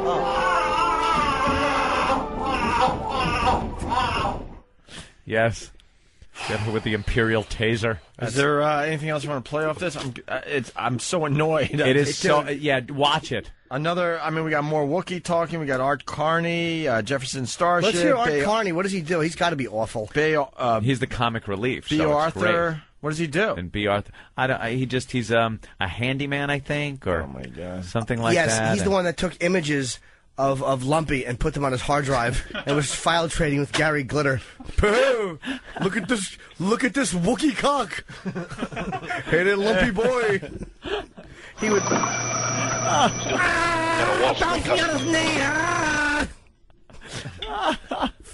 When I was a boy, my favorite thing was the Star Wars Holiday Special. It actually brought a smile to my face when the Wookiees were hugging. Horrid. Excuse me. Got a wall screen customer. Good to see you again. Don't say a word, madam. I know just why you're calling. You're wondering when that shaggy carpet you ordered will arrive at your home. Let me assure you, madam, it's on its way. You know, it was made especially for you by a little old woman 4 planets away. She did it all by herself. In fact, you might say she did it by hand. Solo. Oh. So it's going to take some time to get to you. Speaking in code. I know you understand. Understand, right? Terrific. By the way, I'll be by later to drop off that extra photon energy pack. You're welcome. That's right. He was getting messages from Han Solo and Chewie as to when they were going to arrive and had to convey that message to them, but it in code because, you know, the Empire, they were listening. So he used such a tricky code. Shaggy carpet is Shaggy Chewbacca. carpet, and then Han Solo. That's a good one. That code was only trumped by the code in Star Trek, where if we go by the book, it will take 3 days. If days seem like hours, how long will it take? 3 days by the book. Get it? And there's Khan, supposed to be some super fucking human intelligence and everything. I can't figure out the code. He tasks me. But I shall have him with his tricky code. Yeah, if we go by the book, days will seem like hours. How long to fix it? 3 days, if we go by the book. Could that be a fucking code? That's what they figured. Khan would just go, that can't possibly be a fucking code. It must really be 3 days. Oh, wow. And the whole time fucking Art Carney is talking in code, the cameraman is blinking out torture. Fucking, are we done with this? I think we should. Yeah. Here's what we should do to the XMers to straighten them out. Yeah. We should fucking start us from the beginning and play it in real time. And leave. The entire special, it's 2 hours long. How am I doing? You're doing great, sweetie. Bear with me while we read. Yeah, well, that's true. This is Dr. Girlfriend from TV's The Venture Brothers, and I'm winging it because nobody prepared copy. No copy whatsoever. Improv! Absolutely prepared. You are listening to the Opie and Anthony Show on XM Satellite Radio from space, and you are listening to it. And we would like to wish you and all of America a safe, happy, and healthy holiday season. And I love you. And we love all of you. Merry Christmas. Happy Hanukkah. Fat Kwanzaa. With a PH. Or another kind of suck it. We're cartoons. I'm going. Ladies and gentlemen, Jesse Ventura. The last time I drove across the border, I showed my passport at the border because there was an immigration stop in the middle of Arizona. Say the cop had done it. No, it ain't a cop. You said it's all police work to stop terrorists. So if they started questioning people in a mosque, you'd say, oh, that's racist. Or that's... Don't put words in my mouth, please. Why? You've done it to me. You did it to me. You said I don't believe in the Constitution. Bye, guys. Bye, Jess. Governor. You always just sulk and walk away. Why? Bye, tough guy. Bye, tough guy. And thanks for your service to our country. You're welcome. Thanks for touching me with your fucking stupid riff-raff from fucking Rocky Horror hairdo. It's Opie and Anthony's Worst of 2009. Beginning Monday, December 28th at 6 a.m. Eastern. It's the worst of Opie and Anthony's Christmas edition. It's Christmas we're talking about.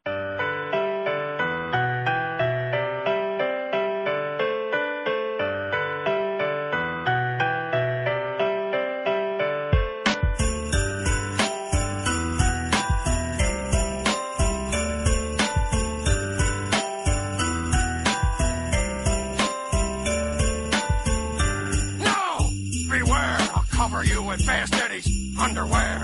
Wow, now. I'll eat your mammy's panties and tell your mom to come to me and come to my prom. It's in outer space. That's where my sleigh can fly to. Goodbye. Excuse you. Can I come back and say the rest of it? It's Christmas, kids, and you're gonna love it. Gravy dripping all over me. Christmas is good, but only when I come to your house and you've been good. Christmas comes to everyone in every neighborhood. Oh, yeah. Christmas is back. You see Christmas laying on its back. Get back to work, bitch, with me on top. And don't you ever pull the lever that says stop. Santa cooked your Christmas in his hobbit hole. Santa cooked your Christmas in his hobbit hole.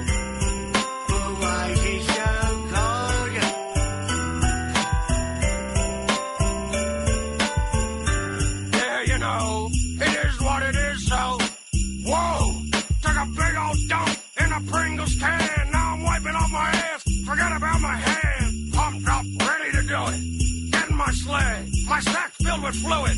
I'm bringing joy to my elves. Don't put it by me. Pleasures I won't deny, they're hiney.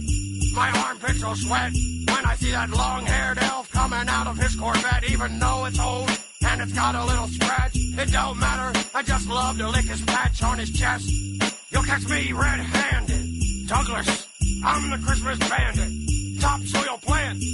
Don't you love the taste of a beaver when it hesitates? Santa cooked your Christmas in his hobbit hole. Santa cooked your Christmas in his hobbit hole. Santa cooked your Christmas in his hobbit hole. Santa cooked your Christmas in his hobbit hole. For this Christmas, you're going Dutch. Get me out of this now. That made no sense. Fill you up with pleasurous nutrients like a worm has. Santa cooked your Christmas in his hobbit hole. Santa cooked your Christmas in his hobbit hole.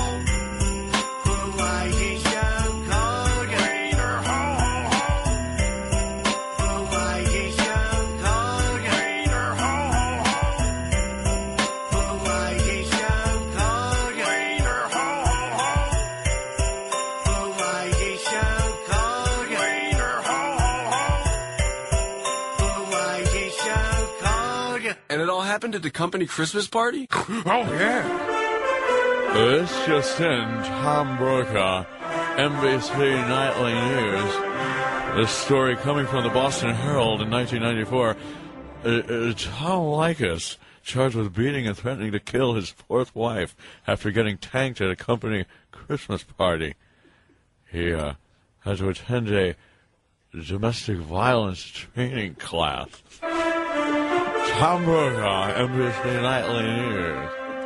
Let's speak with the woman now. Thank you. Yes, and furthermore, she had to say, yes. Thank you. Yes, thank you for that exclusive interview. Special report, huh? Yeah. Look at that. Tom Brokaw, NBC Nightly News.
It's okay, Mrs. Likas. He's gone. He went to L.A., Mrs. Likas. Yeah, Tubby Tom, I have no talent. There you go. Enjoy that little piece of production. Wow. According to the Boston Herald, Tubby Tom charged with beating and threatening to kill his fourth wife after getting tanked at the company Christmas party. Oh. How about that? Well, who saw that little tidbit of information coming out? Cute little story. That's a cute one. Ooh. Boy, what spurred that, Tom? I'd like to maybe interview him about that one. What happened? What'd she do that really pissed you off, Tom? I wonder what song was playing when he took the log to her head. We're just imagining it was rocking around the Christmas tree. Might have been like Silent Night or something. The stockings are hung by the chimney with care, and soon I'll throw my bitch wife in there.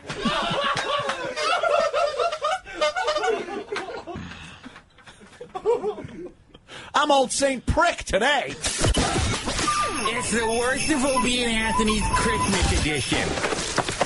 I thought of you guys. I was at my parents' house for Christmas. And Thanks, Peter. The very Brady Christmas was on from '88. Mm-hmm. And it was so funny because Peter and Bobby were sharing the living room, and Peter had on a nightshirt. And I'm like, whoever in this, at least from like after 1850, has worn a nightshirt. A nightshirt. And you can't look at Robert Reed do anything without noticing how gay he is now. The hand on the hip. Very gay. The left hand being this, while the right arm is akimbo on the hip. You cannot notice. Peter, why don't you slip this sexy little nightshirt on, Peter? Because it's no fun unless I can pull something up in the back. That's why all the Brady boys wear the nightshirts. He just gave up acting straight. Because I think in the original series, I don't think you could tell at all, but you're right. These later episodes and specials that came out, he just said, screw it. Those scenes I am where what I am, and here it is. Those scenes where he's laying in bed with Carol at the end of the show, doing the little show closer, and they have to make like they're a loving married couple. It's like, oh, Carol, come here. Let me give you a kiss, I guess.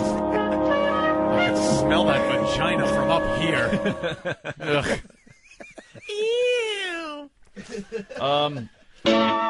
Mind if I sleep in the boys' room tonight, Carol?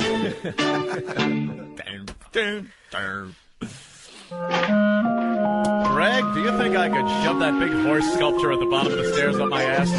Let's try. There's one scene where one of the Brady kids, like one of their kids, like whether it was Marsha's little 8-year-old redheaded son, slid down the banister and Robert Reed was at the bottom to catch him. I'll catch you. Come on down. Oh, he's coming so fast. And so am I. Oh, yeah. I love those boys. Ugh. Stupid. Girls, you okay? All right, good night. Hi, boys. Let me tuck in and read you a little story. Once upon a time, there was a homosexual actor playing a dad. Well, I understand that he would molest Bobby and Greg, but he wouldn't molest Peter because Peter wasn't mechanically inclined. Peter, why don't you put on the Phil Packer mustache you wore in episode 33 and, tickle my little member down here with that mustache. Ooh. All right, boys, we're going to play Steal the Playbook. I put it in my pants. Now you boys got to steal it so Greg can read the plays and... Ooh. I've rolled up these plans and put them in this tube. Now you've got to hide them in me.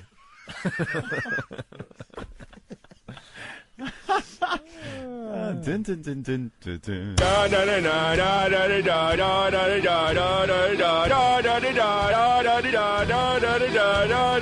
I'm Boogie King making flavor whoppers. I want paper hat. Would you like an apple pie with that? Would you like an apple pie with that? Ding by the dun, ding by the dun, ding by the dun, ding by the dun. I gotta run, I gotta run, I gotta run, I gotta run. Don't bump a fighting hard, bad and really hurt bad, and so the skin dry. Would you like an apple pie with that? Would you like an apple pie with that? Where is the bell? Wait for the bell. Can't hear the bell. Where is the bell? Ding by the dun, ding by the dun, ding by the dun, ding by the dun. I was the Boogie King making paper whoppers. I wear paper hat. Would you like an apple pie with that? Would you like an apple pie with that? Ding by the dun, ding by the dun, ding by the dun, ding by the dun. It's the worst of Opie and Anthony, the Christmas edition, on the virus, Sirius 197, XM202. It's the worst of Opie and Anthony's Christmas edition. Let's go to Mark. Yeah, O&A. Hey. I listened to you guys make fun of Celine Dion a few times about her camel toe, and I finally saw the camel toe, man. How funny is that? Oh, my God, that thing was out there. I told you. You guys are so right with that. I was laughing. My wife didn't even know what I was laughing about. Did she have one of those jumpsuits on last night? No, she had these button-up pants, man. The button was all the way up to her belly button. She had this big thing hanging down there. It was a camel toe. Oh, she had the camel toe going? Yeah. Oh, yeah. God, I missed that one. My Merry Christmas show. This is not only for everyone that enjoys Christmas or even Hanukkah. This goes out to everybody who enjoys Christmas and especially to the survivors. Here it comes.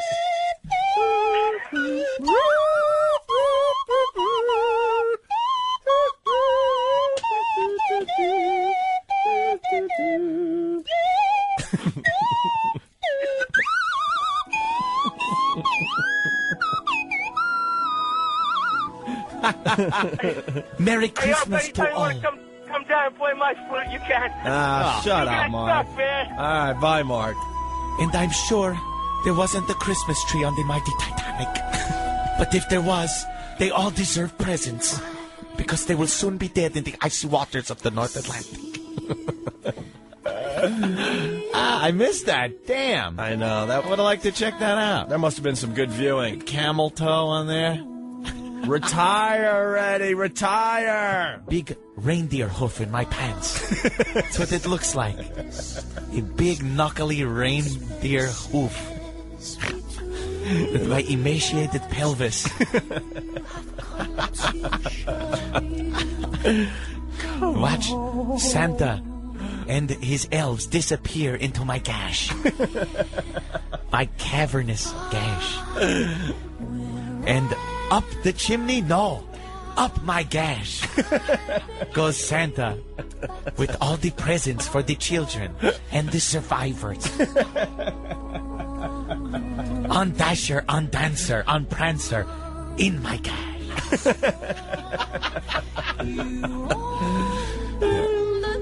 The stockings were hung by my gash with care, and Hope and Saint Nick would disappear in there.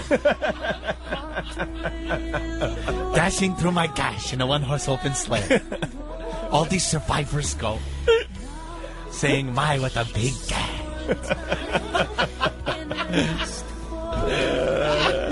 That's a huge one. I will play Jingle Gash.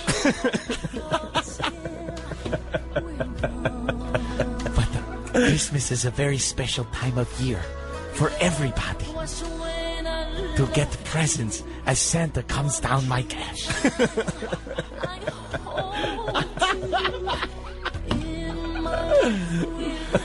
My husband turns me over at Christmas time and uses my gash as a Christmas tree stand. And he still has to chalk up the sides with something because it tips over. It's not tight enough. Yes. I hang mistletoe on my belt. So when my husband comes in, he has to kiss it, but his head disappears. Mistletoe over the camel toe. Oh, man. Merry Christmas, everyone. I would have loved to have seen that, huh? Maybe she needs that labia reduction surgery, huh, Ed? Maybe. Yeah. Don't be good, little boys and girls. Santa makes his list. You don't want a gash full of coal.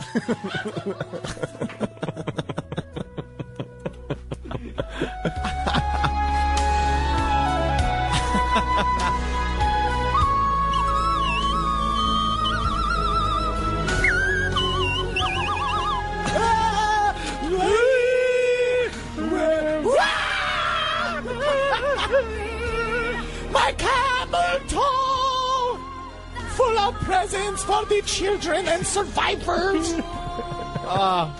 Merry Gashmas to you. It's the worst of Opie and Anthony, the Christmas edition, on the virus, Sirius 197, XM 202. You better watch out. You better not cry. You better not pout. I'm telling you why. Santa Claus is coming to town. You better watch out. You better not cry. You better not pout. I'm telling you why. Santa Claus is coming. He's a big fat man with a long white beard. Santa Claus is coming. Santa Claus is coming. Santa Claus is coming. He is that big fat dude in the funky red suit. No! And that's the worst. The worst. What the fuck is it with you? Of Opie and Anthony. Are you professional or not? Listen to Opie and Anthony live and uncensored weekday mornings from 6 to 11 a.m. Oh, good for you. The Virus, Sirius 197, XM 202. Fuck's sake, man, you're amateur.